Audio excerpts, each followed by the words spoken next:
So what comes to your mind when you hear the word Antarctica? Most likely, cold, snow, ice, and penguins. Yet, this is one of the least explored regions in the world that hides many strange and unique things. Check them out. You don't have to go to Antarctica to see this weird thing.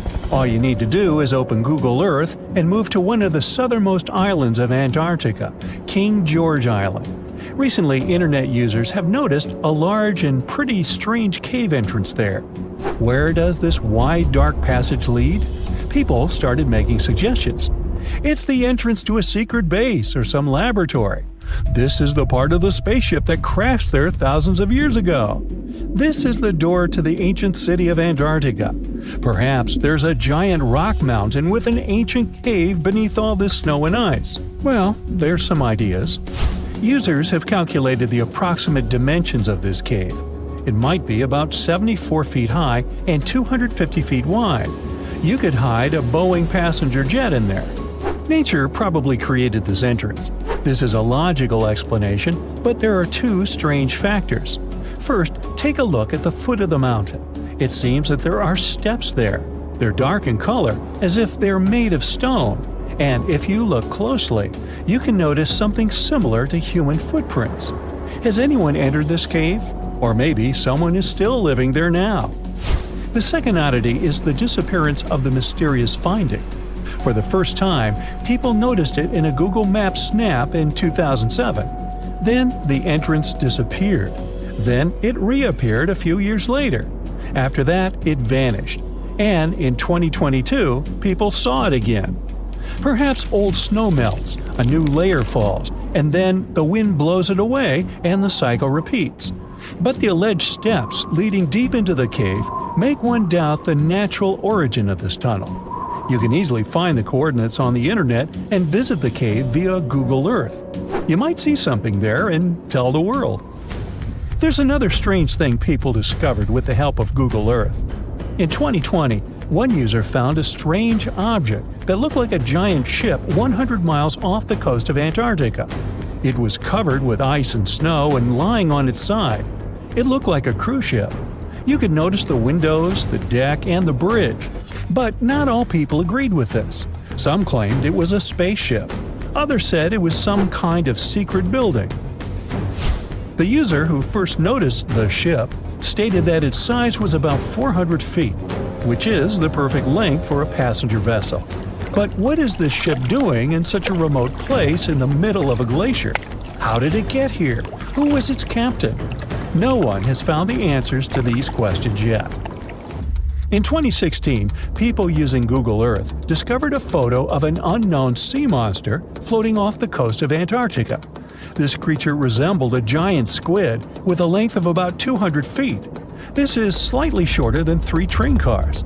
Just imagine this kraken swimming in Antarctica's dark, icy waters and dragging to the bottom everything it meets on its way. Maybe it's the great and terrible Chulu, or one of its offspring. You will quickly notice this blood-red waterfall among Antarctica's endless, dazzling white landscapes. Don't worry, it's not blood. For many centuries, the waterfall has been painting snow in a bright red color. The stream flows straight out of a white iceberg. Let's look inside and find out what's happening there. Millions of years ago, there was a small crystal-clear pond, but then a glacier formed around it.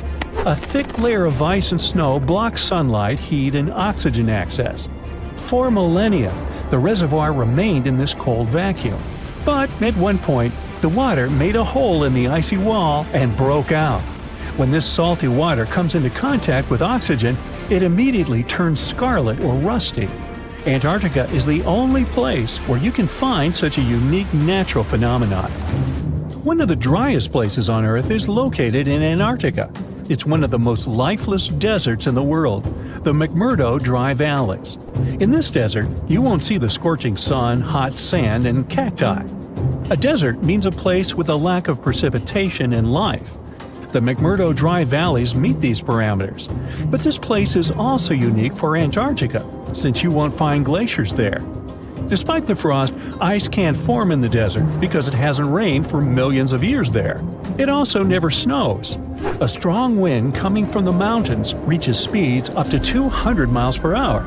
It would be difficult for you to stay on your feet there. The wind is filled with moisture. It heats up and evaporates all the liquid and snow in the desert because of its high speed. Only dry air reaches the ground. But you can find several lakes there. They don't freeze, only thanks to the high concentration of salt. The water is so salty that large life forms can't develop there. But scientists have found microscopic organisms near the lakes. 20 million years ago, Antarctica was filled with swamps and trees and swarming with insects and animals. But now, it resembles the surface of Mars, literally. Scientists and astronauts are exploring such regions as the McMurdo Dry Valleys, since the natural conditions there are similar to those on the Red Planet. So, before you go to Mars, you can practice living in similar places on Earth. Also, scientists discovered an underwater world in the Antarctic filled with hundreds of amphipods, crustacean animals similar to shrimp. Wait a minute, it happened in the Antarctic? But the McMurdo Dry Valleys are located in Antarctica. Well, the words are very similar, but what is the difference? Oh, and don't forget the Arctic. The Antarctic is the region in the southernmost part of Earth that houses the continent of Antarctica, and the Arctic is another land altogether. They have the same natural conditions, frost, ice, and snow, but they're located in different parts of the planet. The Arctic is at the North Pole, Antarctica is at the South Pole. Now, back to the discovery. Scientists put forward theories that the ice of the Antarctic hides a vast network of freshwater rivers and lakes. And in 2022, they found a new ecosystem. Researchers explored the Antarctic Ross Ice Shelf and its underwater rivers. This is a massive piece of ice floating in the ocean. A team from New Zealand used a special drilling rig equipped with a hot water supply to drill a hole 1,640 feet deep. That's more than the height of the Empire State Building. Then, they lowered some video cameras and saw thousands of crustaceans swimming in different directions. So it seems they're very unorganized. In the waters of the Antarctic, you can also meet some of the scariest creatures on the planet. These are sea spiders. They got this name because they resemble land spiders, but they're actually a species of marine arthropods. And unlike land spiders, those in the ocean are much larger. They look like 8 strong legs without a body.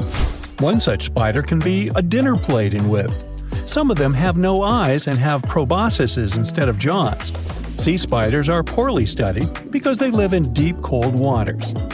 Antarctica hides many little-known animals. There are long tunnels in its glaciers leading to scary darkness.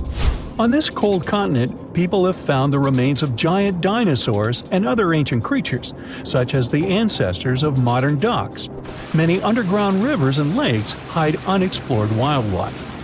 Even the ice here can be weird. Take a look at these striped icebergs. They have blue, black, green, and turquoise shapes. The color depends on the conditions of the water during freezing.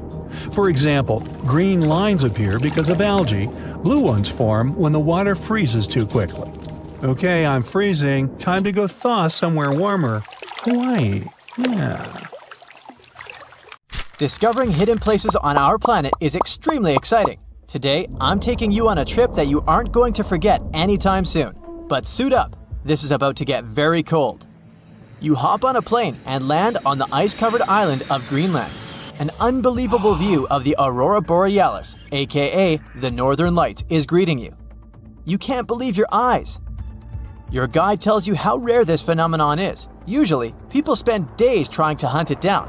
You feel lucky and take your time to appreciate these beautiful dancing greenish lights. You're glad you brought your camera along, aren't you? Between clicks, you learn that the Aurora Borealis is the result of some rather rough events. This spectacular light show occurs when energy particles from the sun slam into Earth's upper atmosphere. On day 2, you continue to explore the place by air.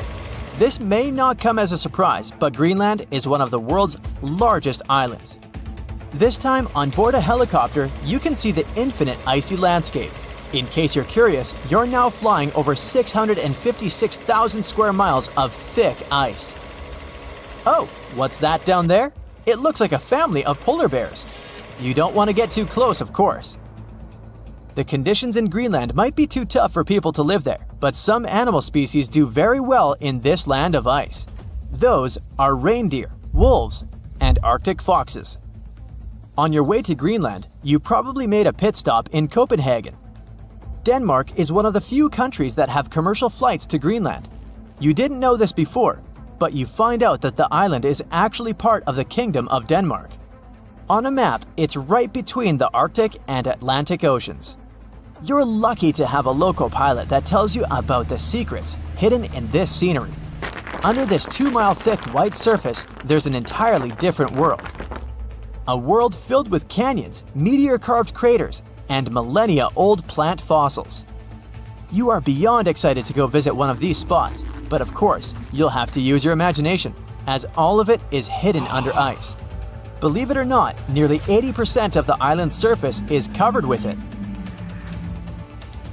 The first stop on your tour is Greenland's Grand Canyon. You land not far from it, somewhere in the northern part of the island. You may know that canyons are deep, narrow valleys with steep sides, but I bet you didn't know that the word canyon actually comes from the Spanish word cañón, which means tube or pipe. Now, this Grand Canyon has some similarities with the one in the US. First of all, in size. It's at least 460 miles long and up to 2,600 feet deep in some places. There's a true subglacial valley down there, and if you're wondering how this happened, well, the canyon had probably been formed by a river that had been flowing through Greenland before the ice took over. Oh yeah, Greenland hasn't always been covered with ice. It was once green, no pun intended. Many other icy places on Earth, such as Antarctica, were once covered in greenery. Scientists have figured out that in the past, Greenland was mostly ice-free. With the help of airborne radar, they made amazing discoveries. By the way, ice is invisible to radar technology. If you have trouble believing it, try putting an ice cube inside your microwave. It won't melt or heat up. A recent discovery of fossilized plants allowed researchers to estimate that Greenland used to be much warmer than they could imagine. 2021 research conducted by the University of Vermont found fossils of twigs and leaves, which left researchers very confused. They expected to discover sand and rocks in the deepest layer of ice, but instead, they found some clear proof of rich flora. Judging by what you've seen of the landscape, it's hard to believe that forests were once growing here. Today, you'll find some tundra vegetation on the coastal part of the island, and that's pretty much it. But according to the genetic material found in these fossilized plants, researchers believe the island used to be much greener. It's very likely that there were insect-filled forests with butterflies and beetles flying around, and the average temperature on the island varied from 50 degrees Fahrenheit in the summer to 1 degrees Fahrenheit in the winter. NASA's Operation Ice Bridge has flown over Greenland more than 100 times. This has allowed researchers to create 3D maps of the island and figure out the age of each layer of ice in Greenland's ice sheet. Ice sheets can help answer many scientific questions as they form over the span of thousands of years. They're layers of snow on top of more snow. The snow gets compacted into ice, which in turn creates what we call an ice sheet. Remember those fossils we were talking about? They're believed to be from the Eemian period, which was 130,000 to 115,000 years ago. According to the groundbreaking 3D footage from NASA, we can see 3 distinct climate periods within the ice sheet. The uppermost layer is quite flat and uniform. If you decided to dig deeper, you'd find the layer formed during the last ice age. It's more complex and rugged. The ice there is darker than what you see on the surface. If you let your mind wander, you can picture what this part of the world looked like when mammoths were roaming around. If you kept digging, you'd eventually find leftover ice from the Eemian period I've told you about. Now, canyons aren't the only unusual thing found under ice. If you could sneak a peek under all those layers of snow, you'd see an impressive mountain range and also plunging fjords. In 2017, scientists created a map that showed what Greenland had looked like without all that ice. There was a bowl-like depression in the middle of the enormous island. This depression was most likely an ancient lake. Around it, there was a circle of coastal mountain ranges. This scenery probably resembled the landscapes of modern Patagonia. big mountains with snowy tops surrounding crystalline lakes. This ancient lake in Greenland is a wonder on its own. Imagine a pit the size of Rhode Island and Delaware put together. The lake is believed to have covered over 2,700 square miles, and back in the day, it was fed by at least 18 different streams. These crystalline blue waters were surely very inviting, and freezing of course. But if you ended up going for a swim, I'd say be careful, as the water could get up to 800 feet deep in some places.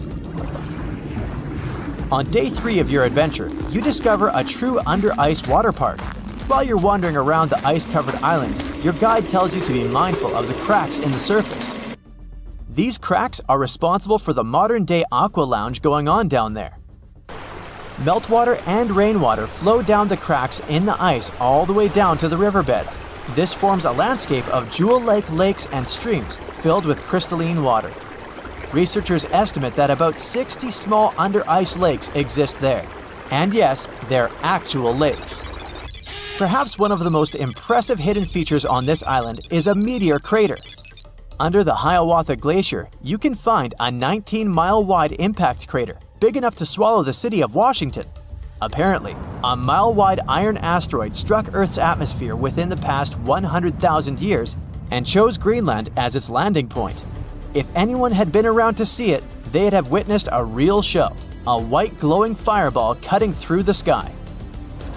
Scientists speculate that if it had landed on an ice sheet, it certainly vaporized both water and stone. Someone standing hundreds of miles from the impact site would have heard a deafening thunderclap and experienced hurricane-force winds. But it actually makes sense. The approximate speed of meteors entering Earth's atmosphere is 45,000 miles per hour. For comparison, that is 2.5 times the speed of a spaceship. It's bound to make some noise and leave a huge crater in the ground. So, there's a mysterious doorway in the middle of Antarctica. Some people think it's Bigfoot's vacation home, or a shuttlecraft from Star Trek, or maybe a door to Agartha, a mythical kingdom some people believe is located in the center of the Earth. Well, the scientists debunked all these poetic theories and explained that what looks like a mysterious doorway is located in an area of fast sea ice. It's offshore of the coast and is full of little islands with shallow water around them. When ice flows around hard rocks hidden underneath, it can create patterns that look odd but are totally normal. In this spot, the ice is thin, so the rocks underneath have a big effect on how the ice moves. The cold winds in Antarctica also shape the ice and snow and make it look like they're lines and shapes. So, the mysterious doorway is just a rocky ridge poking out because the ice has melted a little. The top of the doorway is the tip of the rock, and the sides are snowy trails left by strong winds blowing in the same direction. It's essentially an iceberg that got stranded and is melting in one place. One YouTuber found another out-of-place mysterious object more than 150 miles off the shore of Antarctica, a 400-foot-long ice ship. The internet went wild with theories like that the ship must have ended up there right from the Bermuda Triangle. But there was no scientific proof that it was a ship and not just a large chunk of ice. And once some other internet users revisited the place, they noticed the ice melted in the summer and the hypothetical ship was gone. Another mysterious Google Maps find in Antarctica was a pyramid. And before you make up an exciting theory about how the ancient Egyptians built a secret base here, I have to tell you it turned out to be just a mountain. It's part of the tallest mountain range in Antarctica that stretches for almost 250 miles. It's not the first pyramid on this continent, as explorers from the British Antarctic Expedition found another unusually shaped mountain and nicknamed it the Pyramid. But this one didn't even have a pyramid shape. Here's one Antarctic find that definitely won't disappoint you: a giant ice shelf that reminded scientists of the Grand Canyon. A special submarine robot named RAN covered over 600 miles under the thick ice and brought back some amazing footage of icy mountains, valleys, flat plateaus, and swirly patterns made entirely of ice. One of the strangest things RAN found was giant bowl-shaped holes or scoops in the ice. Sadly, scientists lost track of the robot. They think that curious Wendell seals may have accidentally bumped into RAN and caused it to get stuck. To save energy, RAN probably shut itself down, and the scientists couldn't find it again. But the team is hoping to build a new robot and continue exploring this icy canyon to see how the patterns under the ice might change over the years. Another huge Antarctic canyon was found thanks to bad weather. A team of sound experts had to pause their work at the Casey Research Station in a storm. Instead of waiting around, they decided to use the unexpected free time to map the seafloor near Adams Glacier. And that's how they found a canyon that is almost 7,000 feet deep, almost 30,000 feet wide, and stretches over 28 miles away from the glacier. During the mapping, they discovered just part of the canyon before they had to go back to the research station. But when bad weather came in again, the ship went back and mapped more of the canyon. They were working in waves up to 13 feet high and super powerful winds, but they managed to get about 15 hours of data to complete their map. On the way back to Australia, they stopped one last time, and now they've got a full picture of the canyon. Studying it is helping scientists learn more about the history of glaciers and the interaction between the Antarctic ice sheet and the ocean. Now, there's a frozen lake in Antarctica called Lake Enigma. For a long time, people thought the lake was completely frozen solid. But during one expedition, researchers found that under the thick ice, there was a layer of liquid water about 40 feet deep. To learn more, they drilled through the ice and sent down a camera to explore what was hiding in the lake's depths. The lake's water, which they think comes from the nearby Amorphous Glacier through a secret underground pathway, was filled with strange microbial life. These tiny microbes lived in mats that covered the lake bed. Some of the mats were thin and spiky, and others looked like crumpled carpets, or even small tree-like shapes that grew up to 16 inches. Many of the microbes could make their own food through photosynthesis, just like plants do, and it gave the lake a high amount of oxygen. One of the coolest discoveries was a type of microbe which usually lives in low-oxygen places. Lake Enigma might be similar to environments on icy moons like Europa or Enceladus, so it could mean that these moons also have hidden water under their ice and possibly microbial life too. One more mind-boggling discovery from Antarctica is tiny pieces of amber in mudstone, found here for the very first time. It took scientists years of studying incredibly well-preserved fossilized roots, pollen, and spores that they found back in 2017. Amber proves that resin-producing trees once grew in Antarctica, part of a lush rainforest that existed near the South Pole during the mid-Cretaceous period. Back then, disclaimer, I wasn't around then, the trees would have had to survive through months of darkness during the long Antarctic winters. Scientists believe they adapted by going dormant for a long time. The amber pieces the scientists found are tiny, but they are beautiful shades of yellow and orange with bumpy surfaces that show how the resin flowed out of the trees. This resin likely leaked out to protect the trees from insects. It was preserved because water quickly covered it and kept it safe from sunlight and air. A scientist was browsing through satellite images for brown trails of penguin waste and found 4 new colonies of emperor penguins at the base of the globe. These new colonies likely have been around for years, though 3 of them are rather small, with fewer than 1,000 breeding penguins each. One of the new colonies was found close to a place called the Lazarev Ice Shelf, where there used to be a larger penguin colony. They thought this colony went extinct in 2019, but it seems the penguins have just moved a bit because of changing sea ice conditions.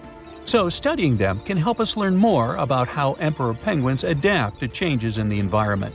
Now, there used to be a giant river system in Antarctica 40 million years ago. Researchers found proof of it after studying soft sediments and hard rocks from the frozen seabed. They looked at tiny bits of radioactive elements, like uranium and lead, and learned that the deeper dirt came from the time of dinosaurs. The dirt closer to the surface was younger and had an interesting pattern, like the kind you see in river deltas today, such as in the Mississippi River or Rio Grande. Scientists found tiny signs of life in the sand. The river that once flowed here started in the Trans-Antarctic Mountains and traveled 930 miles before it reached the sea. Researchers kept studying newer layers of dirt from about 20 million years ago. They hope this will help them predict what the Earth's weather patterns might be like in the future. Hey, look at this rock. At first sight, it looks like a regular boring rock, the likes of which you can see when walking along the beach. Its color doesn't stand out, and its weight is pretty regular, around 4 pounds. But everything changes when you learn that this rock was born on Mars, traveled all the way to Earth, and ended up in Antarctica. Now the story sounds much more fascinating. So let's find out the details. Researcher Roberta Score, who worked on the ANSMET project, which stands for Antarctic Search for Meteorites of the Denver Antarctic Program, found this meteorite in 1984. If you want to decipher the name of the space traveler, I can help you. It comes from the place where the scientists spotted it, the Allen Hills of Antarctica, hence ALH. And then we've got the year of the discovery and the number of the sample. If you think that Roberta picked up the rock and exclaimed something like, "Woohoo, I'm holding a chunk of Mars," I'll have to disappoint you. At the very beginning, it was totally unclear where the meteorite came from. And one thing confused researchers even more. The meteor was very different from other meteorite groups found on our planet. Okay, but then how did they finally figure out it was a visitor from Mars? All thanks to traces of gas similar to those that make up the atmosphere of the red planet. We learned about its composition thanks to the brave Viking lander that carried out the necessary analysis in situ in 1976. Anyway, back to our rocky discovery. It's actually very special, and not only because the rock arrived from far, far away. Among those several thousand meteorites found on Earth, just around 100 have likely come from Mars. And even so, our guy is different from them and seems to be part of a separate group. So let's go into the past and follow the life story of this cosmic traveler. It most likely formed around 4 billion years ago on its home red planet. One day, which wasn't very different from others, turned out to be life-changing for this peaceful rock. A meteorite impact catapulted into space, and it started its own journey as a small asteroid. At that time, it was way larger than at the moment of discovery on Earth. At one point, ALH got close to Earth and, who knows, probably decided to explore something. That's how, 13,000 years ago, it ended its space journey by colliding with our planet. At the moment, this Martian fragment is the oldest we've got. But at first, it wasn't all that popular. Only in 1996 did it become way more famous after a groundbreaking discovery. You see, some NASA researchers started wondering, well, the fragment is obviously very old, but then, could it have recorded any traces of life that could have been thriving on Mars at the time ALH formed on the red planet? And guess what? Those scientists turned out to be right. They detected traces of very fine magnetite particles. Those were completely similar in structure and chemical composition to the particles we have on Earth. They're called magnetofossils, and magnetotactic bacteria produce them. So it might mean that, at one point, there were some forms of life on Mars. In April 2020, scientists from the Japanese Space Agency made another discovery. They detected nitrogen containing organic material of Martian origin in our meteorite. So, who knows what new astounding secrets further examination of the meteorite might reveal? At the moment, though, all you can do is travel to Antarctica and find more of them.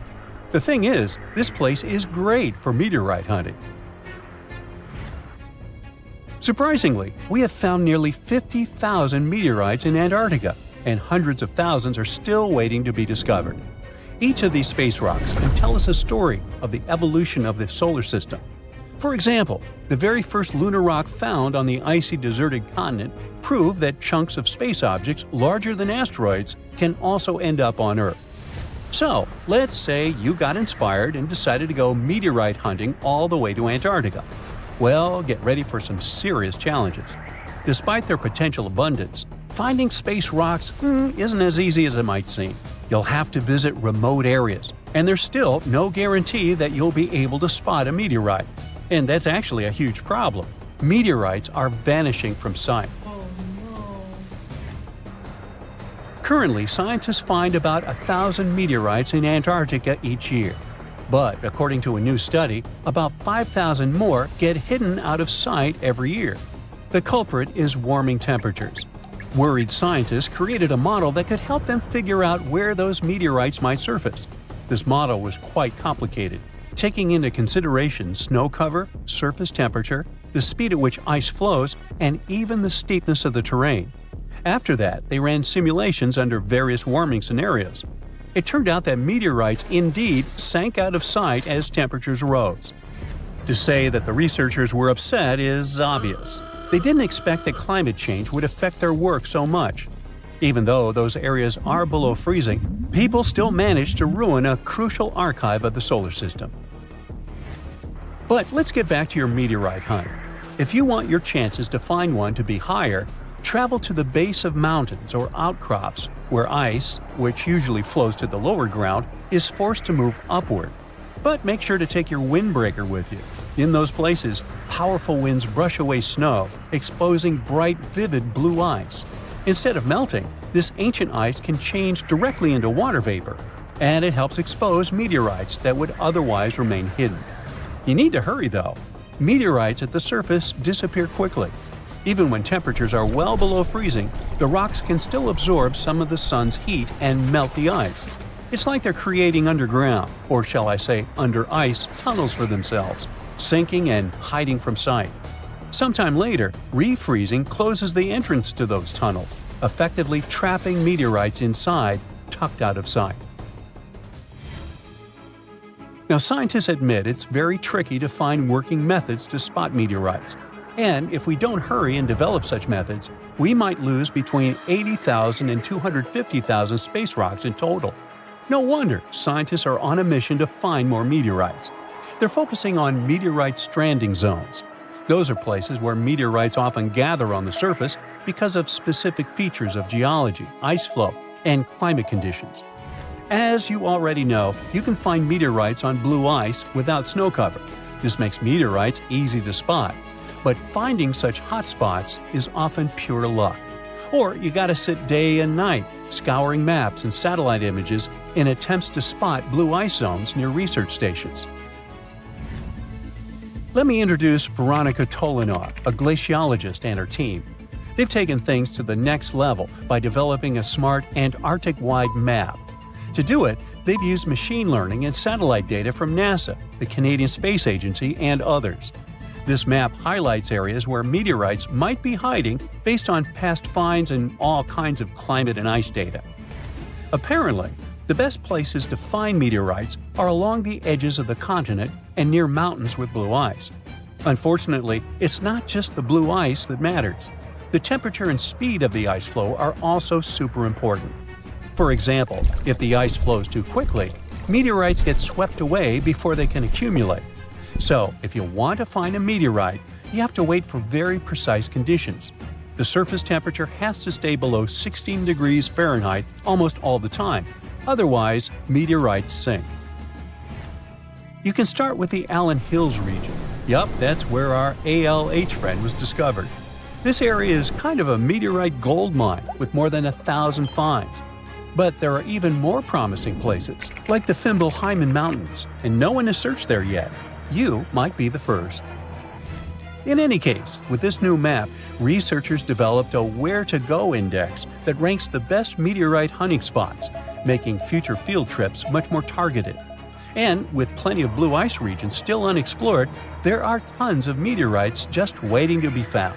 So, what are you waiting for? Ooh, you're diving into the dark and icy waters of Antarctica.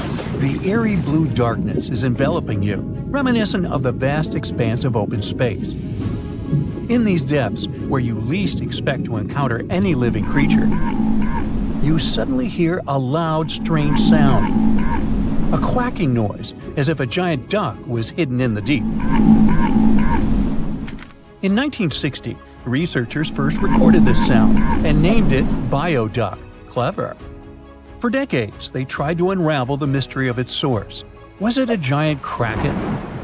An extraterrestrial spaceship that had crashed into the ocean? A mysterious sea monster? Or perhaps an enormous duck? There were many versions, one more bizarre than the other.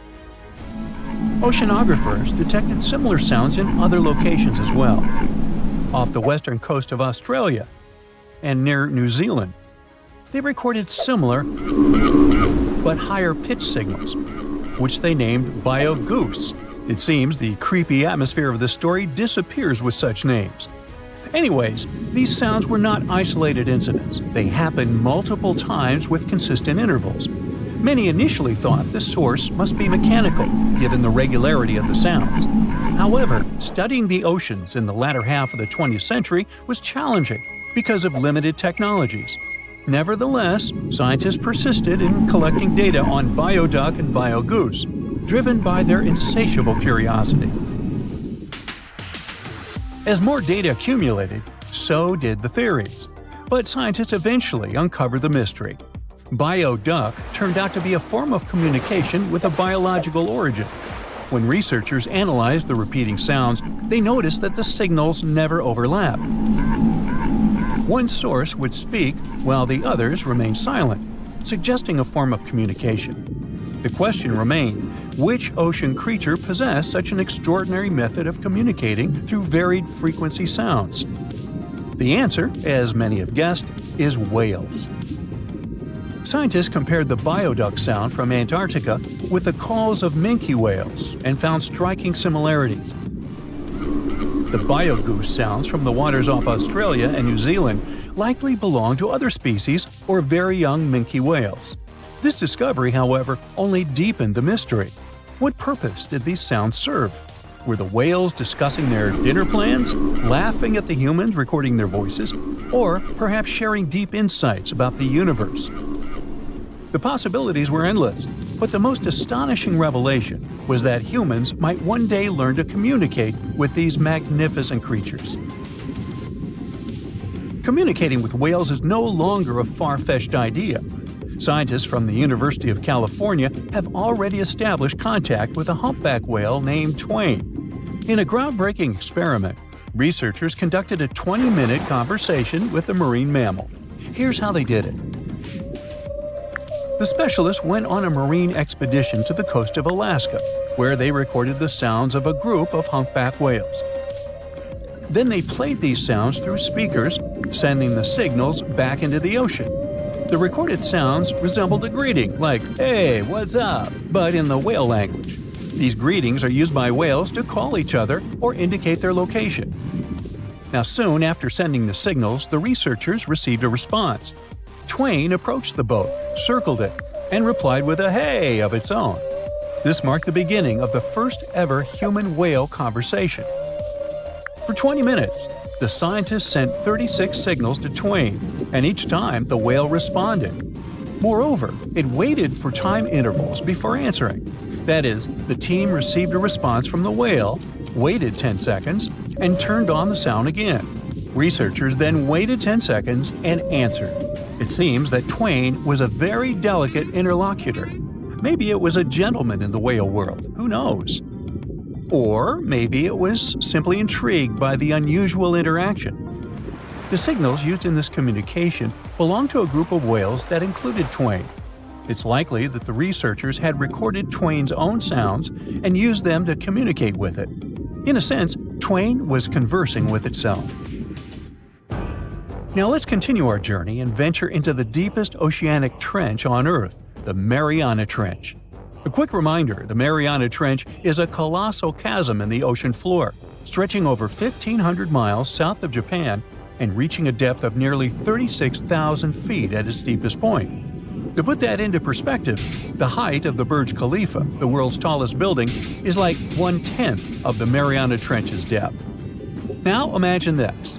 In this deep, dark abyss, scientists recorded a strange sound.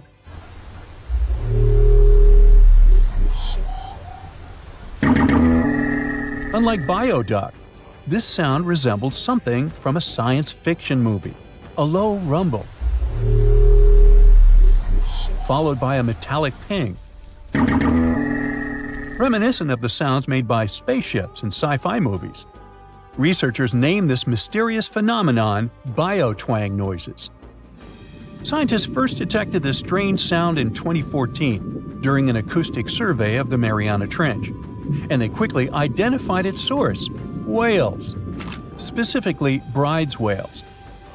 Using artificial intelligence, researchers analyzed around 200,000 hours of audio recordings from the ocean and found matches with a group of bride's whales. Like other animals, these whales use sounds as a form of communication. Now, did you know what else was found at the bottom of the Mariana Trench?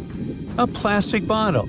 It's unlikely it was done by a kraken or a whale or some type of monster. Everything is simpler here. The bottle ended up there because of a human. But that's a topic for another video.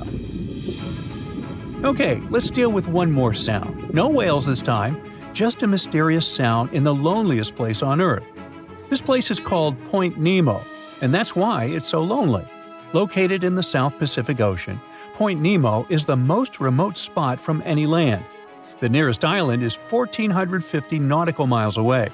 It's about the same long distance from land in all other directions.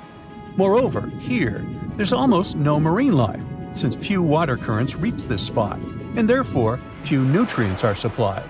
In a sense, it's a water desert. And so, in 1997, oceanographers recorded a very strange and frightening sound coming from the depths in the area of Point Nemo.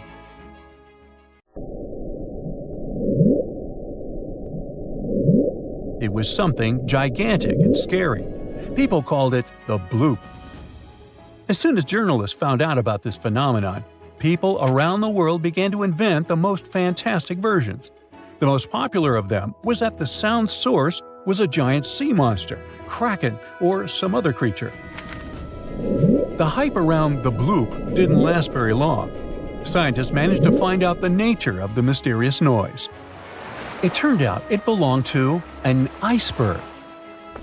When they crack and collapse, they create powerful ultra-low frequency sounds that can be heard from a very long distance. To confirm this version, scientists recorded the sounds of other icebergs and heard something similar to the bloop. Oh, by the way, Point Nemo is so lonely that space agencies drop out-of-service satellites here. Space objects just fall in the water. There's a 99% chance that no animal or human will be harmed by falling debris in this lonely place. That's why many people call it the satellite cemetery. But what if, someday, a spaceship from another planet falls here? What if it has already fallen in Point Nemo and sometimes emits an emergency signal that breaks through the ocean? Ooh. All the mysteries you have heard have already been solved. How about we end this video with a mystery that still baffles scientists? Meet upsweep.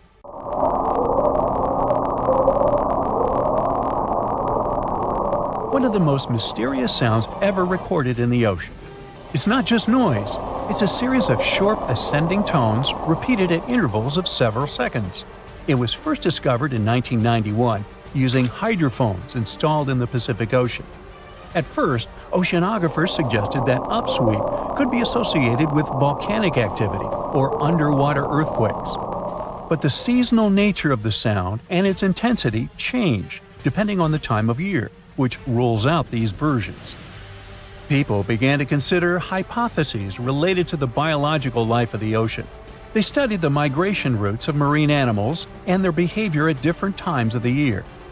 However, despite all efforts, the sound source has not been identified. Some studies suggest that upsweep may be associated with certain species of fish or other marine animals that make sounds for communication or navigation, but no one has been able to prove it.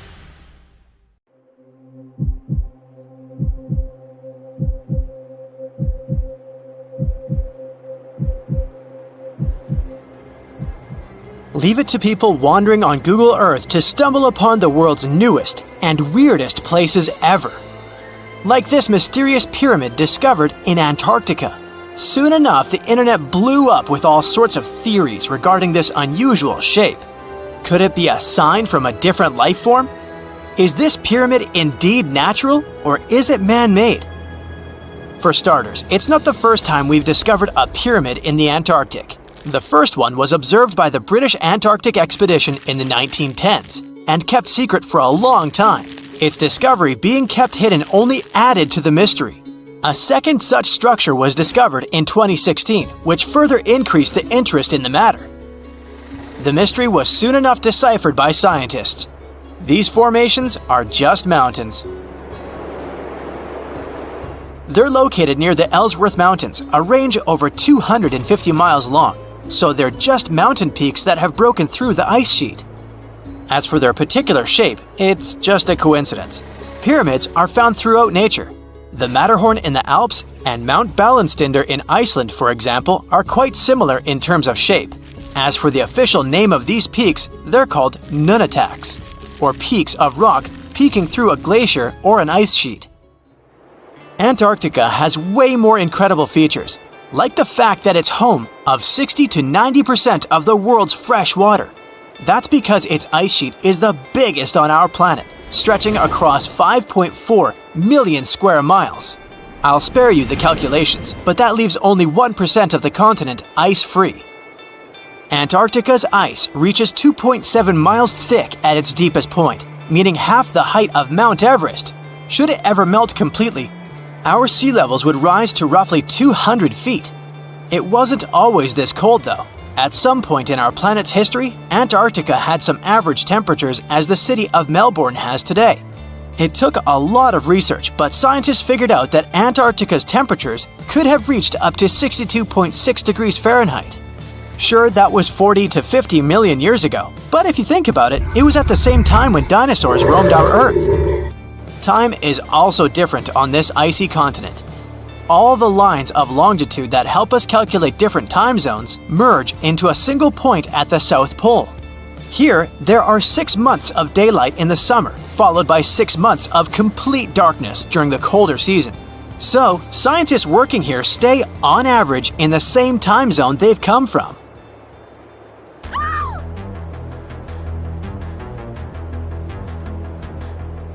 The Blood Falls aren't a chapter of a thriller movie. They are merely a series of waterfalls located in one of the driest regions of Antarctica. They emerge from an underground lake filled with a special type of bacteria. These little organisms use sulfates as fuel instead of sugars, which makes them very intriguing for scientists. The water contained in this lake is so full of iron that it basically just rusts when it meets air. So, the reddish color of the waterfall also gives it its trademark name. The megalodon was the largest predator ever known in our planet's history. In terms of its location, the megalodon lived practically in all waters on our globe, except near the poles. The reason why there are no megalodon teeth found in Antarctica is probably because the gigantic creature was adapted to only warm tropical and subtropical waters. If you plan to visit Antarctica by boat someday, just know you might not get there on a non-metallic boat. The hull of your transportation device must be made of either steel or aluminum to withstand the harsh weather conditions here. Antarctica isn't home to a lot of bugs. In fact, there is only one true species of insect that calls this place home. It's a wingless midge called Belgica antarctica. This fly is so tiny that it only reaches 0.08 to 0.23 inches long, but it's still the Antarctic's largest terrestrial animal. A lot of Antarctic fish also come with an antifreeze substance in their blood. They don't necessarily need it for protection against the cold temperature, but mostly against touching ice. These antifreezes are made up of large glycoprotein molecules. They surround any small ice crystals that may form, making sure they don't spread through the animal's tissues, which could cause a lot of damage. They also create a sort of small pillow blocking the sharp ice crystals, so they're less likely to cause any pain. It also doesn't rain a lot here on this icy continent, but one amazing meteorological quirk of Antarctica is that it's full of diamond dust. This dust is basically small ice crystals that pop out of humid air close to the Earth's surface. Think of it like an icy fog. As they flow through the air and get touched by sunlight, they begin to sparkle, making visitors here feel like they're surrounded by diamonds. It's probably the last place you'd want to go into labor, but in 1978, the first person was born here ever. Emil Marco Palma was its name, and ever since, 10 other people have been born here in Antarctica. There's a lake on this icy continent that is so full of salt it makes it impossible for it to freeze over, even if temperatures can go as low as 5 degrees Fahrenheit. That's because pure water freezes at 32 degrees Fahrenheit. Water that has salt in it, or any other substance for that matter, will freeze, but at a way lower temperature. That lower temperature is adjustable depending on the substance itself and the amount that has been placed into the water. Antarctica was the last official continent to be discovered. It remained completely unseen until the 1820s. But it took another 20 years to confirm it was actually a continent and not just a group of icy islands. Just because it's really cold here doesn't mean you can't go on a date here. One December night, an American scientist that was posted in Antarctica logged into a dating app simply out of curiosity. He was certain no other profiles would show up, but to his surprise, he found someone soon enough. Another researcher who was stationed just 45 minutes away, by helicopter of course. They eventually got together and went on the first date in Antarctica ever recorded. Apart from ice, this continent has something else way more abundantly than any other piece of land on Earth: meteorites. If we look at the research done by scientists, meteorites have equal chances of reaching any place on our planet. However, once they go through our atmosphere, the situation is a bit more complex. That's because different climates on our planet, like the humid ones found near the jungle, have a lot of moisture and oxygen, which will corrode most meteorites. The climate in Antarctica is really dry, so the possibility of meteorites corroding is little to none. More so, it's way easier to spot these rocks on the icy white surface of this area than in any other place on Earth. If you're not scared of the cold, you'll surely freak out when you hear about the winds here. That's because Antarctica is for the most part the windiest place on Earth. Wind speeds have been reported here to reach even 200 miles per hour. This sleek, state-of-the-art submarine named Run was sent to explore the depths of Antarctica. But as soon as it discovered something, it mysteriously disappeared. So, what happened? It all started when scientists wanted to explore one of the most remote and mysterious places on Earth, the Dotson Ice Shelf in West Antarctica. This ice shelf, silent giant, stretches 30 miles wide. That's almost the length of New York City. It stands between two icy promontories, the Martin and Bear Peninsulas, and it hides an entire world of geological mysteries. If you think that Antarctica is nothing but a desert of super thick snow and ice, you're wrong. There are entire landscapes hidden deep down there. The underside of the Dotson Ice Shelf is a rugged, dynamic terrain shaped by the slow, relentless forces of nature. There are towering ice formations, deep troughs, and bizarre structures stretching for hundreds of feet. Scientists are super curious about it, but as you can imagine, this landscape isn't easy to explore at all. To find out more, we have to scan the area with satellites or try drilling through the snow, trying to collect the big picture, piece by piece. But these methods only gave us vague hints. The real breakthrough happened when scientists came up with the idea to let the submarines explore it. Autonomous submersibles could swoop deep into the icy waters beneath the Dotson Ice Shelf and tell us what's up down there. These robotic explorers have fantastic advanced sonar systems. It's that thing that bats or dolphins do. They can use sound to see the world. Basically, they send out sound waves underwater, and when those waves hit something like the ice shelf above or the seafloor below, they bounce back to the system. Animals feel how long it took for the sound waves to return and how they changed. And this helped them understand what's located where. For example, clicks that dolphins send out tell them where the fish are. We copied this crazy evolutionary trick and adapted it to our underwater exploration. Only our version is much cooler, with a higher level of precision, so we created detailed maps of the environment. The Rand submarine was one of those robotic explorers. It was named after the Norse deity of the sea. Run had been meticulously programmed to navigate a treacherous landscape of Antarctica. But even with all this training, its journey led to an unexpected and eerie end. In 2019, Ran was sent to explore the depths beneath the Dodson ice shelf. It was a hero, the first one to go on a mission like this. The team said it was like seeing the other side of the moon. For 27 straight days, it worked tirelessly. It traveled over 620 miles beneath the thick ice. That's like a journey from Paris to Berlin. Ran went further and deeper than anyone could have imagined. At one point, it reached over 10 miles into the glacier's belly, and what it discovered down there was astonishing.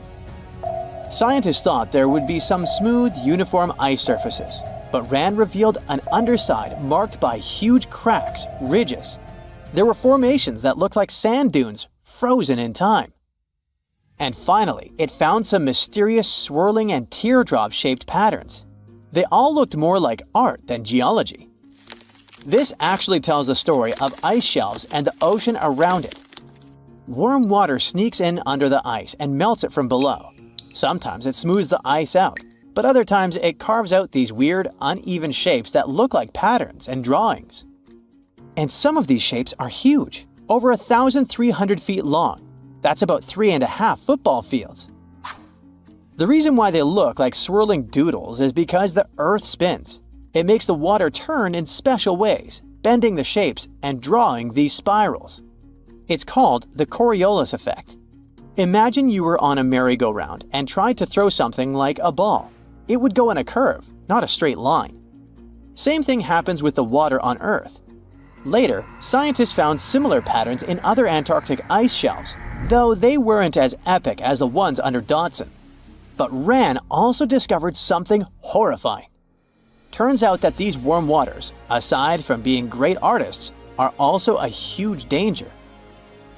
The Dodson ice shelf isn't just hanging out serenely on the sea.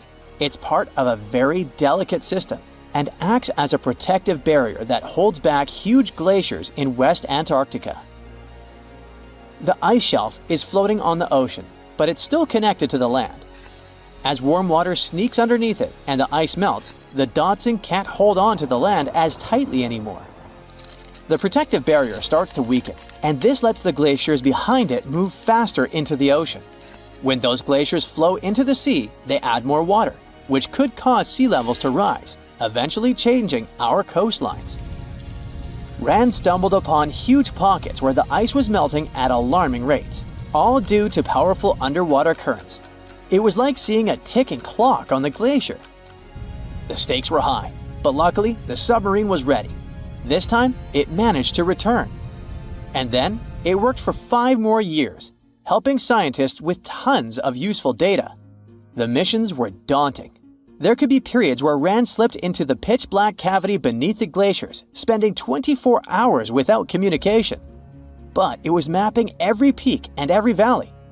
It gained experience from over 40 missions below ice. Then, in early 2024, Ran went on a mission to the Thwaites Glacier. The mission was bold from the start. This place is also ominously referred to as the Doomsday Glacier. It's called that because it's slowly melting and has the potential to raise sea levels worldwide if it collapses, causing catastrophes everywhere. That's why Ran was dispatched to explore its underbelly, a place that had never been mapped so intricately before. The idea was to uncover the glacier's secrets, study how rapidly it was melting, and why. This was Ran's second time exploring Thwaites. During the previous visit, it became the first sub to ever map the glacier's underside. Ran was exploring the depths from 650 feet to 1,650 feet.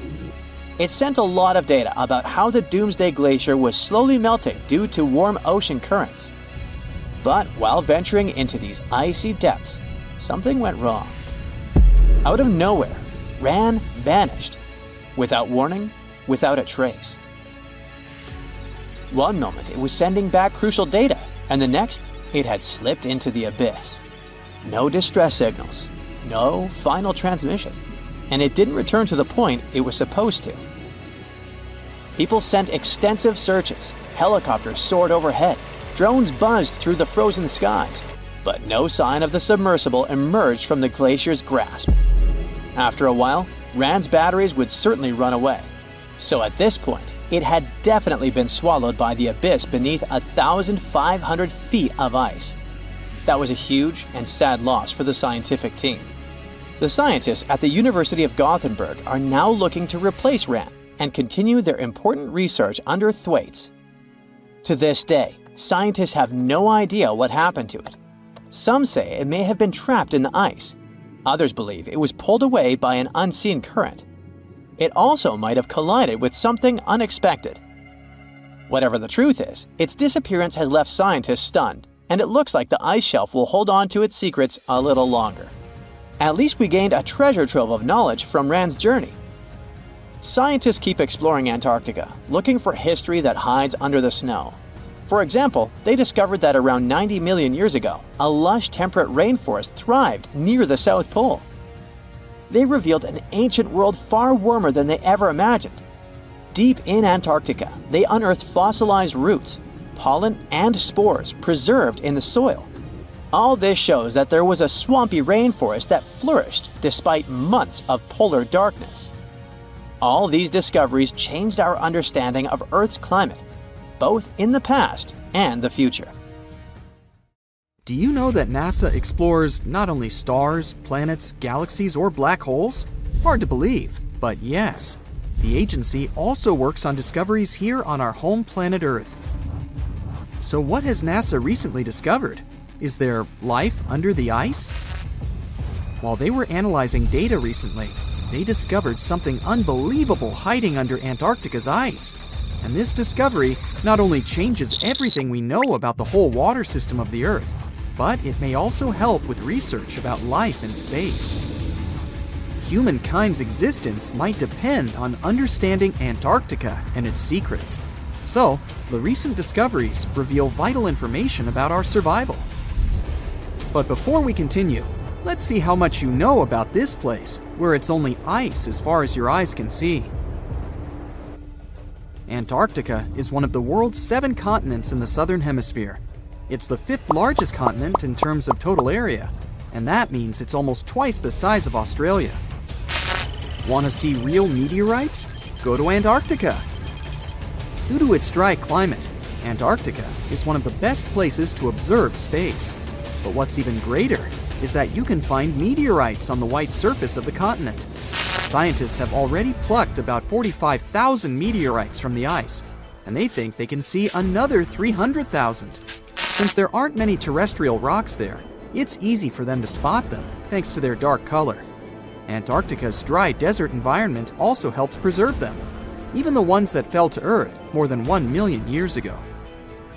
And can you imagine any volcanic activity in Antarctica? It's hard. But this place is where fire meets the ice. West Antarctica is where most volcanic activity occurs. Scientists recently found that 138 volcanoes exist in West Antarctica alone. Wow! You would think that Antarctica is always cold, but no. Its coastal regions can get as warm as 50 degrees Fahrenheit. But have you ever wondered what Antarctica would look like if there were no ice? It may seem unimaginable now, but it was not always covered by ice. That was 34 million years ago, though, so nobody could tell how the continent's surface would be without the ice. But NASA changed that. They generated computer simulations and created the most accurate map of it as of today. What they saw was incredible. The continent was not flat at all like it seemed. It's pretty bumpy with valleys, rolling plains, and high mountains. But this was nothing next to what they had discovered under Antarctica's ice. So, what is it? Drum roll, please. NASA found 2 new subglacial lakes. And what's even cooler about it is that they spotted these lakes from space. How is that? If your answer is high-tech satellites, then you're right. In 2003, NASA launched a satellite called IceSat. It measured ice sheet mass balance and cloud and aerosol heights. The satellite also helped create the ice-free map of Antarctica. In 2010, the European Space Agency launched the second satellite, CryoSat-2. It was for tracking the changes in the thickness of the ice.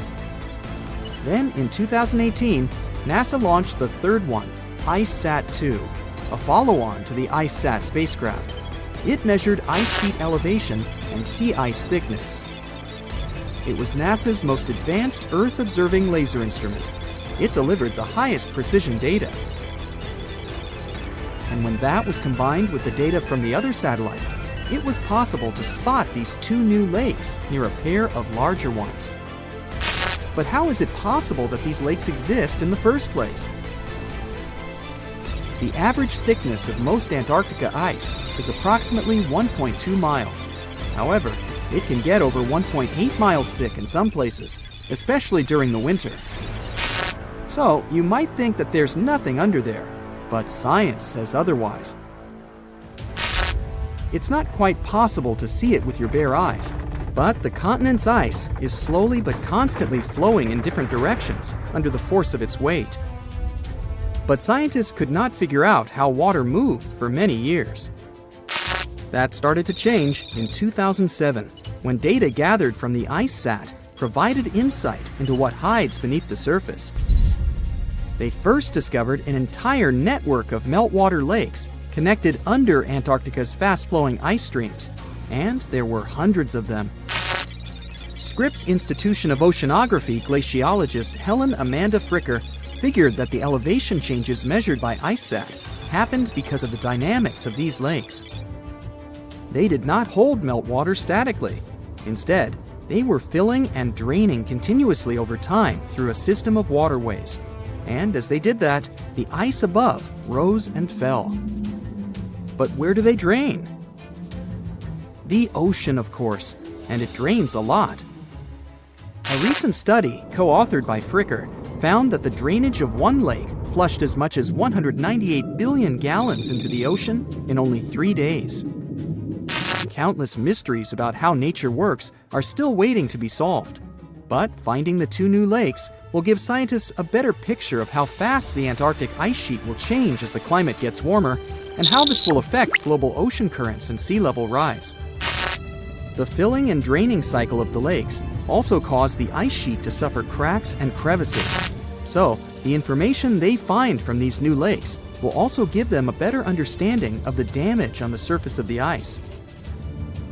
They will also be able to assess how this filling and draining system influences the speed at which ice slips into the oceans and seas. And that means they can evaluate how the added freshwater may alter marine ecosystems. This discovery may also suggest whether life is under the ice. Wow!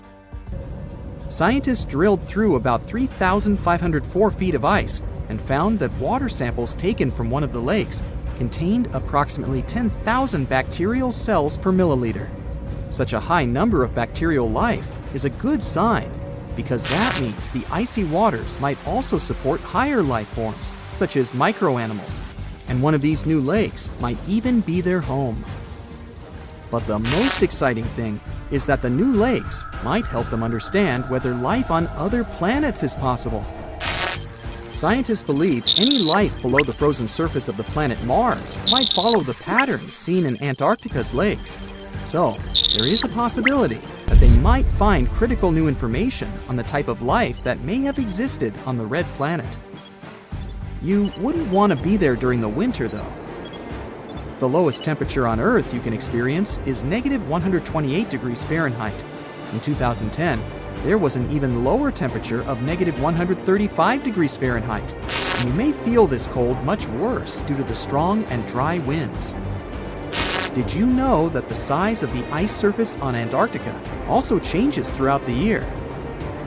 It's about 1.2 million square miles during the summer, but when it's winter, it grows to 7.3 million square miles.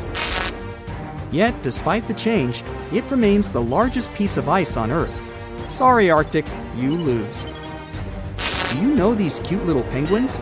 Consider these animals the locals, because there is no native population in Antarctica. It's a no man's land, because no single country owns it. But do you know who really owns it? 5 different species of penguins, seals, and killer whales. Ha ha.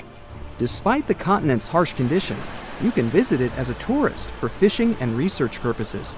Around 5,000 people reside on the continent during summer at research stations. But when winter comes, the number naturally drops down to 1,000. Antarctica's ice blanket makes up 70% of the world's freshwater reserves. Imagine what would happen if it melted.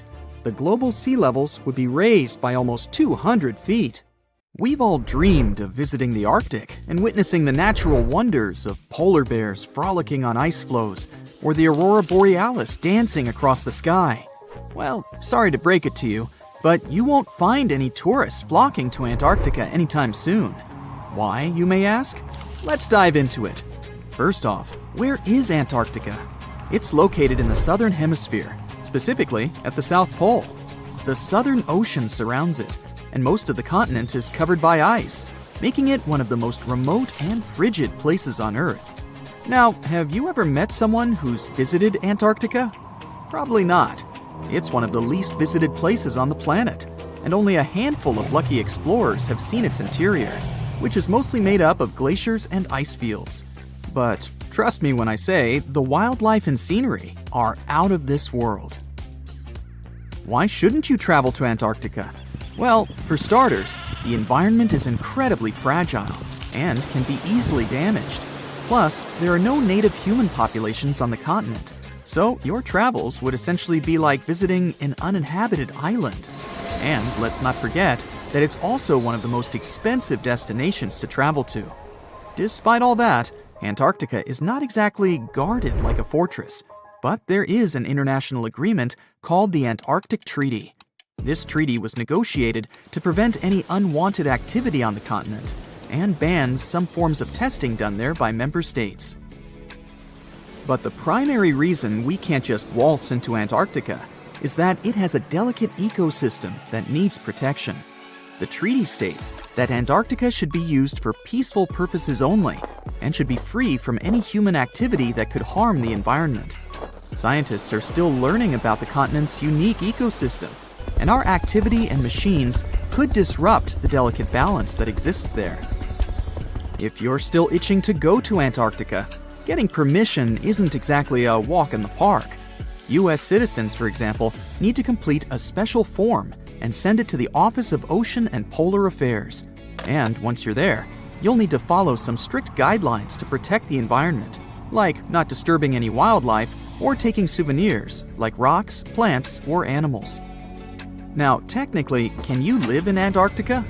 While there are no laws banning people from living there permanently, it's a very inhospitable environment and unsuitable for human habitation.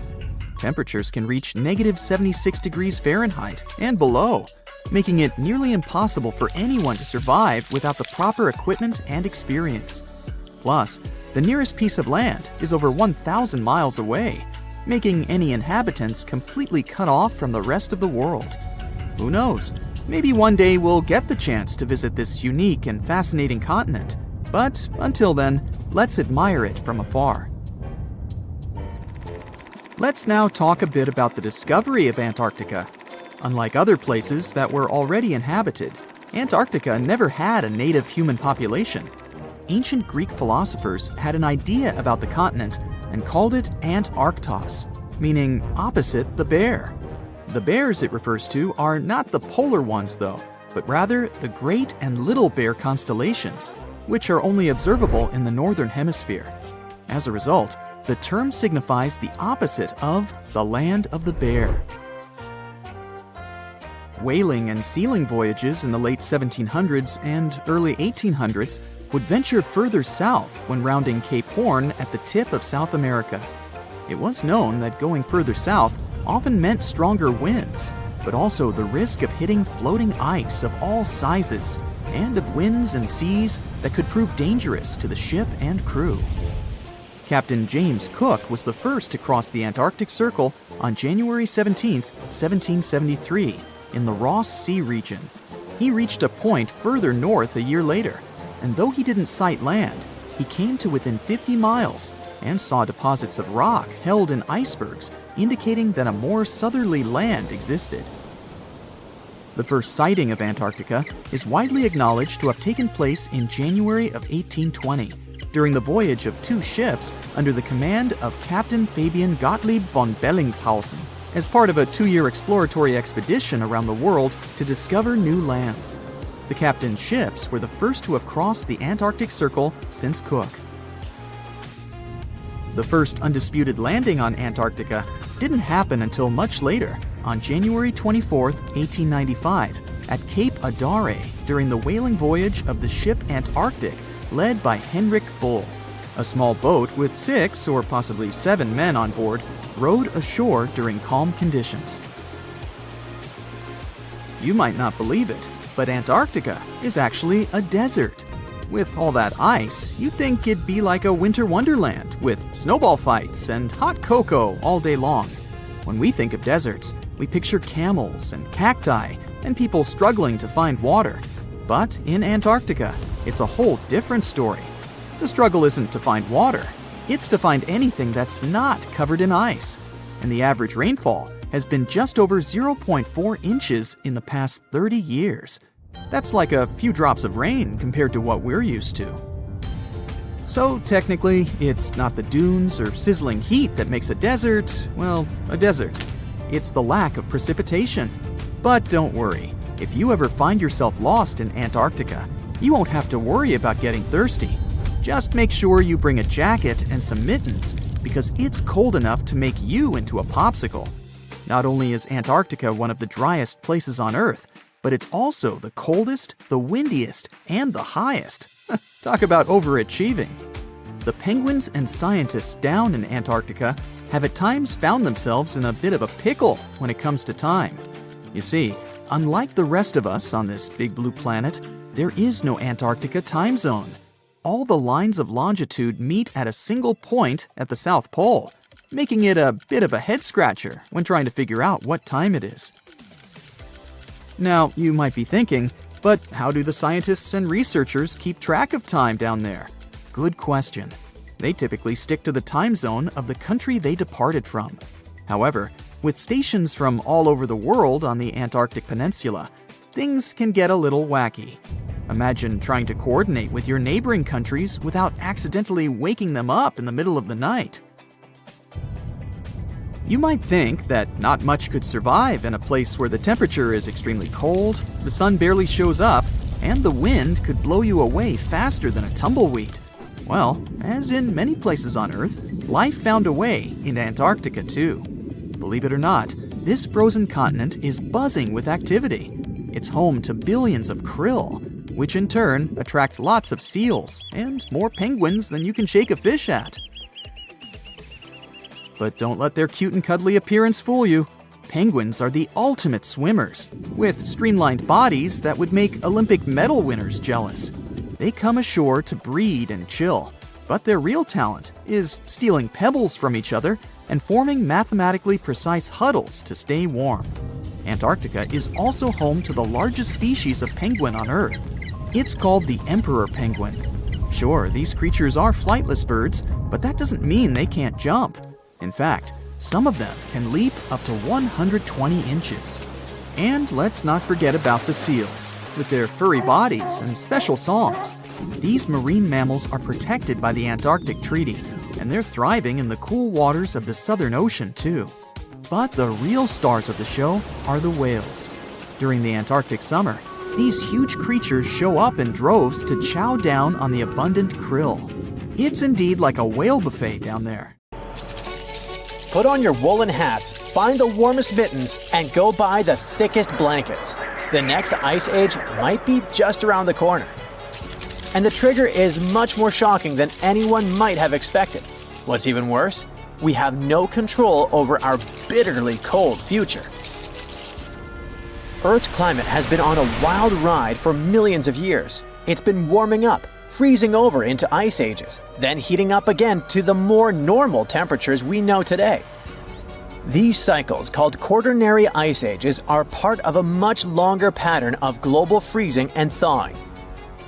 For a long time, scientists thought Earth's orbit around the Sun had something to do with triggering ice ages, but figuring out exactly how was tricky. Well, new research has finally connected the dots. It shows how tiny changes in Earth's tilt, wobble, and orbit mess with the growth and melting of huge ice sheets. This is a pretty big deal because it helps scientists understand not just what happened in the past, but also what might happen to our climate in the future. Even small shifts in how Earth moves through space can have huge effects over thousands of years. These changes control how much sunlight different parts of the planet get, which affects how ice sheets grow and shrink. Earth doesn't orbit the Sun in a perfect circle. It actually follows a slightly oval-shaped path. This phenomenon is called orbital eccentricity. Since the Sun isn't sitting right in the center of this oval, Earth's distance from it changes throughout the year. Plus, the oval itself slowly shifts position in space over time, which is called orbital precession. On top of that, Earth's tilt, aka obliquity, also changes slightly as our planet moves around the Sun. Scientists have known for a while that these orbital quirks impact our planet's climate, causing cycles of warming and cooling. As different parts of Earth's orbit shift, they change how sunlight is distributed across the planet, influencing seasons and ice ages. These Milankovitch cycles happen roughly every 20,000, 40,000, 100,000, and even 400,000 years. The difficult part is to figure out how each of these orbital changes affects climate shifts. Earth's climate is a complicated system, with tons of factors influencing it at the same time. Modeling all these processes is no easy task. It needs huge computing power and a deep understanding of each factor's role in shaping our planet's past and future climate. There are two cycles that are super close to each other in timing. Precession, which happens every 21,000 years, and the second harmonic of obliquity that happens at 20,500 years. But even though they're so close, no one has been able to directly connect either of these cycles to the end of an ice age. On top of that, for the past 800,000 years, ice ages have ended every 100,000 years, and scientists still haven't figured out what causes this pattern. To get to the bottom of it, researchers turned to the deep sea. They studied changes in oxygen isotope ratios found in the tiny, fossilized shells of marine creatures. These tiny creatures live in the ocean, and their exoskeletons preserve clues about past climate, specifically changes in ice sheets. This allowed the researchers to track the beginning and end of ice ages over the past 800,000 years. By comparing the changes in the ice sheets with Earth's orbital changes, they found an incredible pattern. The key moments when Earth moved between ice ages and warmer periods were perfectly lined up with specific relationships between precession and obliquity. It turns out that the end of an ice age, called deglaciation, is closely linked to the way precession and obliquity align. But it's obliquity alone that seems to trigger the start of an ice age. This discovery is the key to understanding the 100,000-year cycle of ice ages. The researchers say it was always there, just waiting to be noticed.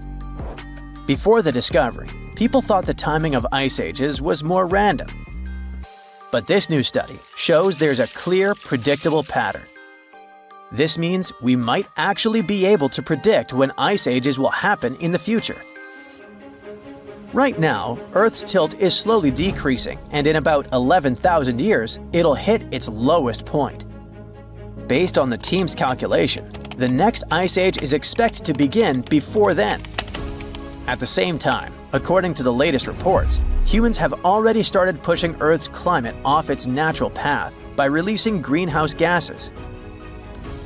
Another thing scientists are warning about is a massive shift that's happening in the Atlantic Ocean, and it could drastically change the world's climate. The Atlantic Meridional Overturning Circulation is a system of ocean currents that moves warm and cold water around the planet. And right now, it is showing signs of weakening. What will happen if it collapses? Freezing temperatures in Europe, extreme weather across the world, shifting monsoons, and even an Amazon rainforest drying up. And the scariest part? Some researchers say there's a 95% chance this could happen before the end of the century. Think of the AMOC like a giant conveyor belt in the ocean. Warm, salty water from the tropics flows north towards Europe and North America. When it reaches colder areas, it cools down, becomes heavier, and sinks to the bottom of the ocean. This deep, cold water then moves southward, while fresh, warm water from the equator keeps flowing north to replace it. This system helps regulate global temperatures, keeps Europe's winters mild, and prevents the US East Coast from flooding. It also controls monsoon patterns that bring seasonal rain to parts of Africa, South America, and Asia. Without it, the world's climate would look completely different. Right now, melting ice from Greenland and Antarctica, along with increased rainfall and river runoff, is dumping too much fresh water into the North Atlantic. Since fresh water is lighter than seawater, it disrupts the sinking process that keeps the AMOC moving. If too much fresh water builds up, it will mess up the entire system. And once it collapses, there will be no reversing it, even if the climate later cools down. Scientists have seen two big warning signs. First of all, the warming of the ocean off the US East Coast, which suggests the AMOC is already slowing down. Plus, there's a cold blob of water south of Greenland. It might be a sign of the weakening of the ocean current, and that's exactly what happens before the system fails. What would happen if the AMOC fully shut down? Europe would enter an ice age. The AMOC plays an important role in keeping Europe's winters relatively mild by bringing warm water north. If this process stopped, Europe would be plunged into deep winter. London's climate would drop by 18 degrees Fahrenheit, making it feel like northern Canada. Stockholm could get up to 54 degrees Fahrenheit colder, turning it into Siberia-like conditions. And snow and ice would cover much of northern Europe year-round. Next, monsoons would shift, leading to severe droughts. The AMOC helps regulate tropical rainfall, especially in Africa, South America, and Asia. If it collapsed, West Africa's monsoons would shift or disappear, leading to devastating droughts and a massive food crisis. The Amazon rainforest could dry up, transforming into a savanna or grassland. In India and Southeast Asia, monsoon rains would disappear, and millions of people rely on them for agriculture. The US East Coast could see catastrophic flooding. With the AMOC weakening, water is already piling up along the US East Coast, triggering higher sea levels and stronger hurricanes. If the system shut down, sea levels would rise by up to 3.2 feet, which would make the coastal cities more vulnerable to flooding. Finally, hurricanes and extreme storms could become even more powerful because of warmer waters along the coast. Now, how close are we to disaster? For thousands of years, the AMOC has remained stable, but recent studies suggest it's weaker now than at any point in the past 1,600 years. Ocean temperatures are hitting record highs, and many researchers believe we are dangerously close to the tipping point. A study published in Nature claims that if greenhouse gas emissions continue at their current pace, there's a 95% chance that the AMOC will collapse before 2100. Consider Lake Enigma. What a fitting name. It's already strange enough because it's not even supposed to exist. But now, we stumbled upon actual life deep beneath it. And this just might help NASA in their search for life in outer space. The lake lies deep in the icy heart of Antarctica, so it's not really a water pool like we're used to, more like a lake-like block of ice, or so we thought. Just recently, Italian scientists discovered a secret that had been buried for ages, an actual body of water, and in this water, life is thriving. Various microorganisms, and even some weird little hunters. Which is super weird, since Enigma sits in a remote and harsh corner of our planet, the northern Victoria Land in Antarctica. The entire South Pole is cold, but in this place, temperatures can plummet to a horrifying minus 41 degrees Fahrenheit, though on average it's around 7. Chilly. Like we said, this lake shouldn't even be there at all. Antarctica is technically the largest desert on Earth, even though it's covered in snow, because it's super dry. There are zero rains, truly little snowfall, and the sun barely evaporates anything. And even if there is some water, the insane winds make sure to dry everything out super quickly. Putting on our thinking caps, this lake should lose an unimaginable 7 million cubic feet of water every year. Yet, the water remains. Why? No one knows. Scientists say there could be something deep underground that refills it constantly. They just have no idea what that might be. Maybe deep underground rivers, melting ice, or something else entirely. But hence the name, the Enigma Lake. The block of ice we mentioned is permanent and super thick, at least 36 feet of it, and that's higher than a 3-story building. So researchers decided to check out if there's anything beneath it. They used a so-called ground-penetrating radar, a super smart echo detector for the ground. This radar sends invisible radio waves into the Earth.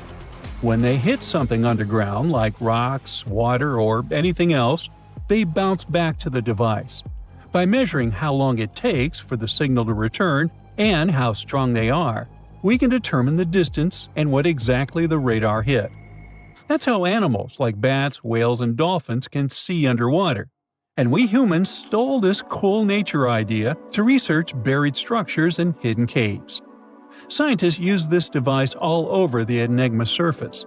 This way, they were able to create an entire map of this under-ice world beneath. The water itself wasn't surprising. It's the unique ecosystem in it that shocked them. Unfortunately, no secret monsters or extraterrestrial secrets this time.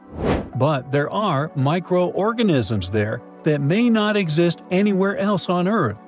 Somehow, these creatures have managed to survive in complete isolation and extreme cold. It's not that we don't know these microorganisms, we've met them before, just not exactly like this. There are a couple groups hanging out down there. The first one is Bacteroidota. They love breaking down complex molecules, especially in your stomach, and help digest tough plant fibers. They mostly hang out inside us, but in the outside world, we might occasionally find them in soils and oceans. Then Actinobacteriota, genius chemists among bacteria. They decompose organic materials and help the soil get healthier. They're also famous for producing antibiotics, so we owe a lot of our medicine to them. The third one is Pseudomonadota. These guys weren't a surprise. They're crazy adaptable. They can thrive pretty much anywhere, from soil to water to the human body. Some of them are good, helping plants grow and in nutrient cycles, but others can be opportunistic pathogens. Ooh, bad guys. But what is actually a surprise is that Lake Enigma has tons of passibacteria. They're ultra small even for microorganisms and can barely do anything themselves. So they prefer to live in symbiosis or be little parasites, relying on their hosts for nutrients and other necessities. All these little chompers might be ancient. They could be remnants of a time before the lake froze over completely, which is hundreds of thousands of years ago. It's simply weird to encounter these bacteria in the Enigma Lake, especially the little parasites. Passibacteria usually love low-oxygen environments, but this lake is very oxygen-rich, not even mentioning an almost 40 feet of ice above. So all this means that even though we know who these guys are, this specific species might be new to us. They could have evolved with some unique adaptations and abilities using the lake's unusual chemistry. They probably rely on a super simple and delicate food web. Some of the microorganisms produce energy from light, well, whatever light gets down there, or the lake's chemicals. The symbiosis guys most likely survive by living on or inside their neighbors. Yep, these microscopic creatures hunt each other. Nope, things can't be peaceful even in a place like that. If we find out what their secret to survival is, we might learn more about chemistry, medicine, and even extraterrestrial life. Because if life can endure such extreme conditions, then it can probably appear pretty much anywhere, including our closest neighbors, Europa or Enceladus, the moons of Jupiter and Saturn. They definitely hide oceans beneath their frozen surfaces, and now there's a very high chance there might be some life there.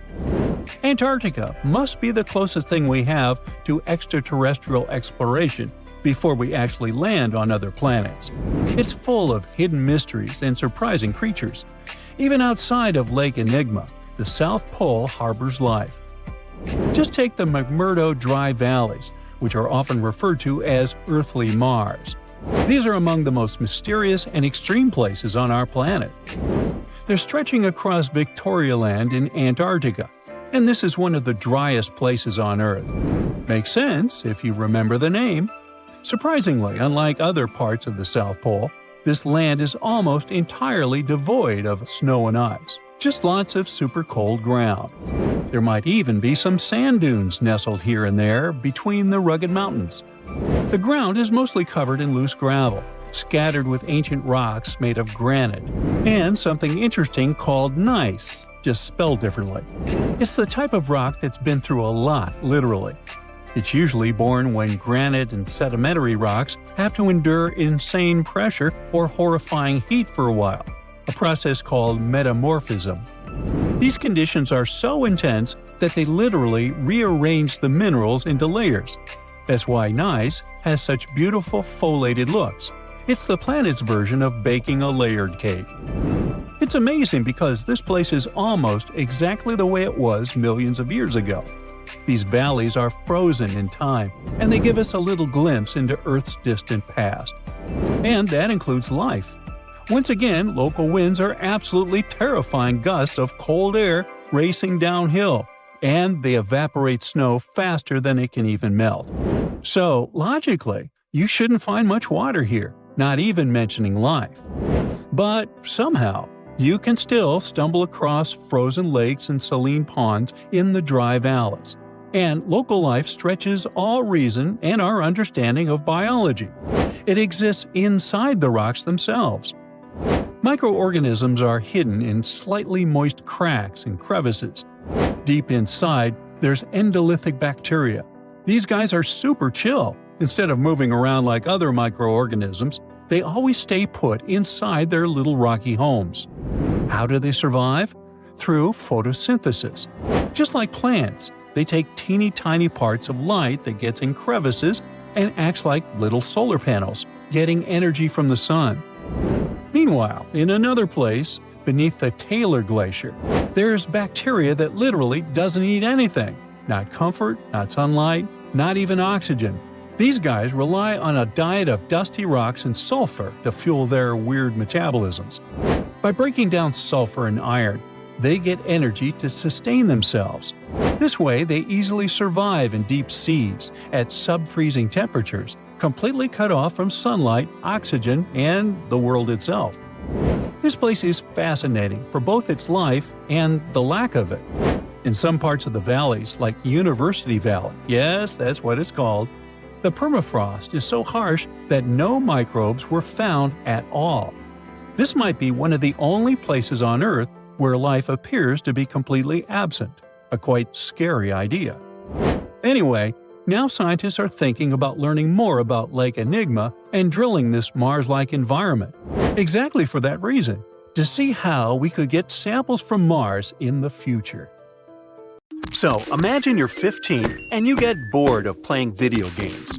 Instead, to pass the time, you decide to give some attention to an old hobby of yours, tracking down lost Mayan cities. You've heard that some ancient civilizations are said to have built entire cities based on constellations, so you decide to check out whether that was true for the Mayans. You find a book containing all the constellations the Mayan civilization believed to exist. You open good old Google Maps and map every ancient Mayan city discovered to date. You start seeing that this information actually matches. And truly, the biggest ancient Mayan cities correspond to the brightest and biggest stars of the Mayan constellations. Okay, this is getting interesting. You manage to map out over 100 ancient cities when you suddenly notice something strange. There's an area in the Yucatan Peninsula in Mexico where archaeologists have unearthed 2 Mayan cities. But on the constellation map, there are 3 stars. Could this mean there is a long-lost city waiting to be discovered nearby? You might think this sounds too daydreaming, but the story is actually true. The previous account happened to a Canadian teenager named William Gaddery.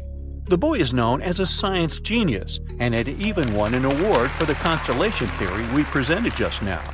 When he noticed that a third city was missing from the 23rd constellation he was examining, he began to scour the internet for satellite pictures that could help him solve this mystery.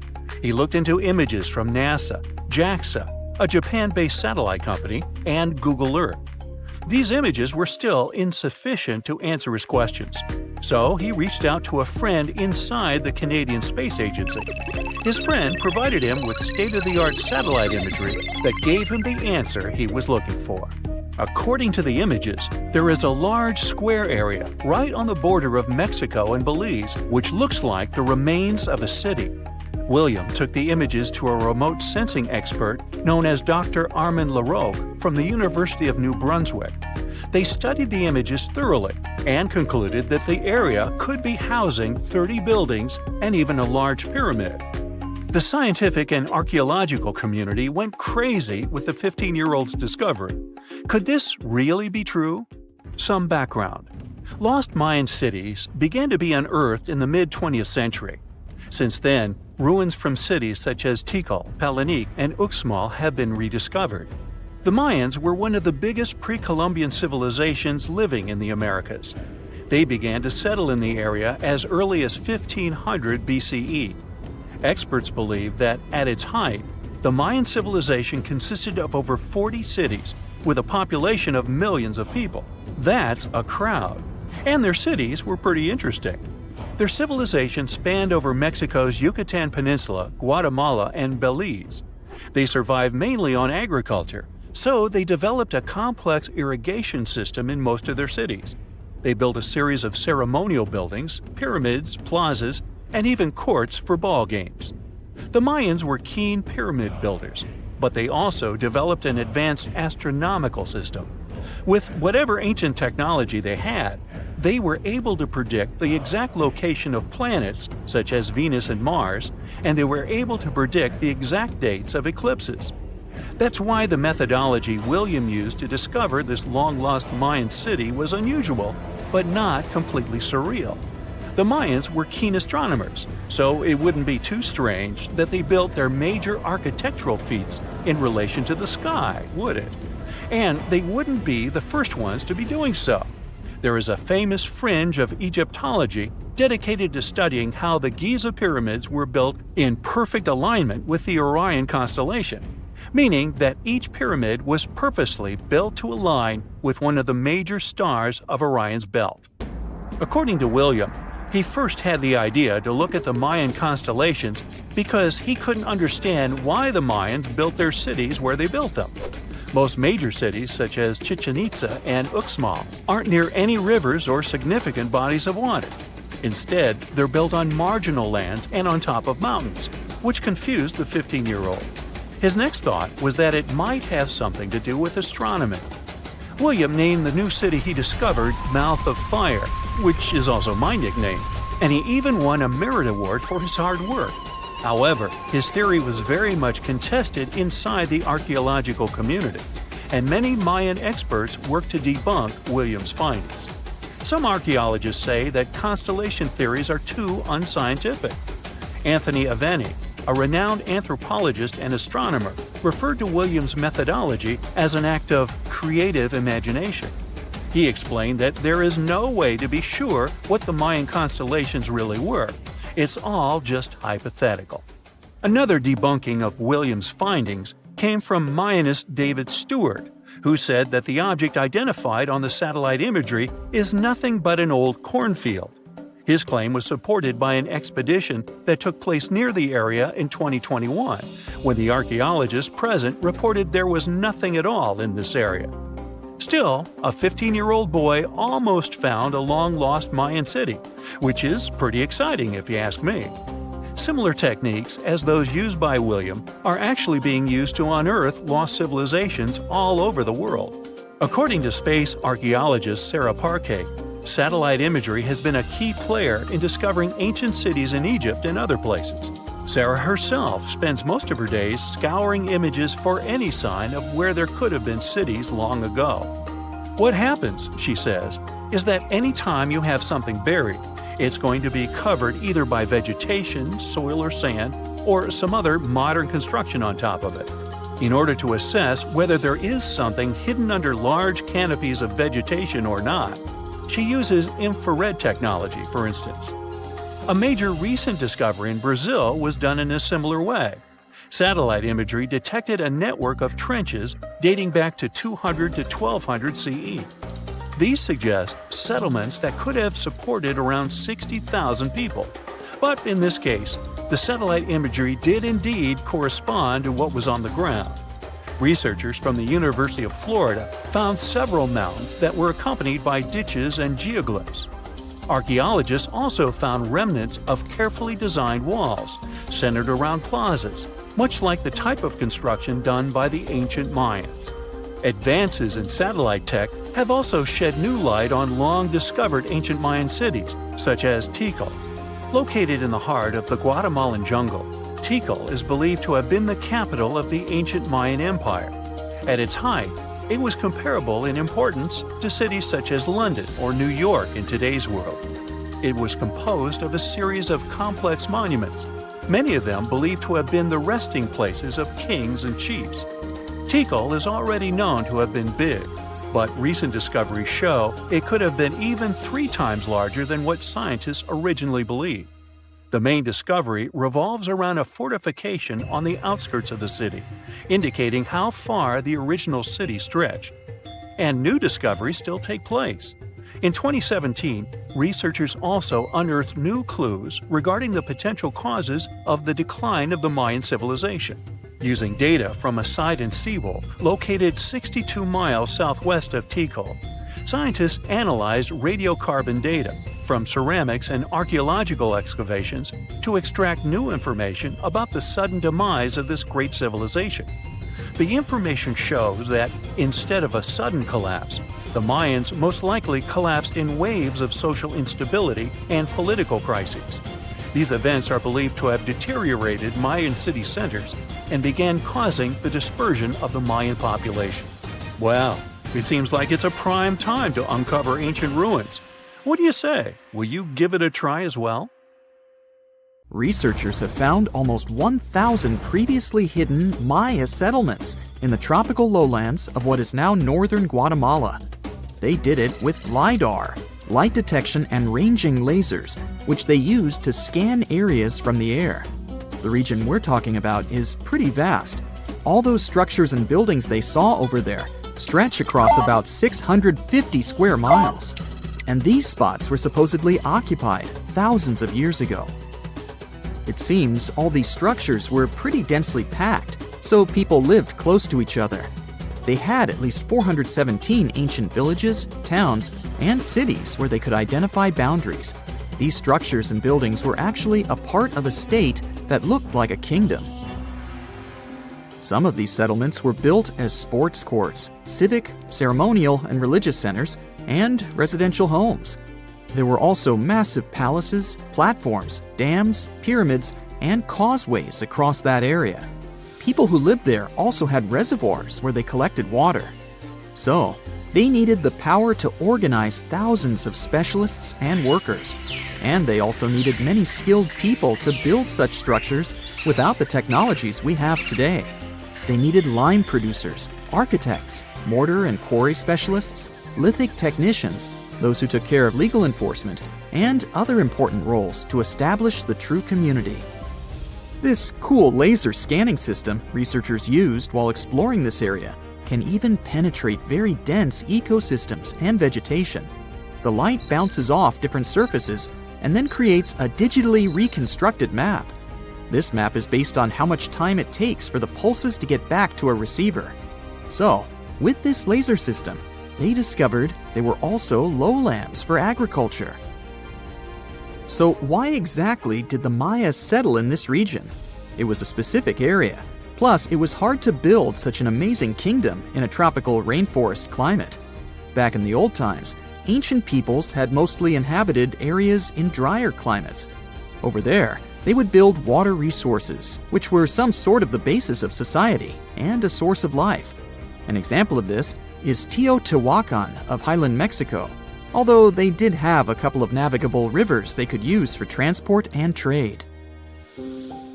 But these rainforest areas had their advantages too. The Maya used natural resources like limestone, which was their primary building material, salt, and the volcanic rock obsidian, which they used for different tools. Also, they managed to find enough dry land to live and build homes there. The lowlands were seasonal swamps called bajos, and they were perfect for agriculture because of the fertile soil.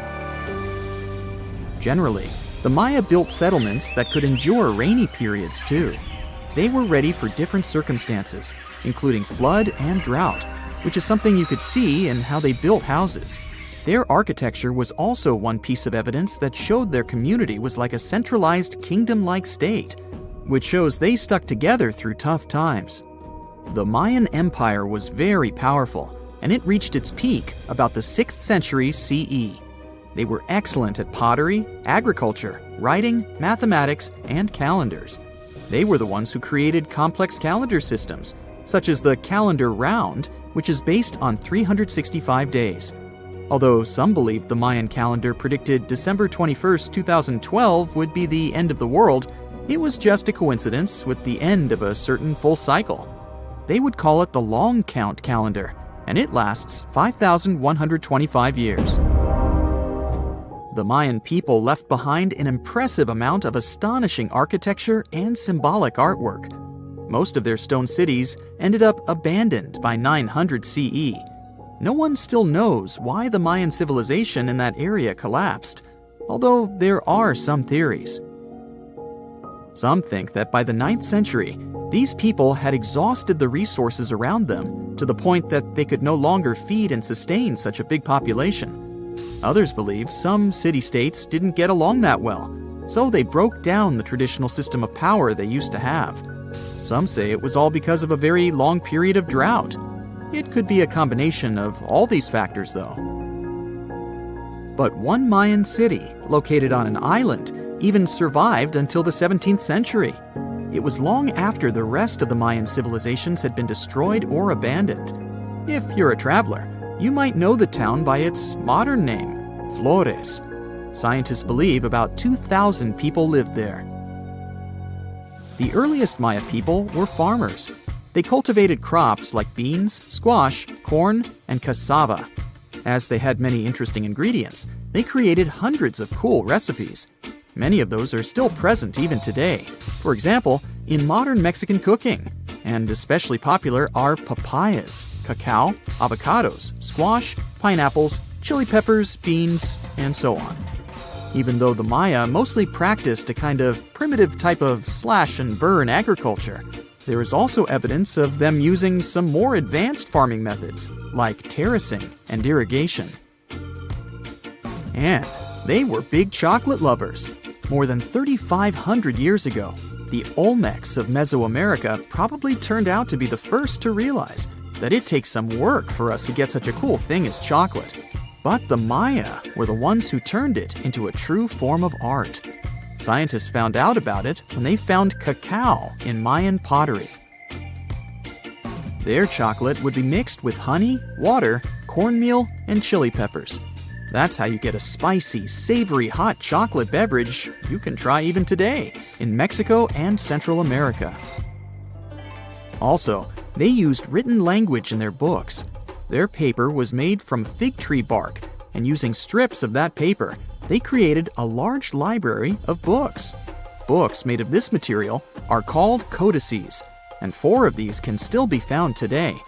Sadly, many books were lost over time because of the humid climate or some human factors. The classic Maya built a bunch of palaces and temples that had a stepped pyramid shape. They decorated them with inscriptions and reliefs, which have earned them the reputation of being incredible artists of Mesoamerica. For the Mayans, flat foreheads were the most desirable thing on someone's face. They were generally really into aesthetics, and having a flat forehead was one of the main things where you could meet their highest aesthetic standard. They also liked to glam up their looks with makeup and clothing. Also, the Mayans were master tattoo artists. Actually, they were one of the first civilizations that started doing such forms of body art. They had a rich culture and believed in many things, such as fairies. Many civilizations across the globe believed in these mythical creatures, which had different names everywhere. The Mayans called those creatures aluxes. They would make sculptures of aluxes from wood or clay, take them to the forest, and hide in some secret spots. The Maya believed these sculptures would come to life during the night and take the role of guardians of their land, animals, and crops. The Maya believed caves were entrances that led to the underworld. You can even visit some of these caves if you like. For example, you can explore the jungles of Quintana Roo and Yucatan near Cancun. There are many spots where researchers found artifacts the Mayans had left behind. They were one of the first cultures that learned how to use rubber latex and make, for example, rubber balls for the many interesting games they had. They used natural latex and then probably mixed it with some other natural substances. That's how they came up with the bouncy balls they played with. They also built cool steam baths. The Maya had structures made from stone that looked like something we know today as bathtubs. Plus, they were building heated stone structures we know as sweat houses. Researchers found these in El Salvador and Guatemala, and they were previously hidden under volcanic ash. Scientists found an entire city of Gallangola that was hidden beneath the dense jungles of Mexico for 600 years. It covers 360 hectares, had over 1,000 buildings, 2.5 miles of defensive walls, a network of internal roads, and a well-planned urban layout with temples and ball courts, and separate neighborhoods for the elites and commoners. For centuries, people believed there was just an abandoned fortress there, based on stories passed on from generation to generation. Until recently, there was no way to see how truly huge it was without spending years on the ground. But thanks to the new technology, a remote sensing tool called LiDAR, they got a 3D model of the area in just 2 hours from a plane. Gallangola was built between the years 1350 and 1521. It was a crucially important place for the Zapotec people, a group that had lived in the area since around 700 BCE. In Gallangola, families lived together in homes with big patios in the middle, surrounded by rooms. When families got bigger, they built more rooms and made their homes larger. The study found that both the leaders and regular people worked together to make the city better. Because Gallangola was surrounded by mountains, they used this land wisely and built their houses in a way that fit the slopes and let rainwater flow naturally. This helped keep their homes safe and strong. They were built so well that many of these buildings are still standing, even after hundreds of years. There are 2 pyramids in the center of the city. They may have been used as temples where the priests celebrated rites and ceremonies to their deities. The priests brought offerings to the altars, and the people assembled at the 2 squares that are now sunken. Then, there is also a palace with 64 rooms, some of them with circular columns on several sloped terraces. There are patios with many stairways all connected to each other. The sensing tool also found a round-shaped lookout point on a natural rock, where the Zapotec people could see their foes approaching from a distance. Researchers also noticed 2 circular structures that could have been used to watch the stars and measure time. They also found some tombs, so there was most definitely a city cemetery. By the end of the 1400s, the Zapotec people controlled a large territory on the Pacific coast and had successfully defended their land from the Aztecs, who were trying to take over more territory. They did the almost impossible and survived a 7-month-long siege at Gallangola. When they won this conflict and kept control of the southern part of Mesoamerica, the Zapotecs didn't need to live in Gallangola anymore. Staying in the mountains had its pros, but they needed fresh water and good farmland to grow food. The small city of Tehuantepec, just 12 miles away, had these conditions, so they moved there just before the Spanish arrived in 1521. Over time, Zapotec traditions started to fade, but their culture didn't disappear completely, and more than 300,000 Zapotec people still live in Oaxaca state in Mexico. They speak their own languages and keep their traditions alive. Creating the 3D model of the lost city is just the beginning of the research. Archaeologists hope that future studies of Gaiangola will help us learn more about how the Zapotecs were organized, how they ruled their cities, and how they interacted with the Spanish when they arrived. They plan to study all 1,100 buildings found in the LiDAR scan, and it will take a few years. Instead of digging up the ruins, they will use special technology to scan the land and learn more about the city without damaging it. This same tech helped scientists find another massive ancient city that lay hidden beneath the thick green canopy of the Amazon forest. A whole network of houses, plazas, roads, and canals was hiding in the shadow of a mighty volcano. For centuries, many scientists assumed that ancient Amazonian people lived in tiny huts, clearing patches of land to survive.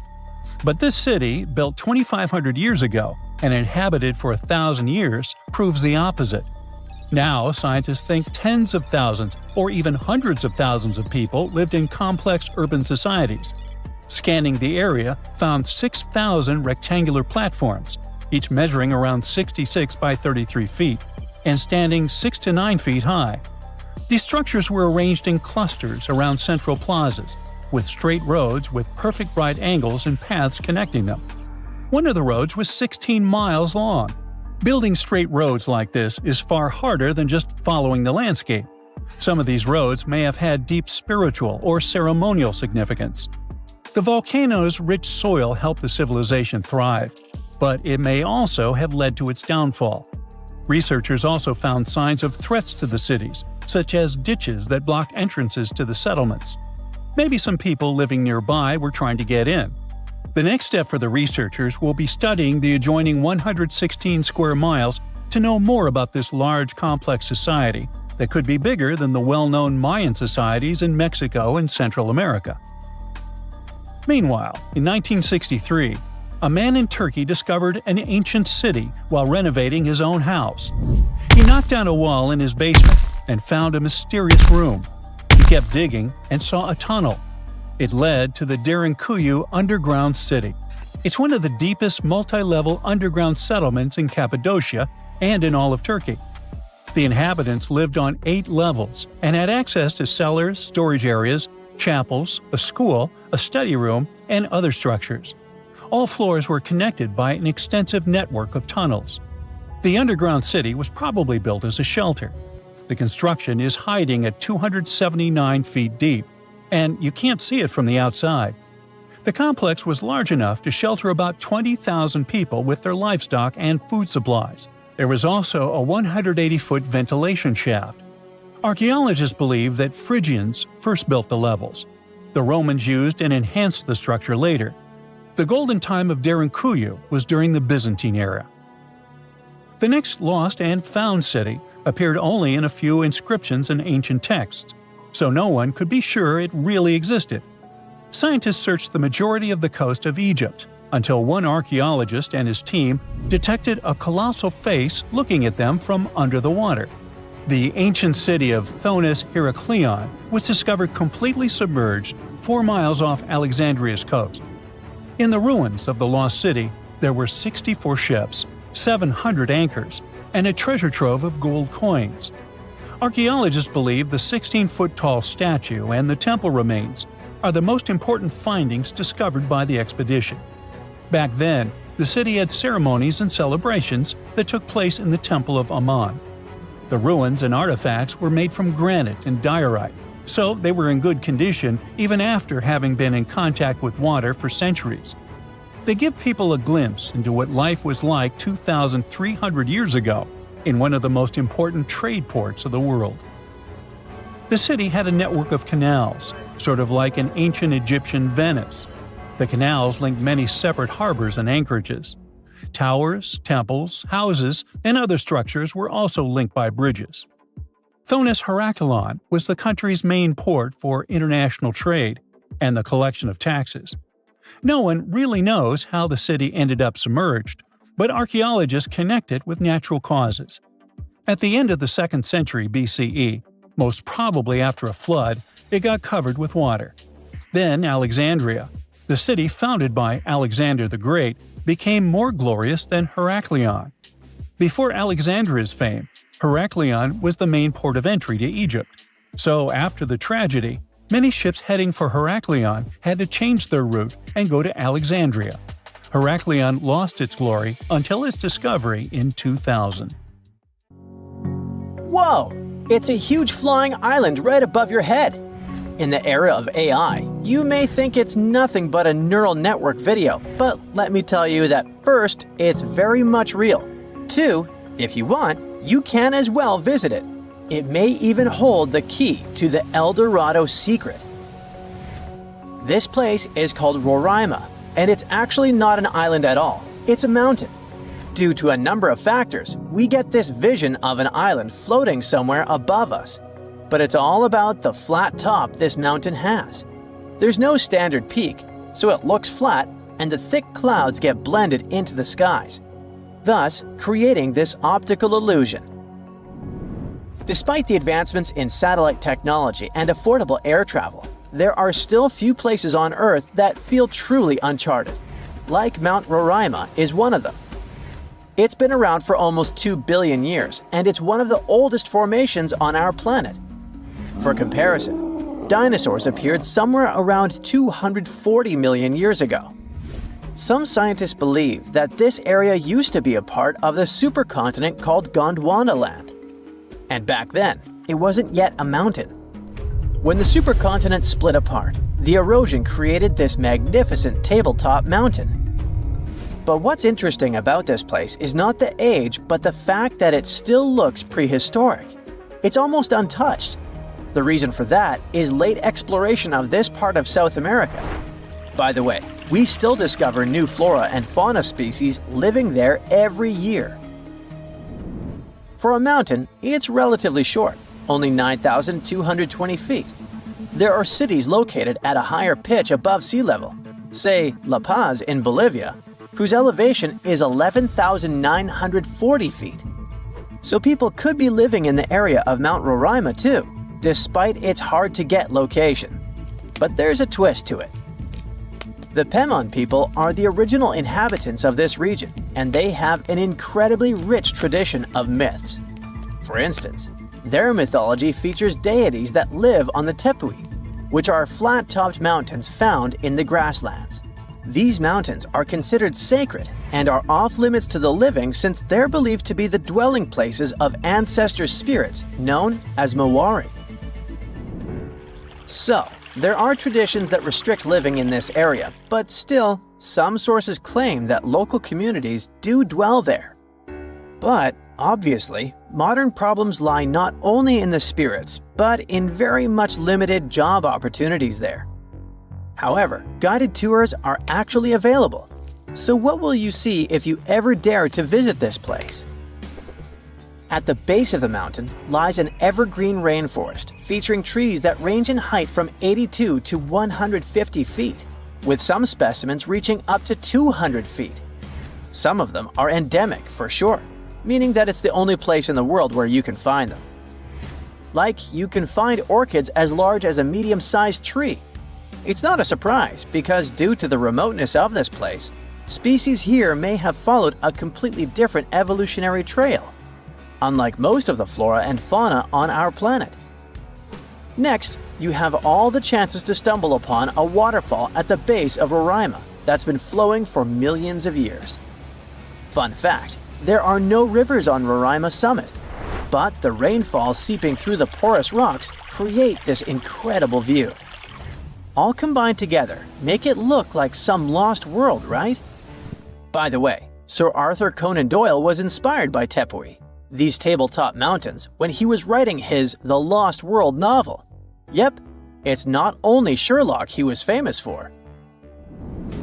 Among these natural wonders, Roraima stands out as the most accessible Tepui. There are more similar formations, but they're way less trek-friendly. Yeah, amongst other mountains, Roraima may be the easiest to get to, but still, it is very hard to get there, even taking into account all the modern technologies. So, how did the discovery happen?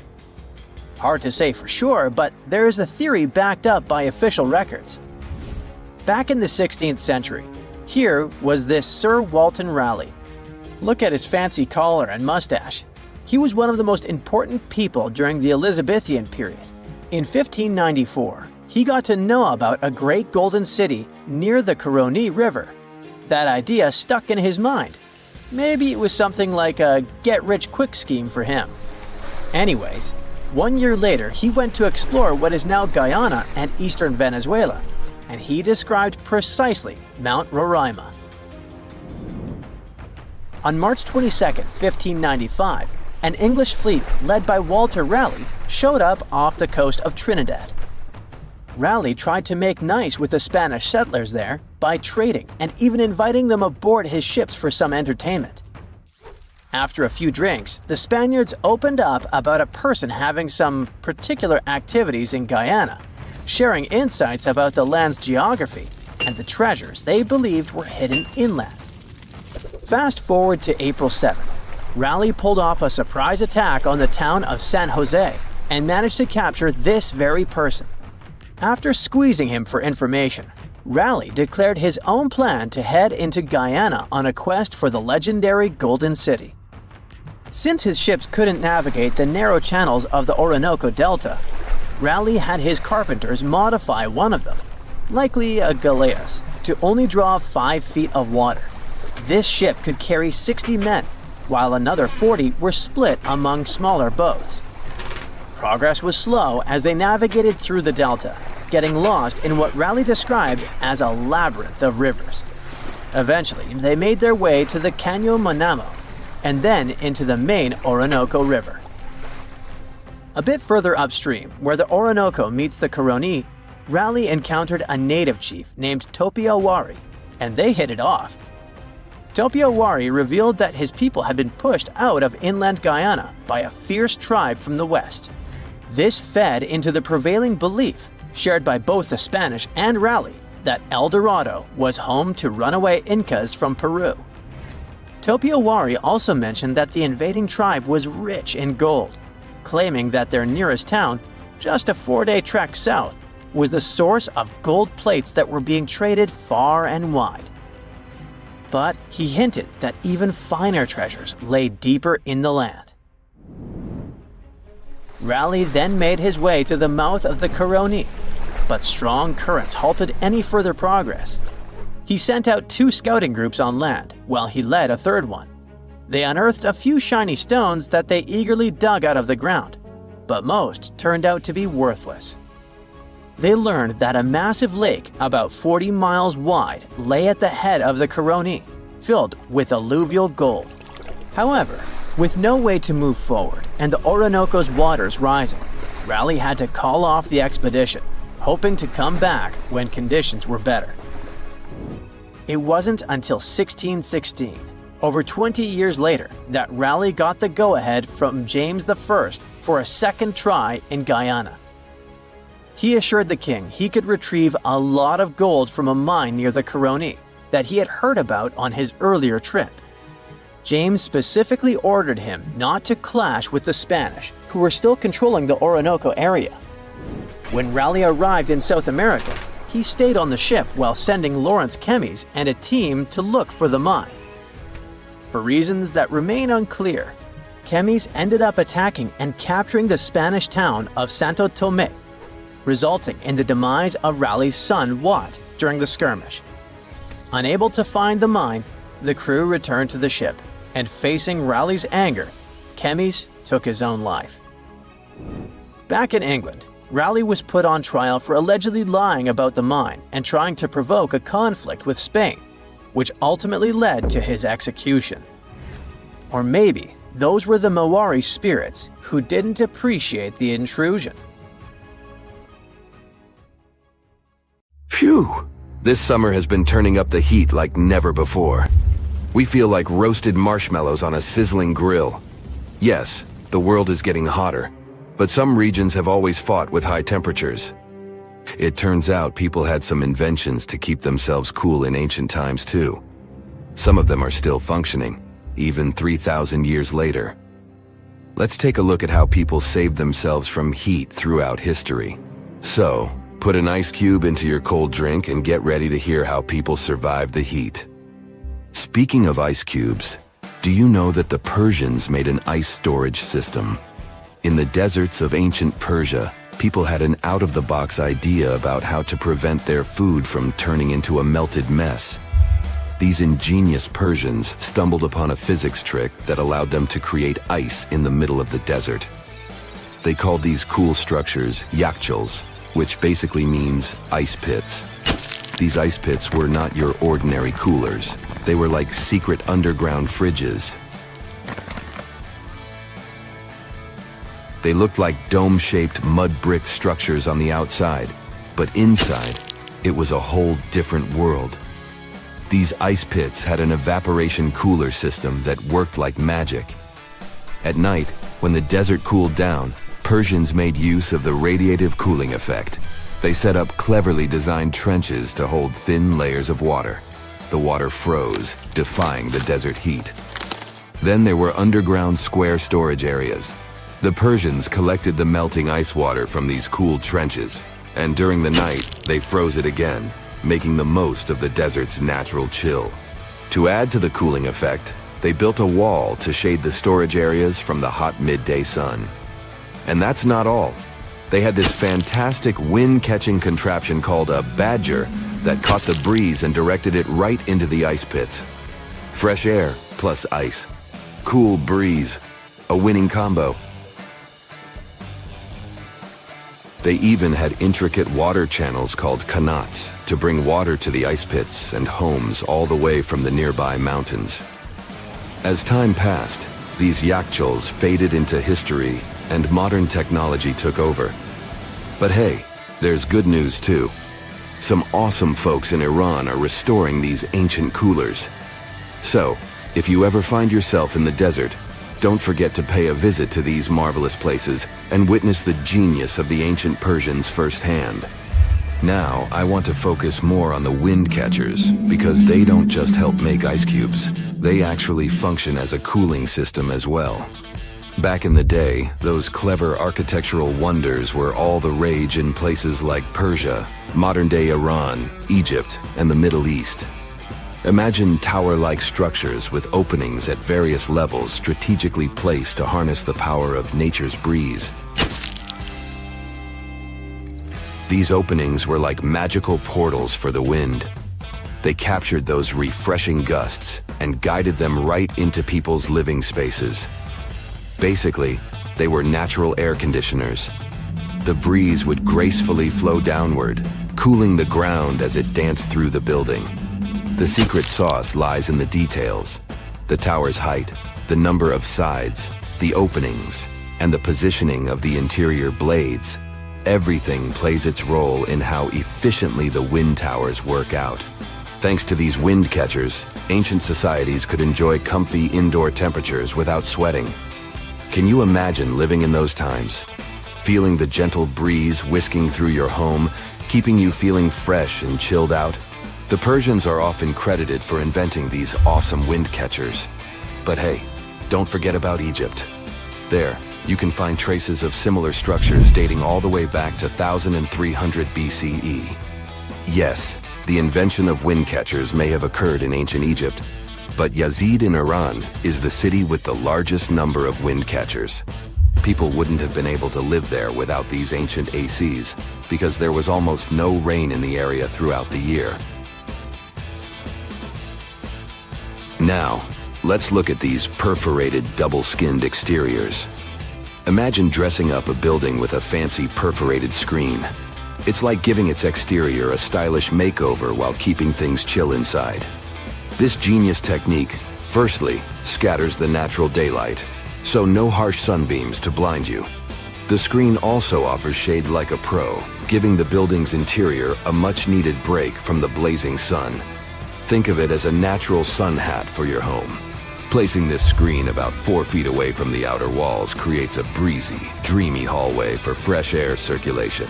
And hey, they add a touch of elegance to the building too. These structures are sometimes called jali. Jaipur, India, for example, has an average daytime temperature of about 100 degrees Fahrenheit. So these structures are lifesavers. Jalis come in various forms, crafted from cement, earth, and wood. It's a cultural symbol deeply embedded in Indian architecture. You can find its captivating presence in iconic historical buildings like the majestic Taj Mahal and the Grand Red Fort in Delhi. But hey, it's not just a thing of the past. It's still rocking modern architecture scenes, and its charm has sparked creativity in artists and designers worldwide. It adorns the building's exterior, its cross-section showing a larger opening on the outside and a smaller one on the inside. This is where the Venturi effect steps in to show off its physics prowess. As the air flows through the narrowing passage, it picks up speed, creating a difference in pressure between the inside and outside of the building. Air blowing at a higher speed gets compressed, and when released, it cools down. Mashrabia is a wooden lattice or screen used in the Middle East and North Africa. These decorative wonders are like window blinds, but they do more than just look pretty. They're smart too. They give privacy, shading you from the sun, and let fresh air and light in. Some people also add clay pots filled with water, sand, or damp straw to their designs. As hot air breezes through the holes, it also passes through the pot's porous surface. The moisture inside evaporates, cooling the air. This is a perfect low-cost technique for hot and dry climates. It's eco-friendly, and there's no need for electricity. Now, let's fast forward to today. Designers are getting creative, mixing traditional wisdom with modern tech. At the Al Bahar Towers in Abu Dhabi, they've got it too. Picture over 2,000 hexagonal panels that dance with the sun's movement, providing shade to the building's interior. Water evaporation was another secret weapon for ancient people. Simple, yet super effective. Plus, ancient Egyptians hung wet mats and curtains in doorways. When the air passed through them, it cooled down, providing a relief from the scorching sun. Ancient architects were the masters of maximizing airflow.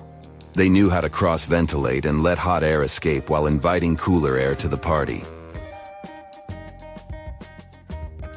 Speaking of ancient Rome, bathhouses were the place to be back then.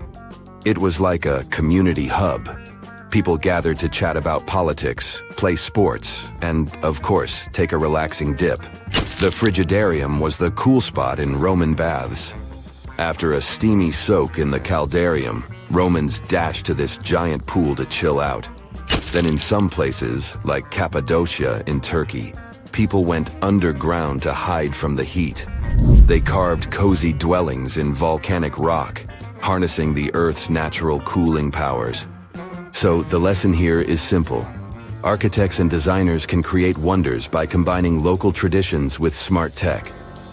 California's Death Valley boasts the highest officially registered temperature to date, with 134 degrees Fahrenheit in 1913. Meanwhile, Africa's sweltering record stands at 131 degrees Fahrenheit in Kebili, Tunisia, as noted in 1931. In Europe, the highest temperature ever documented reached almost 120 degrees Fahrenheit in Sicily in August 2021. Then, in 2022, the UK had the hottest summer of all time. So the Sahara Desert is so big that it covers 8% of the world's territory. It's bigger than the USA or China. Surprisingly, the Sahara is not the largest desert in the world. It is the third largest, behind Antarctica and the Arctic. But it is definitely the hottest one.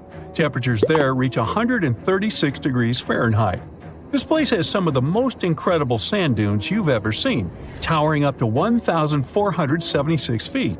But here's the kicker. There's a real risk that these dunes might continue to spread until they cover the entire world. Surprisingly, the influence of the Sahara Desert extends far beyond its borders. Its dust, carried by powerful winds, makes its way to the UK and across the European continent, particularly in winter. This dust, settling on the ground where it rains, is a familiar sight to those in the UK, often leaving a red residue on cars. This connection between the Sahara, England, and Europe serves as a stark reminder of the global reach of environmental phenomena.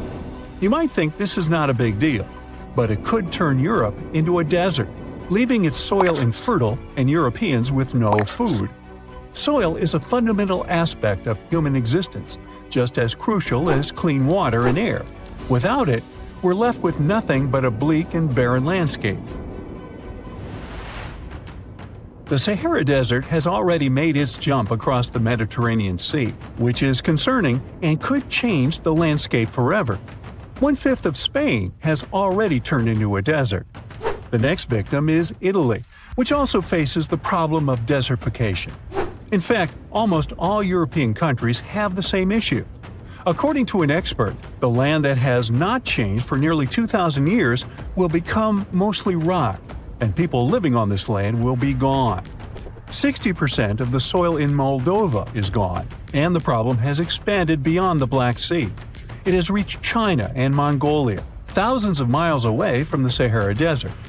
All of this causes losses of $4 billion a year. The threat is so significant that even the UN has gathered the necessary resources to solve the problem as soon as possible. Italy is sending help to Africa to stop the Sahara Desert from expanding. If this process does not stop in the next 10 years, millions will be forced to leave their homes. The Sahara Desert is growing for approximately 30 miles per decade. You do the math and see how long it will take to cover Europe. Since 1920, the Sahara has expanded by around 10%. But not all hope is lost because more than 172 countries have joined to put a stop to the desertification of the world. The World Food Program is a project that aims to help bring back green land that was once present in the Sahara. When they told people who called the Sahara home what they were about to do, the latter basically laughed in their faces and said it was impossible. But when you have a specific goal in mind, the impossible becomes possible. If we traveled back around 5,000 years into the past, we would see a beautiful forest with lush green trees and grass. Africa's climate has been changing for 21,000 years, from fantastic greenery to uninhabitable deserts. This has to do with Earth's rotation and the monsoons that bring water to this dry continent. But with the help of scientists and some clever tricks, we can bring the greenery back and stop the Sahara in its tracks. The Senegal River serves as a border between the Sahara Desert, Senegal City, and Mauritania. When you look at this area from space, you'll see how the desert is expanding to Senegal because the vegetation along the riverbank is almost non-existent. Forests can serve as a barrier, stopping the sand from getting blown away and the desert from expanding. An effort to create a great green wall is being made, and how they do it is actually quite impressive. Nothing has been growing in the currently restored area for more than 40 years, making locals find other places to call home. People were thrilled when they saw that the land could be restored. They're very committed and learn to work with the soil and grow food. At the same moment, more than 30,000 hectares have been restored and transformed into lush greenery. The Sahel region is the starting point of desertification, and it is crucial to establish a green wall in that area first. To make this wall is not rocket science, since it only takes a few simple steps. The ground there is baked by the sun and as hard as a block of concrete. If you've ever poured water on concrete, you know that it just flows away. It doesn't stay in one place. So they had to create water-retaining half-moons that would hold the water and make it available to plants. When you learn about how these half-moons work, you might say, how did they not think of that sooner? Actually, this technique is ancient, and it was once implemented in Sahel, but it was lost over time. When the rain falls, the water is collected into the half-moons that are positioned a bit lower than the ground below contour lines. There is also a kind of bank at the end of the shape that prevents water from overflowing. And in the middle, there are plants that are happy because they have plenty of water to thrive. Also, it's essential to grow native plants that are kind of used to harsh conditions, like sorghum and millet. These plants have been surviving there for thousands of years and produce a good amount of biomass, which means the land can be rehabilitated faster and people will have food sooner. The water that will enter the half moons won't be lost. It will penetrate the ground and top off underground waters. This will ensure the ground that H2O will never run out and that future generations will have usable aqua. This brilliant planting technique is not limited to half moons. People also create lines and plant various vegetables, such as tomatoes. Next, there are places only for trees, like lemons or oranges. After a long hot day, nothing is better than a freshly made cold lemonade. The trees will also protect the soil, and with some luck, there will be a new forest in the Sahara Desert. The goal is to copy the forest dynamic. Start with small plants and gradually expand to bigger plants that are more useful than the tiny ones. They are aiming to plant more than 10,000 trees. Right now, many people are leaving the Sahara after the rainy season, going to cities or leaving Africa altogether. At this time of year, villages are like ghost towns. Only animals can be found there. Most people are gone. I mean, who would blame them? Nobody wants to live in the sand where nothing grows. Luckily, with all this new, old technology being developed, many people are slowly but surely returning to their land and starting to work in agriculture. The best thing is that there are no brutal winters, so plants grow 12 months a year, and people can always have food. People are becoming more social because now everybody stays in their villages and doesn't travel much. If this project works out, Africa will be saved, and the world won't turn into a giant desert. Hey there, curious history buffs! Have you heard the legend of the ancient race of giants of Nevada? Yes, I'm talking about actual giants that allegedly lived thousands of years ago. Now I know what you're thinking. Giants, really? Well, archaeological finds add fuel to this debate too. And here's where it gets interesting. Lovelock Cave was indeed used as a burial site, and some of the remains found there are much larger than average human bones. The cave is by the Humboldt Sink in western Nevada. It was once part of an enormous lake, which eventually dried up, leaving a number of smaller ones, including the Humboldt Sink. The cave became the home of the Site-Ka tribe. According to the legend, these red-haired giants were so big that they had to be buried in the cave itself. Indeed, later on, archaeologists discovered 8 to 10 foot tall skeletons. This legend started to unfold when a mining engineer named John T. Reed talked to the locals in 1886. Once Reed saw the cave, he knew he was onto something. The news spread soon, but the cave was attracting another type of attention too. The deposits of a fertilizer known as guano were discovered inside the cave. So a mining company began excavating the precious resource in 1911 and soon shipped more than 250 tons of the fertilizer to San Francisco. Unfortunately, some of the human remains and artifacts were neglected and lost in the mining process. This led to an official excavation in 1912 and 1924. After the top layer of guano had been mined, strange objects started to surface. Around the area, the earliest evidence of human habitation dates back about 4,000 years. The Lovelock culture lasted for some 3,000 years, and they left us with 10,000 stunning artifacts. The pits in the cave were like a series of time capsules hidden at different depths. Archaeologists determined the age of each pit by its depth. It turns out that many different groups used the cave for storage over a really long time, and the things they stored there give us a really cool glimpse into their cultures. It's like a giant ancient storage unit full of hidden treasures. What have the researchers found besides the giant bones, you might ask? Some other bodies were mummified using a method similar to the one applied by ancient Egyptians. These remains also had something in common with the bodies discovered as far south as Lake Titicaca. Both mummies had some red hair. Yet, there are scientists who believe this reddish hue is the result of the interaction with the environment in which the bodies stayed.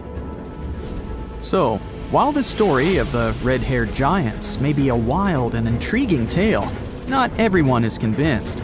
Some experts believe that the bones found in Lovelock Cave are simply the remains of prehistoric animals, like mammoths or sloths. But others insist that there's something more to the story.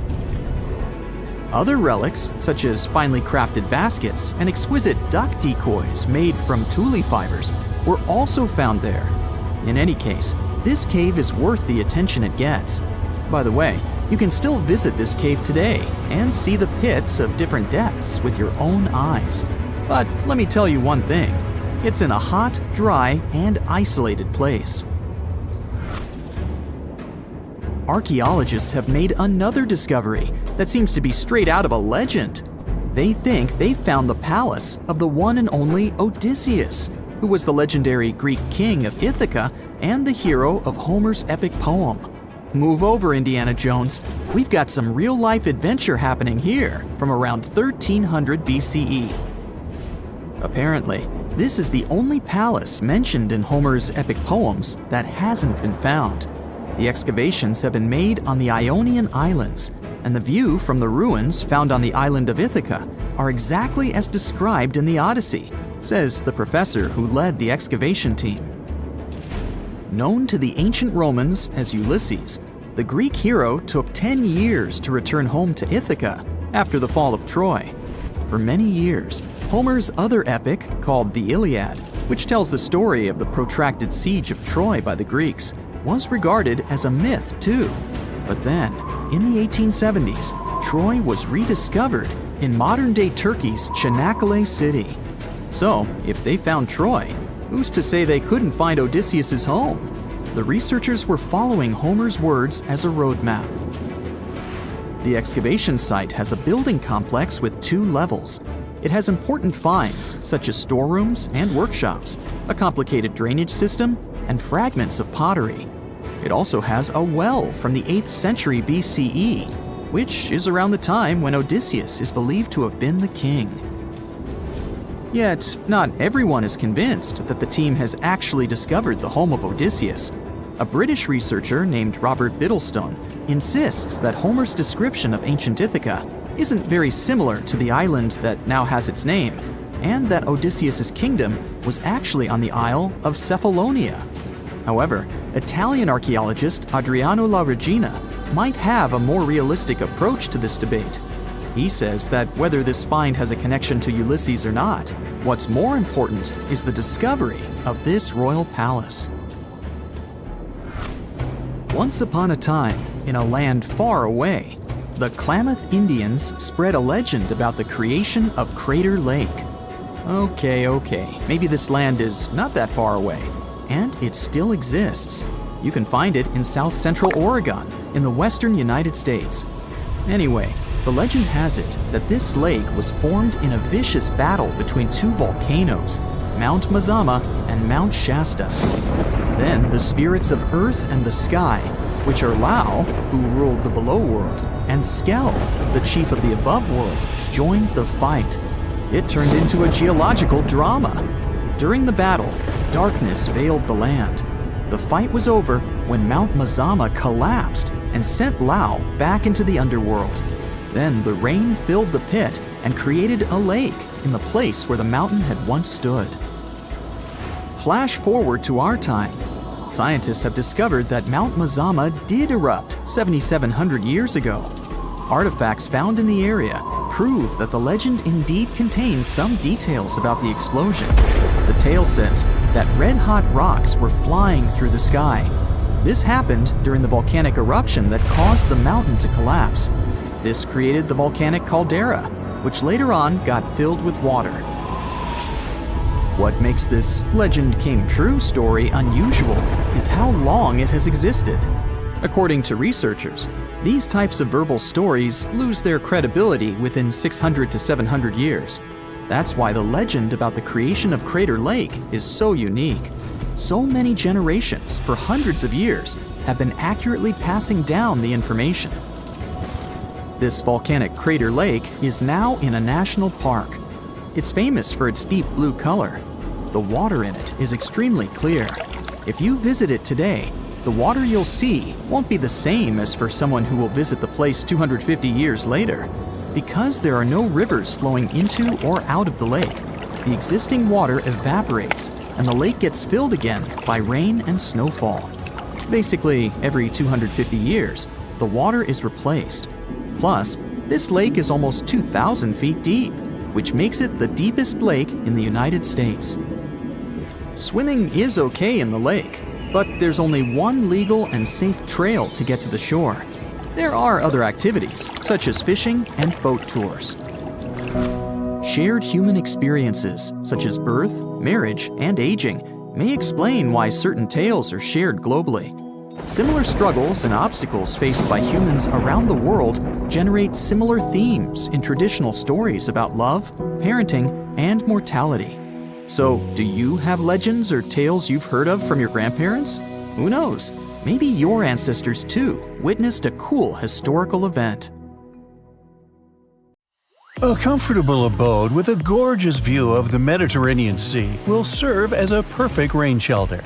Well, this is what a real estate advertisement might have looked like for Neanderthals 100,000 years ago.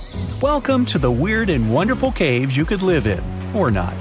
Of course, back then, neither real estate and advertising had been invented yet. Never mind the fact that Neanderthals couldn't build houses and often lived in caves. Yet, one of those caves looks an awful lot like a residential building.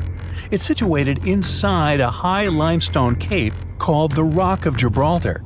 If the Neanderthals had had an economy, the caves inside this rock would have cost a bundle. Navigators discovered it in 1907. They just spotted a big hole inside the fortified rock. For many years, scientists have studied this place and found some traces of Neanderthals. They discovered ancient tools in the cave and bones of old animals. But the coolest thing was, they found 4 caves inside the rock. It was like a residential complex. Neanderthals lived alongside neighbors and helped each other hunt and fish. They created feather decorations and painted abstract drawings on the walls. Imagine our ancient predecessors hanging out in these caves 100,000 years ago. And now, scientists hang out there and study the primeval past of Neanderthals in detail. At the end of 2021, archaeologists uncovered a gap inside one of the caves leading to an unknown tunnel. They crawled through this hole and opened a new space under the cave roof. This place has been closed off from the outside world for over 40,000 years. And it seems it was one of the most prestigious apartments in the entire mountain complex. It has high ceilings with ancient stalactites. The ruined stone curtains divided the apartment into several rooms. Scientists also found the remains of ancient animals and scratches on the walls.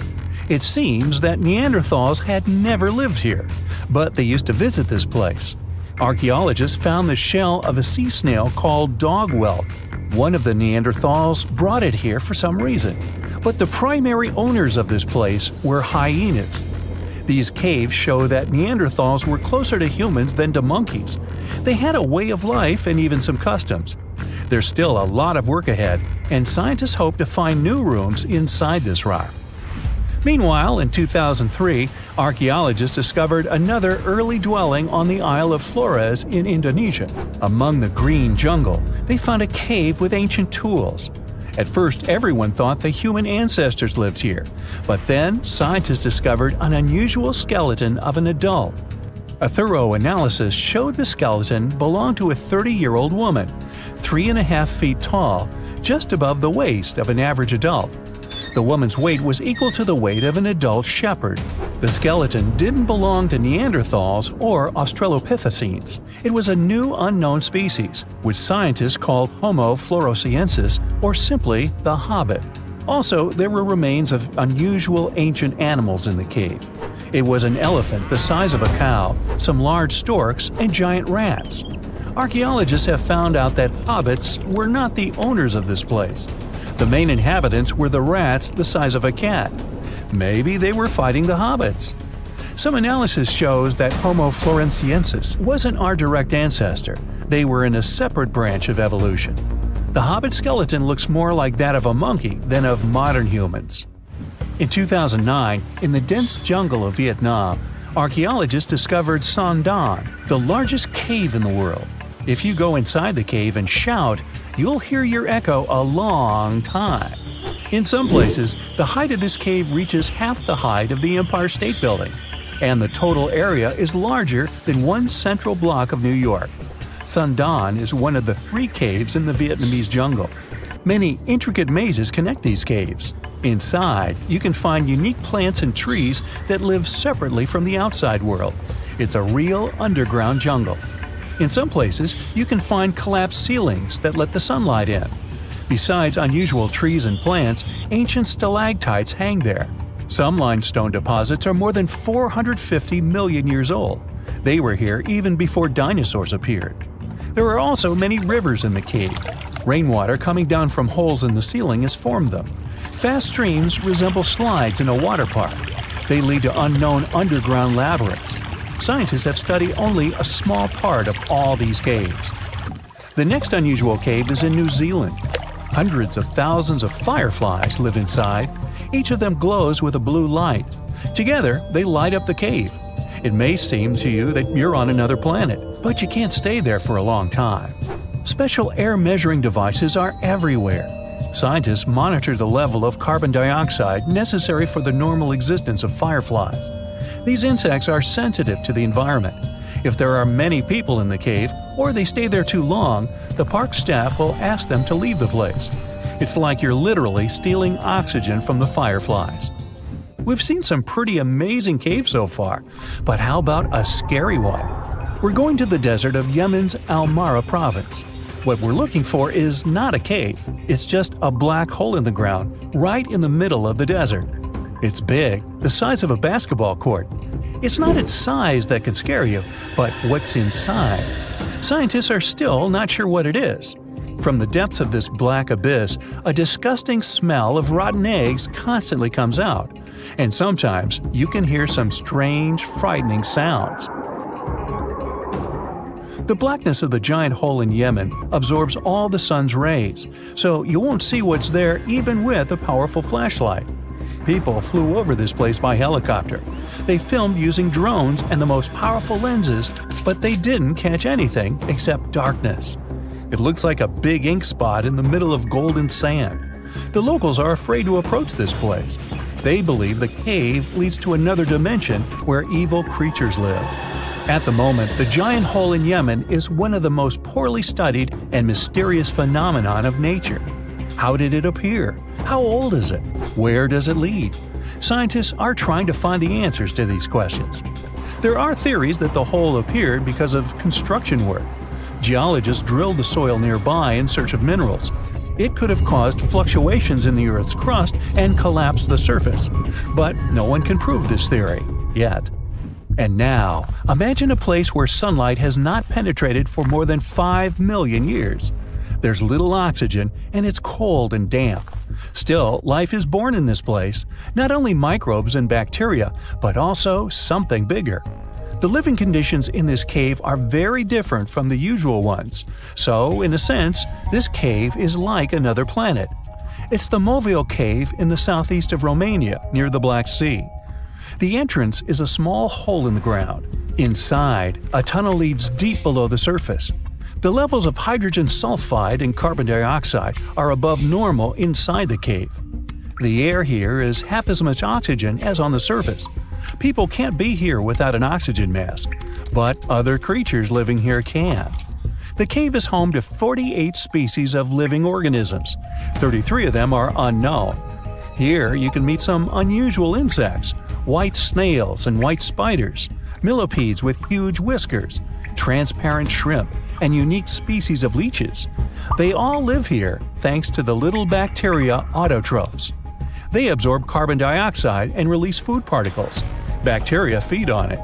Other larger organisms feed on these bacteria, and some bigger organisms eat those little ones.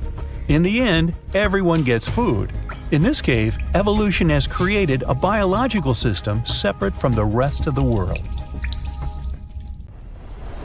Miles and miles of yellow sand, treeless mountain ridges, and scorching hot sun over your head.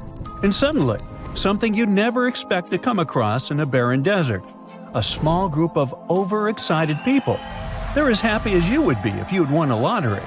They've just found an ancient tomb, once flooded with its walls in bad shape. But the stuff they discovered inside proves that this is the burial site of one of Egypt's most mysterious pharaohs. Historians have been hunting for his tomb for years, but no one expected it to hide ancient treasures. Fast forward. After careful examination of the site, Egyptian officials have announced the discovery of the tomb of King Thutmose II. It's the last missing tomb from Egypt's 18th dynasty. And this is also the first royal tomb found since King Tutankhamun's was discovered in 1922, in more than 100 years. A team of Egyptian and British archaeologists found the tomb in the Theban Mountains area, west of Luxor, near the famous Valley of the Kings. Before this, the site was only known as Tomb C4, but during their excavation, the team found clear evidence proving it belonged to King Thutmose II. Archaeologists actually found the entrance and main tunnel leading to the tomb in 2022. But at first, they thought it belonged to a queen because it was near the graves of Thutmose III's wives. It was also close to Queen Hatshepsut's tomb. Originally, it was prepared for her when she was just a royal wife. But everything changed when she became pharaoh. But we'll talk about this twist of fate a little later. But soon they realized that their discovery was much more significant. They found alabaster jars with Thutmose II's name and the words "deceased king" written on them. That's when they realized that the tomb was actually his final resting place. Sadly, Thutmose II's tomb has seen better days. According to the head of Egypt's antiquities sector and the leader of the Egyptian excavation team, the tomb suffered major damage from ancient floods not long after the pharaoh's death. Water swept through the burial chamber, likely destroying or displacing many of the original artifacts. Much of what had been once inside the tomb was moved elsewhere in an attempt to salvage it. The researchers found out that the tomb had a basic design, with an entrance, a sloping main corridor, and a burial chamber. The corridor was coated in white plaster and rose about 4.5 feet above the floor of the burial chamber. A large staircase and a very large descending corridor of the tomb indicated its grandeur.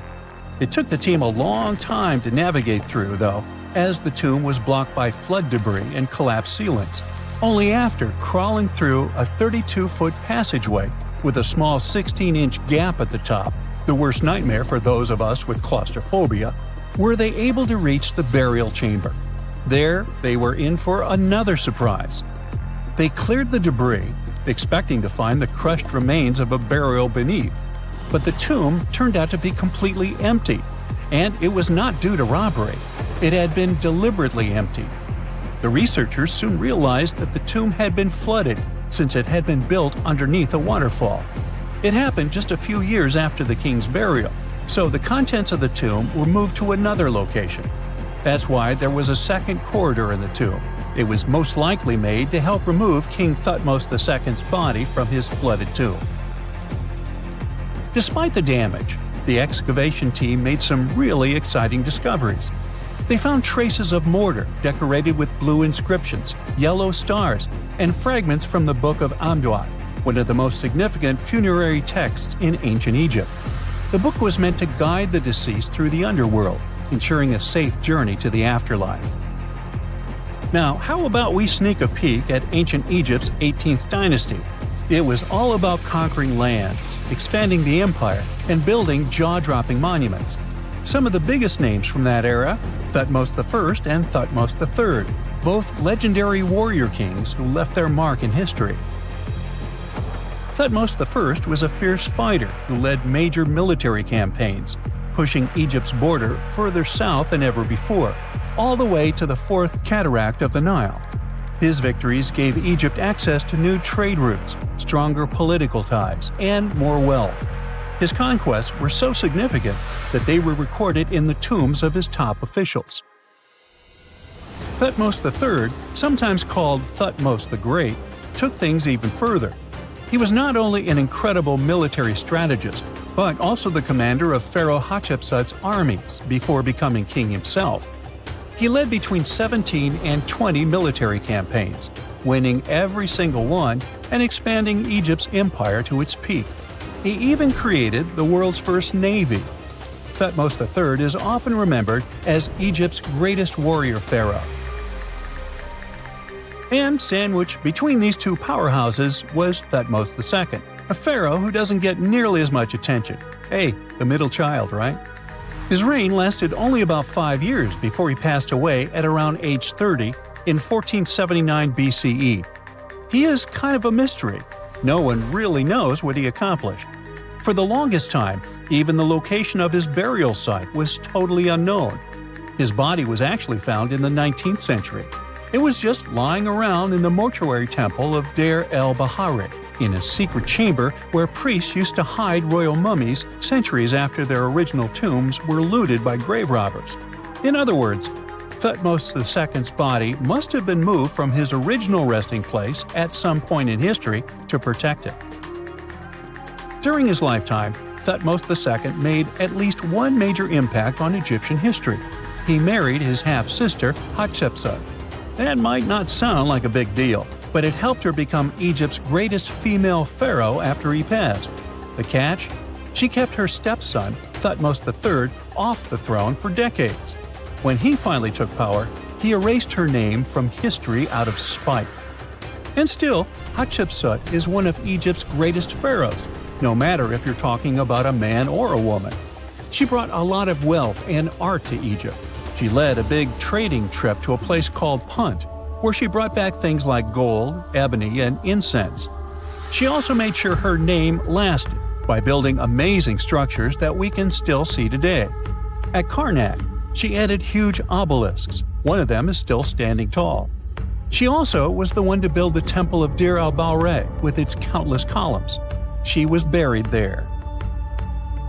Interestingly, Hatshepsut was often shown in art as a man with muscles and a beard, like how pharaohs were usually depicted. But she made sure there was always something in the artwork that reminded people she was a woman, like calling herself Daughter of Re or His Majesty herself. When she passed away in 1458 BCE, Egypt wouldn't have a female ruler as powerful as her until Cleopatra, about 1400 years later. According to Egypt's Supreme Council of Antiquities Secretary General, isn't that a mouthful? Hatshepsut's name actually appears in Thutmose II's tomb, meaning she might have even handled his burial. As for their final resting places, well, Hatshepsut was buried in the Valley of the Kings, and Thutmose II's mummy is now in the National Museum of Egyptian Civilization, alongside other ancient Egyptian rulers. It gives visitors a rare chance to see the remains of a nearly forgotten pharaoh. Now, experts consider the discovery of his tomb to be one of the most significant in recent years. The artifacts found there add important details to our understanding of the history of the region and Thutmose II's rule. And even though the tomb's design is fairly simple and follows the same architectural style preferred by later Egyptian rulers, its historical importance is undeniable.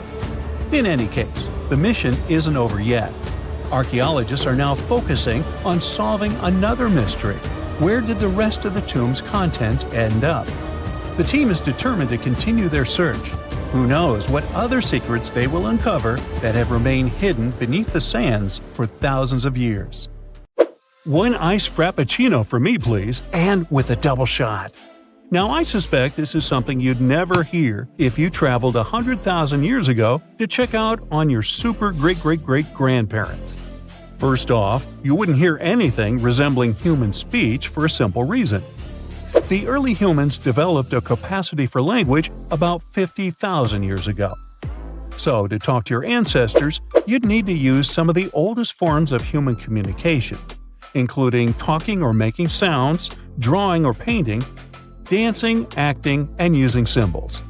For example, if you made some weird noises like grunts or guttural sounds, it would mean you're trying to communicate with your peeps or warn them about something.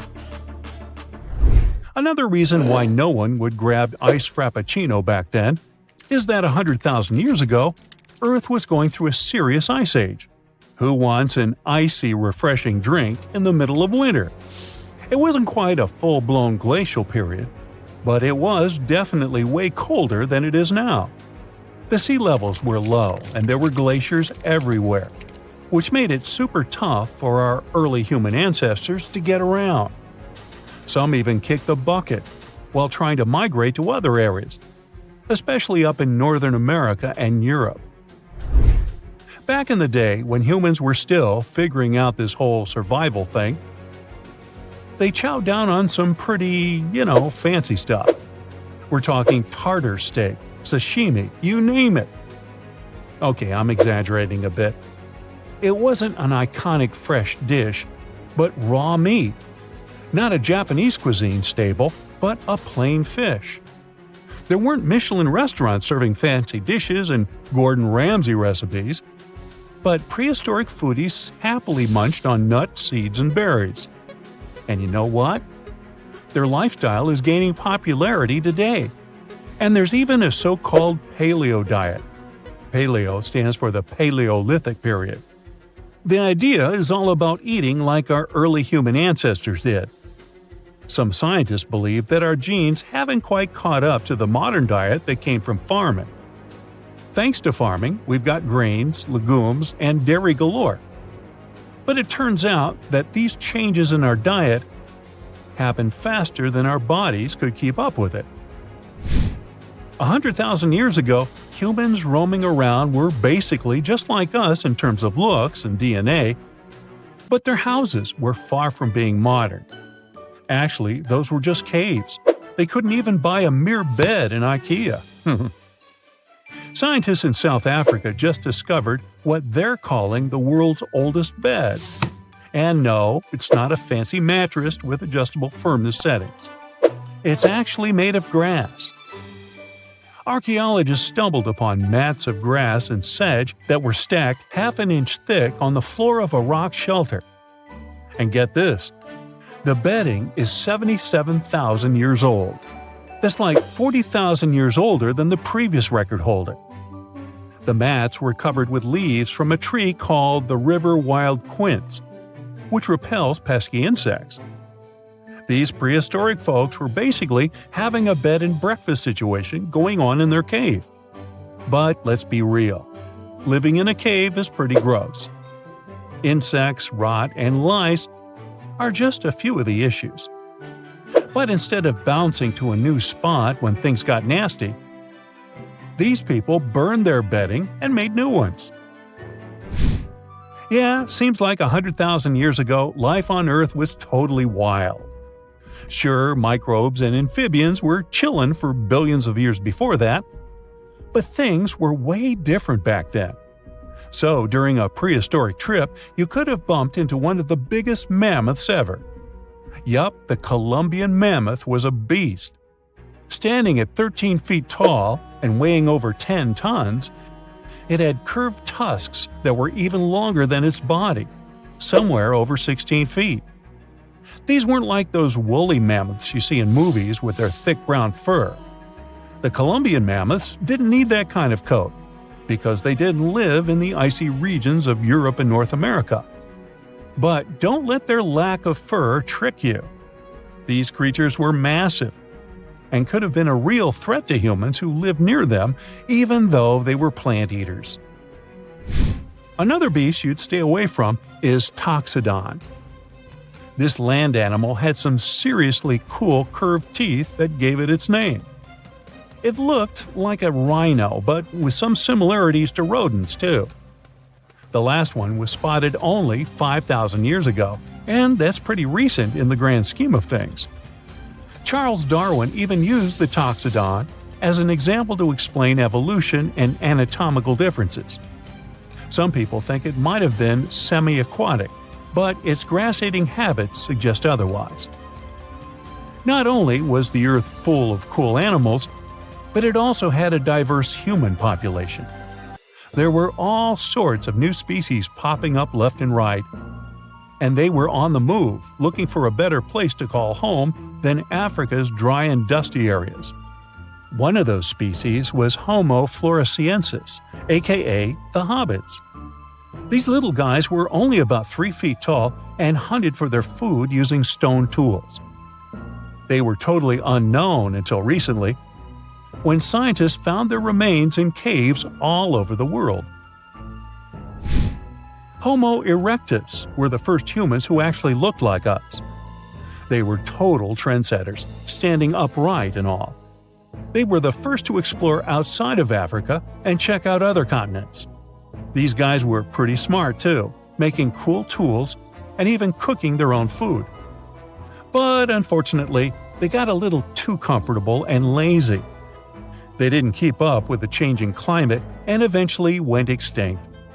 It's a shame really, because while other humans were hustling to improve their tools and survive, Homo erectus just couldn't keep up with the times. Lesson learned, don't be afraid to get out of your comfort zone. Homo sapien Neanderthals were basically our ancient cousins who lived in Europe and Asia. They were pretty smart and used fancy stone tools to hunt and survive. But let's not get too carried away with their intelligence, okay? The media likes to hype them up as geniuses, but there's not a ton of evidence to back that up. Modern people are the only non-extinct human species. You and I are part of the Homo sapiens sapiens subgroup that roamed the Earth 100,000 years ago, too. We were so smart that we even migrated out of Africa to Europe and Asia. Our intelligence was apparent from the very beginning. By the way, the era we're traveling in was called the Stone Age, as back then people learned how to tame stones. That was a tremendously large era that started over 2 million years ago, and it only finished in 3300 BCE. Let's dive into Plombos Cave. It's a super cool spot located in the Plombos Private Nature Reserve on the southern Cape Coast of South Africa. The cave may be small, only around 430 square feet, but it's got a big history. Early modern humans were all about Plombos Cave, visiting repeatedly between 100,000 to 70,000 years ago before a sand dune partially sealed the entrance.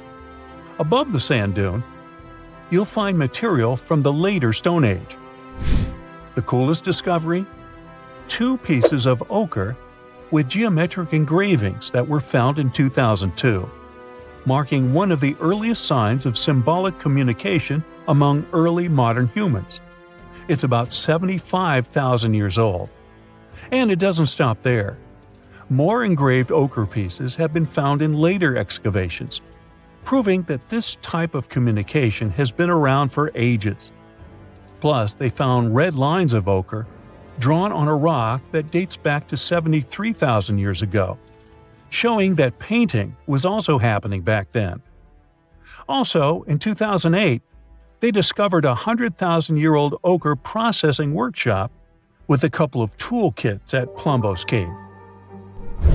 These toolkits consisted of 2 abalone shells containing an ochre mixture that was possibly used for painting or other purposes. Our technology has sure made a quantum jump since the first tool ever was invented. But just so you know, it all started with pointed stones in Plombos Cave. Yeah, probably the reason why you have the internet today is because some prehistoric dude in Plombos Cave learned how to use pressure flaking and managed to sharpen the very first stone ever. And there were some inventions in between that, but yeah. Hold on to your hats, folks, because we're about to embark on an incredible journey. With the help of super smart scientists and their studies, we've asked AI to take us back a mind-blowing 2 billion years in time and show us what our awesome Earth looked like. So buckle up and let's find out. Once upon a time, way back when Earth was just a baby, around 4.5 billion years ago, hopping into a time machine and paying a visit would have been a big mistake. The whole place was a hot mess. First of all, the ground was still all gooey and molten, so landing your time machine would have been a major risk. Now, as soon as you tried to get out, you would see a completely different Earth compared to what we know today. The landscape is a patchwork of rugged mountains, sparkling seas, and vast stretches of land. Picture massive volcanoes erupting in fiery bursts, shooting gases and ash into the air. It's like a crazy fireworks show. And even if you had a fancy new machine that could hover and had special shields to handle the heat, you'd still have a hard time breathing. You see, the early Earth's atmosphere is a bit moody. Thick clouds hang in the sky, casting mysterious shadows on the land below. The air is as thin as a whisper and filled with all sorts of interesting gases like hydrogen and helium. Carbon dioxide swirls around, giving everything a vibrant green hue. Water vapor drifts through the air, creating a sense of humidity and a refreshing mist. Oh, and there might be a hint of ammonia and methane just to keep things interesting. Lots of cool gases, huh? But wait, there's something missing. Oxygen. So if you take a deep breath, you won't feel that familiar rush of air filling your lungs. On land, there are no lush forests or towering trees just yet. Instead, you find rugged, rocky terrains. Some of these ancient rocks bear the marks of intense forces, collisions and earthquakes that have shaped the land over millions of years. But amidst all this ancient beauty, something amazing is about to happen. Life, in its early stages, is evolving and preparing for its grand entrance. Simple organisms, like algae and bacteria, rule the scene. They thrive in the oceans, using the abundant carbon dioxide to grow and multiply. The waters are teeming with activity, with colorful, microscopic life forms buzzing around like a busy city. These tiny organisms are working hard, releasing oxygen as they go about their business. They're like little factories, slowly changing the composition of the atmosphere. So this is what the early Earth looked like, more or less. But why was it so nasty? And how could it have changed so much since then? You see, Earth's heat came from all sorts of crazy things happening during its formation. First off, there was some serious heat already packed into the objects that came together to make our planet. Then, as Earth grew bigger and stronger, its gravitational force got a major power boost. It pulled in more stuff, but it also gave Earth a massive bear hug, squeezing everything tightly. And you know what happens when things get squeezed? They heat up like a pressure cooker. This crazy heating had a huge impact on Earth's structure. Picture Earth as a mixed-up bag of rocks, metals, and minerals. But as things heated up, the rocks and metals got so toasty that they melted. And guess what?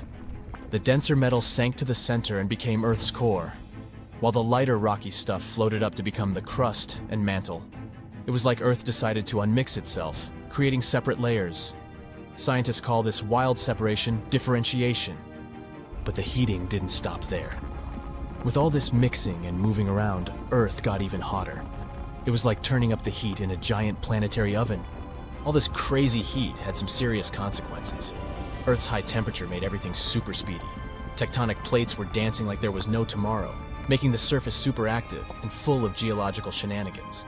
Oh, and that's not all. Earth also got showered by some serious cosmic visitors. Imagine this.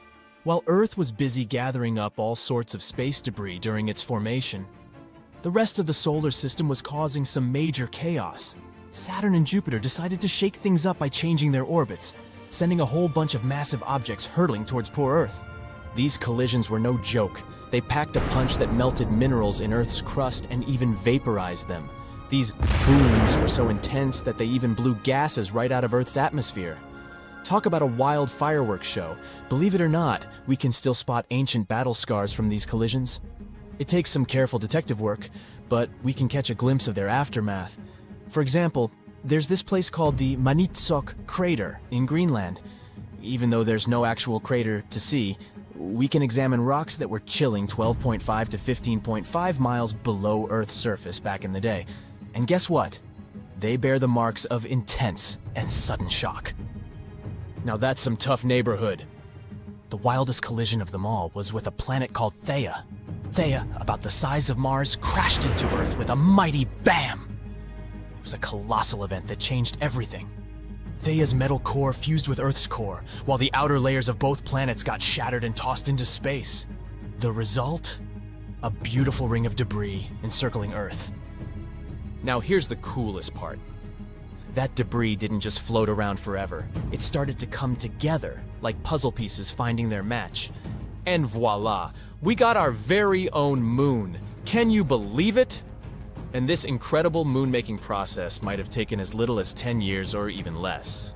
Crazy, isn't it? Scientists call this whole moon-forming extravaganza the giant impact hypothesis. So next time you gaze at the moon in the night sky, remember that it's actually a huge chunk of our own planet. And by the way, Earth also had quite the adventure trying to create its atmosphere. In the beginning, our planet's first attempt at an atmosphere didn't go so well. It had a thin layer of hydrogen and helium that came along with all the stuff it gathered.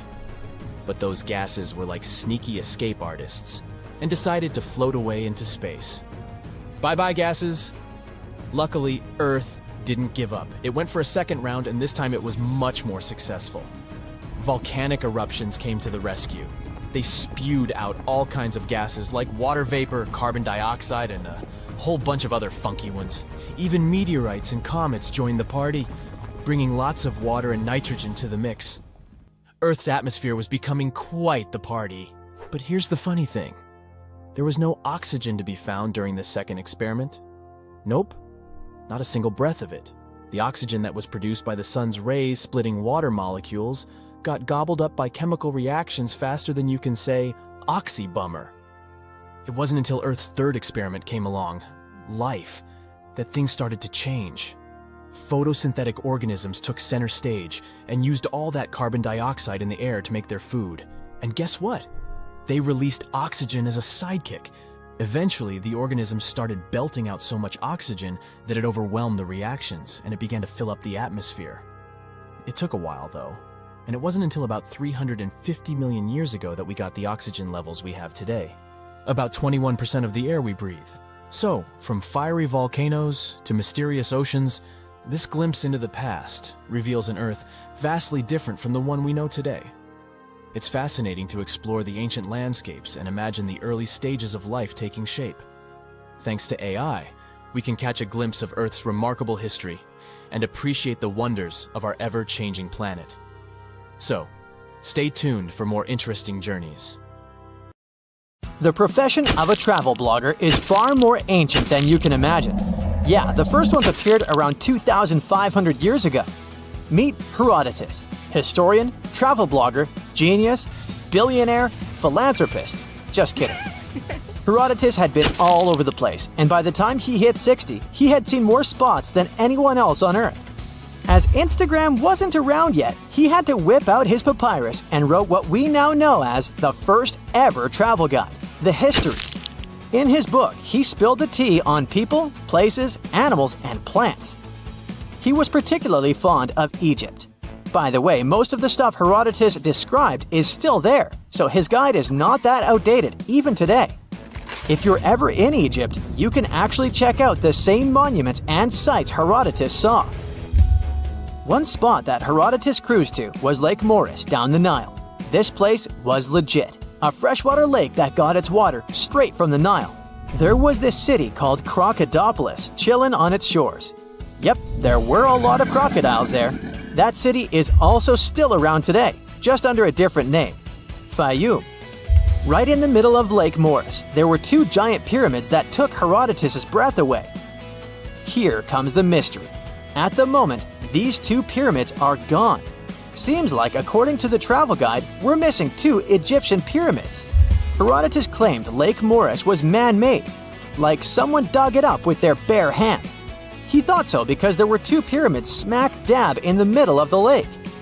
But let's face it, it would have been physically impossible to build something like that in a natural lake. I mean, the ancient Egyptians were pretty advanced, but they definitely didn't have scuba divers and all the essential equipment back then. The pyramids were 50 fathoms above the surface and another 50 fathoms below. Just to give you an idea, 1 fathom equals 6 feet, so those pyramids were around 600 feet tall. That's taller than the famous Pyramid of Giza. And while the Pyramid of Giza has a modest little capstone, these twin pyramids had statues of pharaohs chilling on top. That's why you've never heard of them, and there are only a couple of drawings depicting them. So what happened? Well, time is ruthless. Take the Great Labyrinth Herodotus mentioned, for example. Nowadays, it's just a pile of rubble and cobwebs. Even the once magnificent Lake Moeris has changed. The water there has turned salty, and now it's just a fraction of its original size. Sure, change is inevitable, but you would think pyramids would stand strong against the test of time, right? Their unique designs make them super durable. So where are these pyramids now? Well, chances are they never actually existed. We all know that some travel bloggers tend to exaggerate, right? Herodotus was no exception. While some people call him the father of history, others call him the father of lies. Ouch! Yeah, his books have false or unverified information sometimes. For example, he totally blew up the size of the Pyramid of Giza in his guidebook. He doubled its size. But hey, cut the guy some slack. In the pre-Google era when our travel blogger lived, fact-checking was pretty complicated, especially for Herodotus, who couldn't even read those funky Egyptian hieroglyphics. He had to rely on the locals for info. Those inconsistencies in Herodotus' book might be just one epic prank pulled by mischievous locals on a clueless tourist. Classic. However, there are actually some legit monuments at the site. The pedestals of Baiamu are the leftover bases of two ginormous statues built by the ancient Egyptian pharaoh Amenemhat III. These ruins used to grace the shores of Lake Moeris, but now they chill in the Fayum Oasis, about 4 miles north of Fayum City. The first time these statues were mentioned was by, you guessed it right, the Greek historian Herodotus, who was around in the 5th century BCE. Remember the description? Herodotus said there were two pyramids that soared 50 fathoms above the water surface, and each pyramid had a massive statue sitting on the throne at the top. We have the statues, but not the pyramids. Weird, right? There's an explanation, though. Some scientists believe that Herodotus probably wrote about these statues during a time when the area was flooded. But hey, it's not just Herodotus who spun this tale. Diodorus the Sicilian and Pliny the Elder also jumped on the bandwagon, repeating similar claims about these colossal statues. However, let's not forget that Herodotus might have been a bit lazy. He never actually got up close and personal with the statues. He just saw them from across the lake. So picture this: hazy silhouettes in the distance and Herodotus' imagination running wild with their grandeur. The description matches, except for the height. While Lake Moeris pyramids seem to be a myth debunked, there's another mystery waiting to be unveiled. Some time ago, archaeology researcher Angela Mickle dropped a crazy discovery. She claimed to have found not one, but two lost pyramid sites in Egypt. The craziest part is that she didn't even have to leave her couch to find them. She basically found those pyramids online. After spending 10 years studying Google Earth, Angela managed to pinpoint these two areas along the Nile Basin. They're about 90 miles apart, and both have some funky-shaped mounds. The first one is chilling by the Nile in Upper Egypt, just 12 miles away from Abu Sidoum. The second one, 90 miles north, has a 140 feet wide four-sided shape. The second site even has a massive triangular plateau that's a staggering 620 feet wide. Angela wrote on Google Earth Anomalies back in 2012, saying that the mound looked super flat on top and had a crazy symmetrical triangular shape that had been worn away over time. And the second site? It got this square center that's totally out of the ordinary for a mound this size. It almost looks like a pyramid when you see it from above. But not everyone is convinced. Some Egyptologists say these mounds are just geological features called buttes. Apparently, they're pretty common in the local Fayum Desert. These buttes form when sediment piles up and there's a stubborn layer that doesn't want to erode. So when the surrounding sediment washes away, that tough layer stays put and makes the hill all flat. Still, this one's just a theory as of now. By the way, Egyptian archaeologists just made one more incredible discovery. This time, it's not a theory, but an actual site. In January 2023, they found a complete residential city from the Roman era right in the heart of Luxor, a southern city in Egypt. This ancient city, dating back 1800 years to the 2nd and 3rd centuries, is actually the oldest and most important city ever found on the eastern bank of Luxor. The archaeologists uncovered a bunch of awesome stuff during their excavations. They found several residential buildings, 2 pigeon towers that were used to house pigeons or doves, and even some metal workshops. Inside those workshops, they stumbled upon a treasure trove of pots, tools, and Roman coins made of bronze and copper. It's like a real-life time capsule. This kind of find is pretty rare in Egypt. Usually, they come across temples and tombs during excavations, especially on Luxor's West Bank, where the famous Valley of the Queens and Valley of the Kings are located. But this time, it's all about this amazing residential city. And get this, back in April 2021, they announced the discovery of a lost golden city on Luxor's West Bank that's 3,000 years old. The archaeological team called it the largest ancient city ever found in Egypt. It's like they're uncovering hidden treasures left and right. What makes a giant, well, a giant? You know, big, enormous, you get it. Tough questions. It depends on who you ask. The ancient Greeks had cyclops, while ogres were spread out through all sorts of European folklore tales. The tallest person ever recorded was named Robert Pershing Wadlow, and he lived in the first half of the 20th century. He stood at an incredible 8 feet 11 inches tall, but had many medical issues throughout his life. Sadly, he only lived to celebrate his 22nd birthday. That's because Robert wasn't just tall. He had a condition affecting his human growth hormone, which didn't particularly make his life comfortable. Robert even had to wear leg braces in his adult years. During that same time, incredible discoveries were reported in North America. Some people claim to have uncovered weird-looking skeletons, much larger than previously associated with human beings. It immediately raised the question, did giants really used to roam our planet? Our story begins with the idea of a mound builder race. Some scientists back in the day claimed that these massive earthworks in places like the Mississippi Valley, called the Grave Creek Mound or the Great Serpent Mound, were built by some sort of prehistoric type of human, much larger and stronger than us Homo sapiens are today. From around 1812 to the 1860s, almost everyone in America writing about history was covering this mound-building race. However, not everyone agreed with the theory. There was this naturalist named Benjamin Smith Barton, for example, who warned about jumping to conclusions about giants. He believed that just because people discovered some big bones, they shouldn't immediately think of giants. But people didn't listen. Really? They simply wanted to believe about huge human-like creatures, despite not having any real scientific evidence. Newspapers were filled with these giant stories.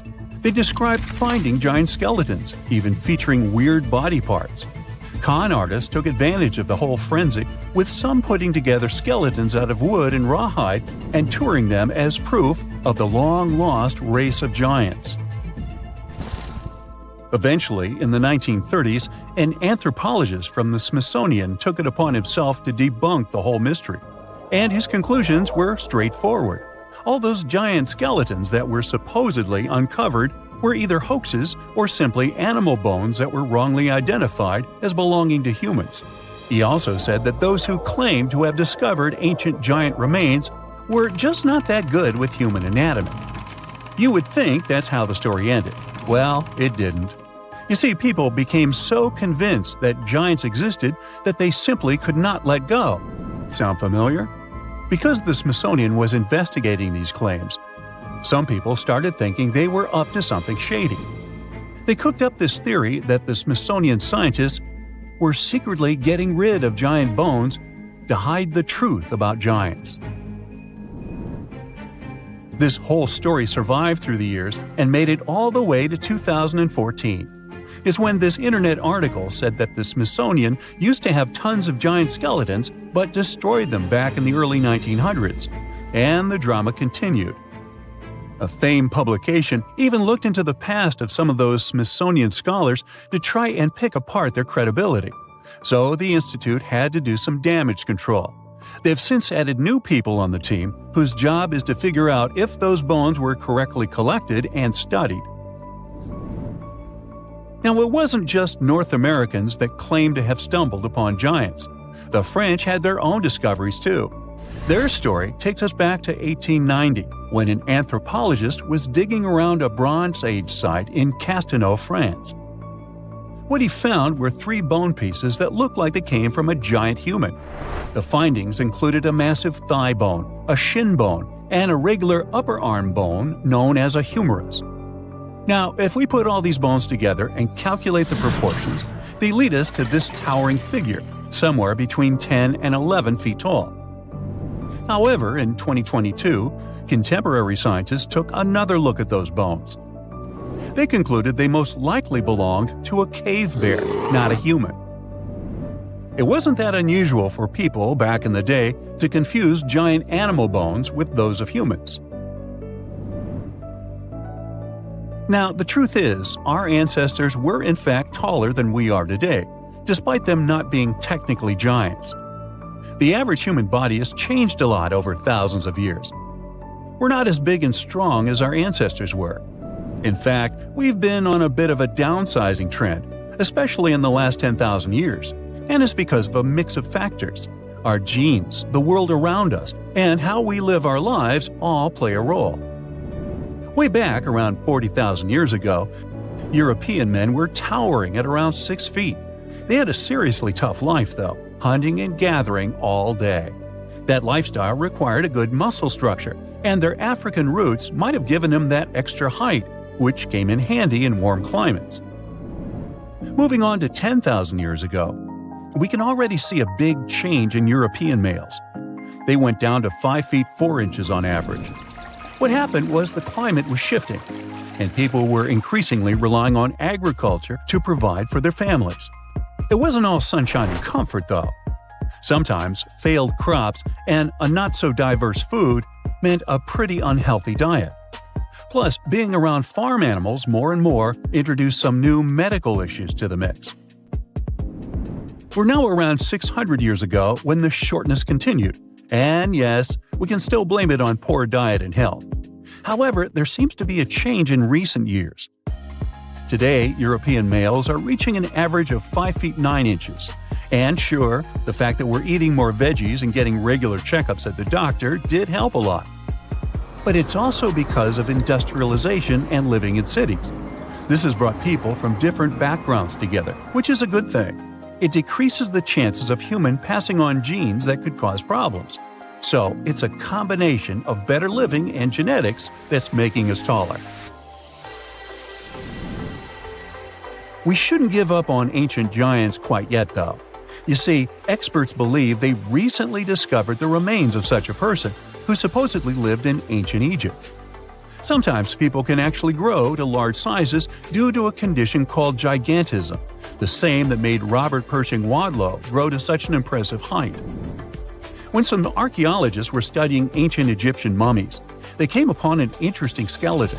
What made it special was that they believed it might have belonged to a pharaoh, who would have been really tall, like 6 feet 6 inches tall.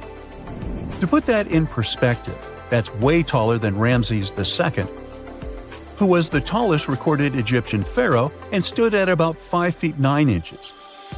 These experts took a closer look at the newly found bones, especially the long ones, and found evidence of something called exuberant growth, which basically means this person's growth was off the charts. It's a clear sign of gigantism, they say. Now, this discovery is important because it makes this mummy the oldest case of gigantism in the world. No other Egyptian pharaohs were known to be giants. It's also fascinating because it tells us something about the health and nutrition of ancient Egyptian rulers. See, those pharaohs were probably better fed and healthier than regular people, which might explain why they could grow taller than the average person. Now, you might be wondering if being a giant had any drawbacks back then. Well, it's hard to say. I wasn't around then. Still, during those early dynasties in Egypt, they seemed to prefer shorter people, especially in royal service. There are a lot of ancient Egyptian stories featuring short-statured leaders and even higher spirits that locals looked up to. The reason why is still a mystery that we might never fully solve. But since this mummy was found in an elite tomb, it's possible that being a giant didn't have a social stigma attached to it at the time. Maybe he was, in fact, seen as special. You're way more Neanderthal than you think, at least when it comes to your DNA. These ancient hominids were shorter and stockier than humans today. They made stone tools, used fire, wore clothing, and had some rituals of their own. The official theory says that they went extinct 40,000 years ago. But a new study says Neanderthals probably never really disappeared completely, but could have mixed with modern humans. It looks like every modern human has about 3% of the Neanderthal genome in their DNA. If it's accurate, it means Neanderthals were more connected with our ancestors than we previously thought, and shared a long history of living together.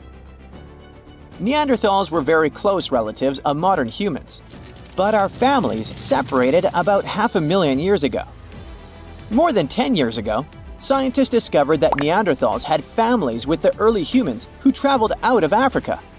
Because of this, people living outside of Africa today have about 1 to 2% of Neanderthal DNA in their genes. We now have only 3 really good examples of complete genetic code from these ancient hominids. The first one comes from bones found in a cave in Croatia that are 50,000 to 65,000 years old. 2 more examples, which are about 80,000 and 50,000 years old, were found in caves in Eurasia. Scientists still aren't sure as much about how modern human DNA got into the Neanderthal genetic alphabet because they don't have enough material to study. But they did compare the existing DNA of 3 Neanderthals with the DNA of 2,000 modern humans. They found that the Neanderthal DNA might be made up to 3.7% of modern human genetic code. It means that in the ancient Neanderthal population, about 1 in 30 parents were modern humans. The scientists found that modern human DNA got mixed into the Neanderthal genetic alphabet during at least 2 periods when humans and Neanderthals were interbreeding. This happened once about 200,000 to 250,000 years ago, and again about 100,000 to 120,000 years ago. There might have been other times they mixed, but we can't see those in the DNA we have now. Another recent study, which hasn't been fully checked by other scientists yet, says that most of the Neanderthal DNA in modern humans came from one big period of mixing, about 47,000 years ago, that lasted for almost 7,000 years. Scientists found skulls that are about 100,000 years old in 2 caves in the Middle East. These skulls look like they belonged to early modern humans, but have some features like bigger eyebrows that might show they had Neanderthal DNA. This could be because of gene flow from Neanderthals, and it fits in the mixing time frame. The study also looked at the genetic differences in the 3 Neanderthal genomes and found out that Neanderthals had an even smaller population than scientists thought before. It could be another proof that Neanderthals didn't just go extinct, but became part of the modern human gene pool. Many groups of modern humans left Africa and mixed with Neanderthals so much that Neanderthals couldn't stay separate. In the future, scientists want to study how modern human DNA affected Neanderthals. This could help us understand if this mixing had good or bad effects on Neanderthals. Neanderthals aren't our only relatives from the past. There used to be at least 9 species of humans on our planet. One of them, Homo habilis, earned the nickname Handyman because stone tools were found with its remains. It lived in eastern and southern Africa. This early human had a slightly larger brain than its older relatives and an ape-like face. Homo habilis was about 4 feet tall and ate a variety of foods. For a long time, scientists thought Homo habilis was the oldest member of our human family. But new dating methods have shown that Homo erectus, another ancient human, might be older and not related to Homo habilis. Homo naledi is a more mysterious member of our human family, discovered in a South African cave in 2013. It's the only region of the world where their remains were found. They walked on 2 feet, but were also good at climbing trees. They were small, about 4 feet 9 inches tall, weighed around 88 pounds, and had small brains. We don't know much about how they lived since we haven't found stone tools or other cultural evidence. But some scientists think they might have buried their deceased and made cave art. In 2010, scientists found some fossils in a cave in Siberia, but they weren't sure what species they belonged to. These fossils are from a group called the Denisovans, who lived between 194,000 and 51,000 years ago. We don't know much about them because we only have a few fossils. But DNA analysis has shown that Denisovans were closely related to Neanderthals and modern humans. They even had families with early humans, especially in Southeast Asia. There aren't enough fossils to give Denisovans their own species name, but their genes are found in modern humans, which means they might be part of our own species. As scientists study more about Denisovans and fossils in Southeast Asia, we might understand better how different species fit into the Homo family tree. In 2003, they found fossils of a very small human-like species in a cave on the island of Flores in Indonesia. These tiny people lived between 100,000 and 50,000 years ago. They were only about 3 feet 6 inches tall. Scientists think they might have come from another species, Homo erectus, and became smaller over time because they lived on an island with limited food. Because of their small size, they're often nicknamed hobbits. Around 40,000 years ago, Homo sapiens, yep, that's us, were the last humans left out of many different kinds of human-like species that walked on 2 legs. So, the logical question is, what happened to the others? And what did we have to do with their disappearance? Some scientists think we survived because our offspring lived longer, or because we were better at handling changes in the weather. Others think we might have competed with other human species, or maybe mixed with them and shared genes. About 300,000 years ago, the first Homo sapiens lived in Africa. They didn't look exactly like us, but they were more similar to us than other early humans. They had tall, round skulls with almost straight foreheads. Unlike Neanderthals, they didn't have thick brows or jutting jaws like Homo naledi. They also had chins, which no other early humans had, though we still don't know why. Homo sapiens lived in bigger groups and had more genetic diversity compared to other early humans.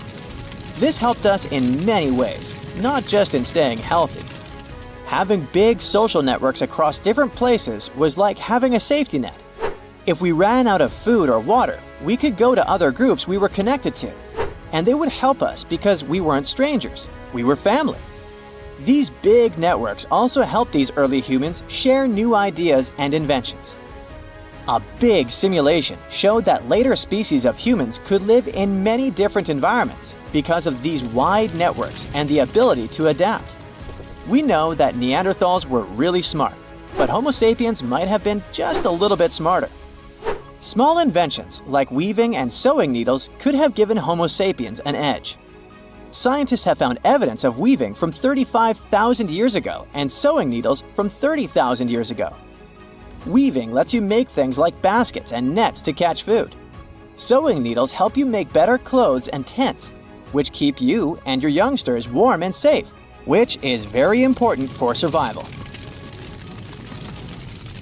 Remember the Neanderthals? Our superstar humanoid cousins of the Pleistocene era in all their wide-nosed and slope-foreheaded glory? They roamed through Europe and Asia for over 350,000 years before they vanished. This was around the same time our ancestors, the Homo sapiens, decided to take a vacation from Africa and explore the world. We may never know what truly happened to the Neanderthals and why they didn't make it to the present times, but thanks to some hefty archaeological digging and impressive fossil finds, we now know a bit more about them.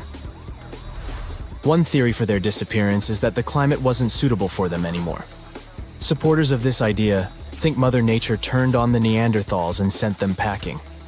Unfortunately, if we look at Neanderthal archaeological sites in Italy, for example, there are no signs of weather catastrophes that could have wiped out this entire species. Others believe there was a bit of resource competition between Neanderthals and humans. That's why specialists also dug around several other archaeological sites where Neanderthals and sapiens might have rubbed elbows for about 3,000 years. In this case, it does seem that the Neanderthals were a bit behind with their tools. Their technology was like flip phones in the age of VR. But who knows if these two species ever crossed paths in that particular region? The evidence is still fuzzy. How they went extinct isn't the only information we're curious about when it comes to Neanderthals. Other scientists, for instance, are trying to decode some of the Neanderthal molecular barcodes to identify their specific traits, some of which you might share, believe it or not. Sure, Neanderthals as a whole species did, in fact, go extinct. But that's not to say remnants of their DNA can't be found in humans. Now, you know how things go when folks live near each other. Some genetic mixing was bound to happen. The evidence? A dash of Neanderthal DNA which was found in modern folks. Now, this is where the plot thickens. Scientists thought that since Neanderthals never lived in Africa, their DNA wouldn't be found in modern African populations. Well, it turns out that African people have about 0.5% Neanderthal DNA too. This doesn't mean our Neanderthal relatives simply teleported through African territories without leaving any trace behind. What this discovery actually implies is that early humans might have visited Europe, mixed their genetic material with that of Neanderthals, after which they returned to Africa. That's a lot of migration. How did we stumble upon that Neanderthal DNA these days, you might wonder? Well, scientists gathered thousands of people from all around the world. Participants came from places like East Asia, Europe, South Asia, America, and Africa. Percentages may vary, sure, but around 20% of the good old Neanderthal DNA is still found in US modern folks. Sure, the average Joe only carries about 2% of that caveman swagger. If you're from certain places or families that have a smidge more Neanderthal in their gene soup, you're looking at 3% tops. Is there anything in particular that we share with our long-gone humanoid cousins? As it turns out, our Neanderthal ancestors gifted us more than just their company for some thousands of years. They also passed down the incredible legacy of their noses. Well, you see, the Neanderthals were outfitted with some seriously high-rising sniffers. These weren't just cosmetic, they were also quite the asset in chilly climates. The icicle-dripping, teeth-chattering kind of cold where your breath could freeze before it leaves your lips. During those days, the Neanderthal noses worked as personal heaters, warming and humidifying the cold, dry air they inhaled. For that kind of extreme weather, these impressive nasal skyscrapers turned out to be quite handy. When our Homo sapiens ancestors decided to leave the sunny savannas of Africa for a spot of frostbite up in Eurasia, they bumped into the Neanderthals. This encounter resulted in not just an exchange of pleasantries, but also an exchange of genes that coded for larger noses. This newfound genetic nugget was discovered by scientists who dug deep into the DNA of over 6,000 volunteers. To complete the study, these scientists meticulously compared this genetic data to snapshots of the volunteers' faces. They measured the distances between various points on each face, such as the height of the volunteers' nose bridges. They then played a game of spot the genetic marker to identify if certain facial traits were linked with specific genes. By the end of this exciting chase, they hit the jackpot. 33 shiny new genome areas were linked to facial features. One standout gene, named ATF3, was traced back to our Neanderthal ancestors and seemed to be the maestro of controlling nose height. Participants with Native American ancestry had Neanderthal hand-me-downs in this gene, contributing to their taller noses. Think of the ATF3 gene as a Neanderthal housewarming gift to us humans, as we stepped into colder climates from Africa.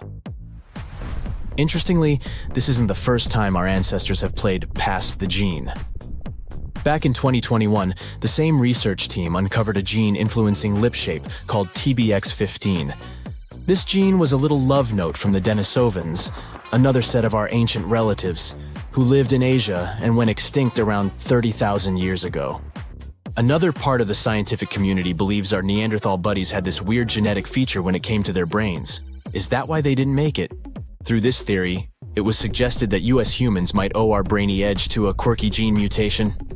This mutation gave our neocortex, that's the smarty pants part of the brain, a little population boom in the neuron department. This amazing gene of ours isn't all that different from the Neanderthal version. It's just one amino acid off, just like ordering a coffee with one sugar instead of none. This tiny tweak is found in virtually all modern humans. Meanwhile, our extinct relatives, the Neanderthals, Denisovans, and other primate pals, all missed the mutation memo, at least according to the study. Now, let's not get ahead of ourselves. Just because we have more neurons doesn't necessarily mean we're geniuses by comparison. But these results do suggest that we might have rewired the brain in a way that gave us a cognitive leg up. Also, it's not all about this lone amino acid difference. It's just a piece of the puzzle. Scientists have previously found a whopping 96 differences between our DNA and that of Neanderthals that could have potentially affected our different outcomes as species. Studying Neanderthal DNA also gave us some insight into their relationships. In fact, we now have some solid evidence of what a Neanderthal family looked like, and surprisingly, it's not really that different from ours. For this study, researchers gathered information from a Neanderthal archaeological site located in Asia. They discovered that one particular family included a doting Neanderthal dad, his teen daughter, and a sprightly young lad who was possibly their nephew or cousin. Part of the group was also an older female relative, maybe an aunt or granny. Now, our young damsel would eventually pack her bags, wave a teary goodbye, and leave her papa's home when she found Mr. Right. Had she been a boy like her young cousin, she would have been a happy homebody. But worry not, she wasn't stepping into a world of strangers. Her new community likely had some familiar, friendly faces. But how were scientists able to predict the ending of this story? By browsing through their gene pool, researchers were able to figure out that the Neanderthal social structure was patrilical. What this means is that most female Neanderthals left their homes when choosing a partner and started a new life with another family. The same research shows that our cave-dwelling clans likely weren't living in isolation either. Families living close by were probably visiting the same rock sampling areas to make their stone tools, the equivalent of a neighborhood hardware store. And when they weren't tooling around, they were busy hunting delicious meals like ibex, horses, bison, and other wandering critters. Scientists, however, were careful to add that this ancient family portrait might not represent the full spectrum of Neanderthal social life. They've kindly asked future archaeologists to get more Neanderthal DNAs on the Ancestry websites. 54,000 years ago, there was one interesting group that lived in caves. A father, daughter, and a couple of other members who were their close relatives. And the cool thing here is that they were the first Neanderthal family we know about. A team of scientists studied ancient DNA from their teeth and bones to learn more about early human society. And this research showed a cool thing. They probably lived in these caves at the same time, together. There were 11 Neanderthals that lived together in one cave, and 2 others from another cave that was somewhere close in the neighborhood. So there were 13 of them, 8 grown-ups and 5 kids. Together with their DNA, scientists also found their stone tools and animal bones. Neanderthals are the ancient human relatives that are definitely the closest ones to us. Their skull was long and flattened if you compare it to the skull of Homo sapiens that's more globular. They also had this specific prominent brow ridge above the eyes. You can easily recognize them by their face too, with the central part of the face protruding forward. Plus, they had a large, broad nose. Some believe their nose was a way of adapting to living in cold, dry environments. When the inside of the nose is bigger, it moistens and warms the air you breathe better. Unlike us, they didn't have much of a chin. Also, scratch marks on their front teeth tell us Neanderthals used them like a third hand when they would prepare food and work with materials they used. Their bodies were strong and muscular, with wide shoulders and hips. Their average height was 5 to 5.7 feet, with a weight of 140 to 180 pounds. Their stocky appearance with short lower arm and lower leg bones minimized their skin surface, better protecting them from the cold. Their lifespan was about 30 years, even though some of them lived longer than that.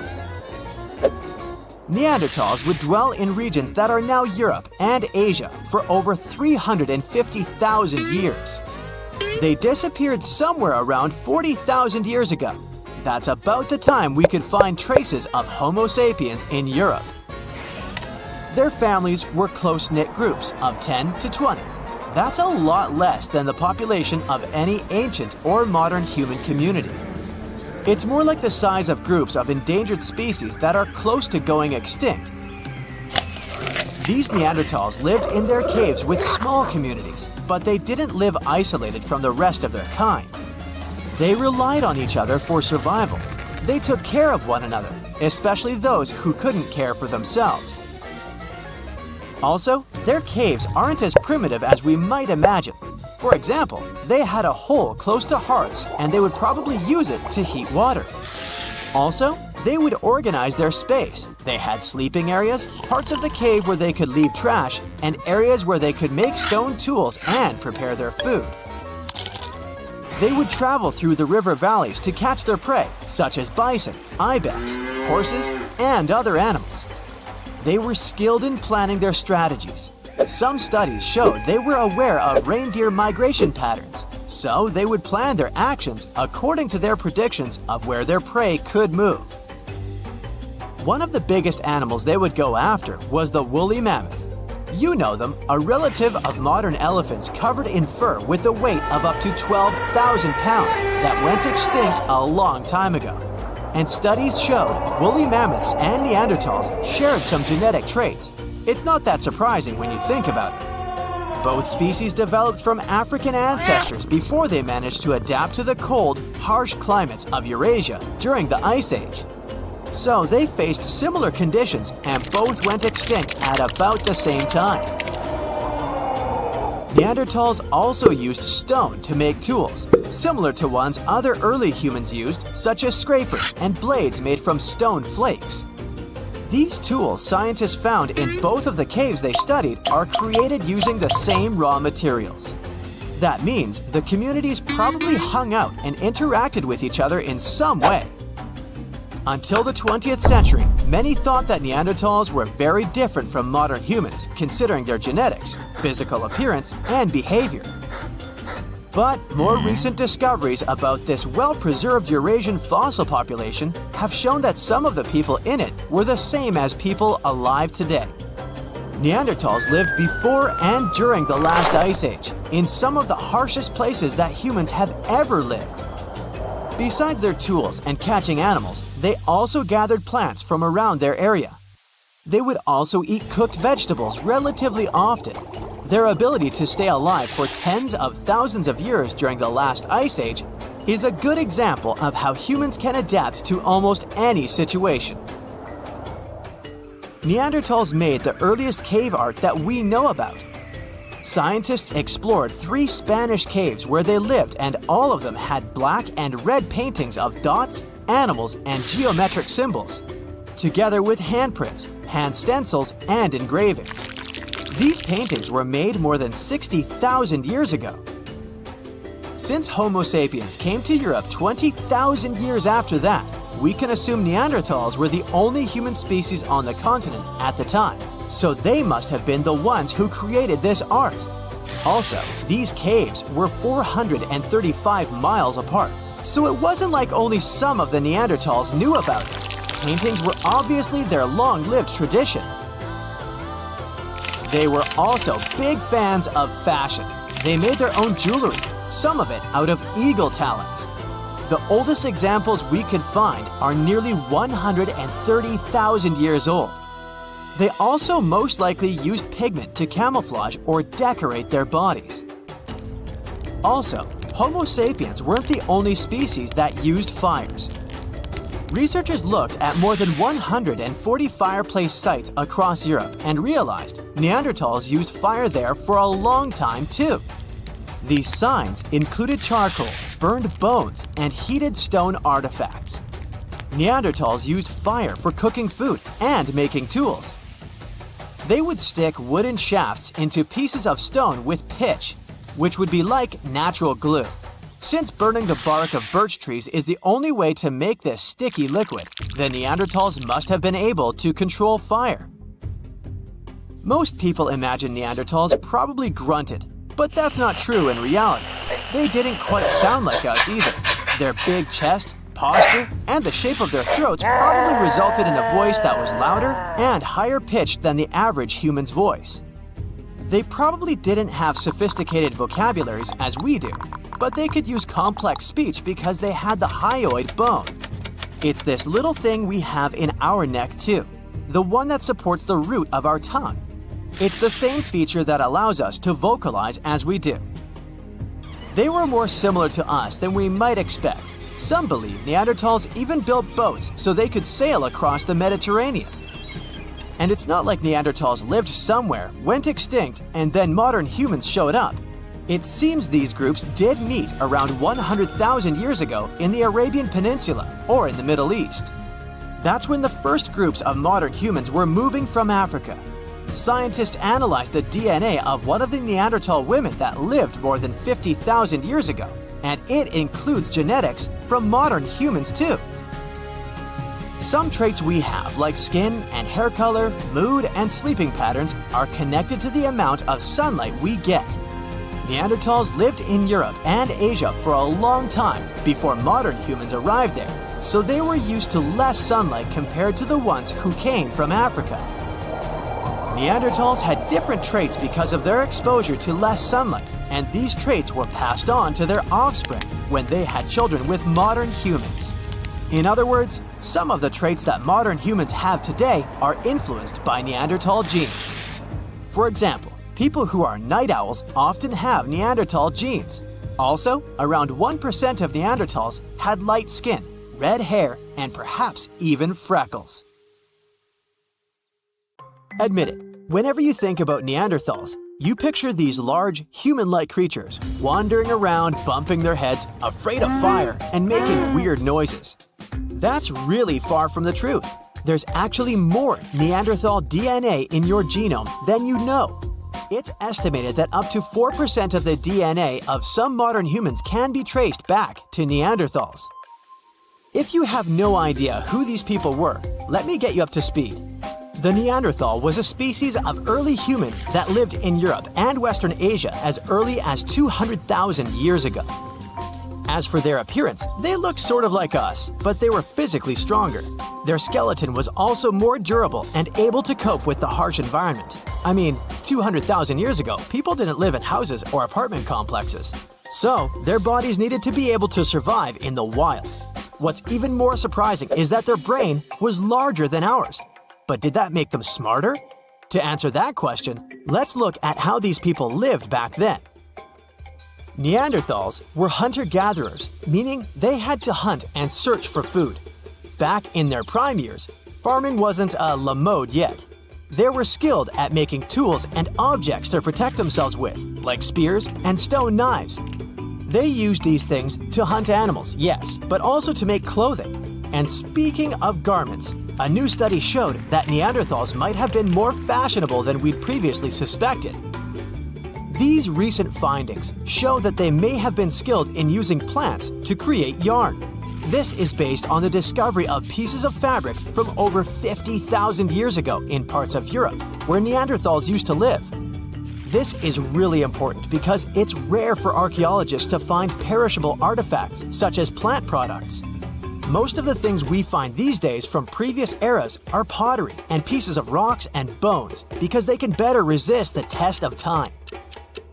Researchers used a special microscope to examine a cord fragment made of twisted fibers, which may have been used for a tool or net. Since it looks like they were able to twist plant fibers into making a cord, Neanderthals had probably been much smarter than we thought. It shows that they had great observational skills and were great at picking out which sort of plant was better to use. They also used fires to keep warm and cook food. It looks like Neanderthals were able to make use of flames that popped out spontaneously, but were not able to create them consistently. Scientists have looked at some Neanderthal sites and found large amounts of ash. That means they had to constantly maintain a fire because they were unable to start it again if it went out. Other specialists believe Neanderthals did use fire, but they did not necessarily need it due to their physical abilities, which allowed them to handle cold temperatures better than modern humans. So, what did Neanderthals eat? Scientists have been able to get a glimpse into their menu, but that's only because these ancient creatures had this nasty habit. They didn't brush their teeth. If you don't brush your teeth regularly, a film called dental plaque will form on the surface of your pearly whites. Over time, this plaque will harden and turn into tartar or dental calculus, which is a combination of minerals, microbes, and leftover pieces of food. Scientists can use bits of the material trapped in dental calculus on fossils to study what our distant cousins ate and what their lifestyles were like. They can also examine ancient DNA to determine the species of microbes present in the mouth of a Neanderthal. Turns out that those living in Belgium ate mostly meat, including woolly rhinoceros and wild sheep, according to the DNA found in their teeth. On the other hand, the Neanderthals found in the El Cedron cave in Spain had a more plant-based diet, including mushrooms, pine nuts, moss, and tree bark. Other Neanderthals from different locations also showed consistent evidence of eating plants. One of the Spanish Neanderthals even had dental problems, and the researchers found evidence of medicinal plants in his teeth. He may have been trying to treat his pain. Another study performed at the University of York found that Neanderthals had some sort of prehistoric healthcare system. It worked regardless of how bad the injury or illness was. The research suggests that this care was provided out of real concern rather than self-interest. This challenges the stereotypical image of Neanderthals as brutes and selfish creatures compared to modern humans.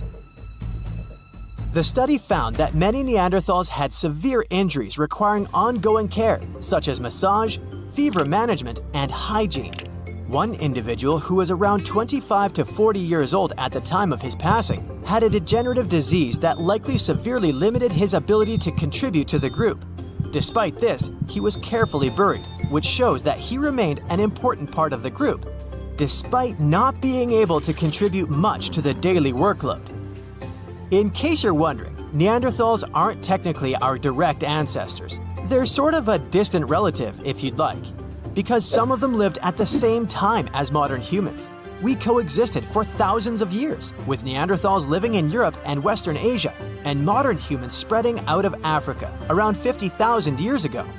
There is evidence that the two species interacted and even interbred. That's why some humans today have Neanderthal DNA in their genetic makeup. However, the precise nature of their relationship is still debated among scientists. Despite their physical advantages, Neanderthals eventually went extinct. Some people think Neanderthals as a species were not successful because they disappeared a long time ago, but they actually did very well. They lived in difficult conditions for a very long time, much longer than modern humans have been around. Modern humans have only been around for about 100,000 years or so, and only started living in cold areas about 40,000 years ago. There are many factors that may have led to the extinction of Neanderthals. It is believed that changes in their natural climate and competition with modern humans were two of the main reasons. Neanderthals specialized in hunting certain animals, but when those animals went extinct, they may have struggled to find food. Additionally, modern humans had advantages, such as trade networks and better technology, including sewing needles or bows and arrows, which may have given them a competitive edge. Although there is no evidence of direct conflict between the two species, it is known that they interacted. Some people even believe that Neanderthals did not fully go extinct, since their traces of their DNA can still be found in some people. So, what if the Neanderthals hadn't gone extinct? Charles Darwin pointed out that many of the unique traits of humans, like emotions, intelligence, language, and social behavior, can also be seen in some form in other animals. Our closest relatives, such as Homo erectus and Neanderthals, were also quite similar to us. However, Homo sapiens are the only surviving members of the hominin group, which includes around 20 known and potentially many more unknown species of humans and human-like apes. Even if the Neanderthals had survived, they would have probably integrated into society and evolved at the same time as modern humans did. One theory suggests that since they were outnumbered at one point by Homo sapiens, their traits would have eventually merged with ours. Those less advantageous, like their inability to produce fire, would have disappeared over generations. Other theories suggest that maybe they wouldn't have wanted anything to do with us. Looking at our differences rather than our similarities, maybe they would have developed their own communities, choosing to live separately from the modern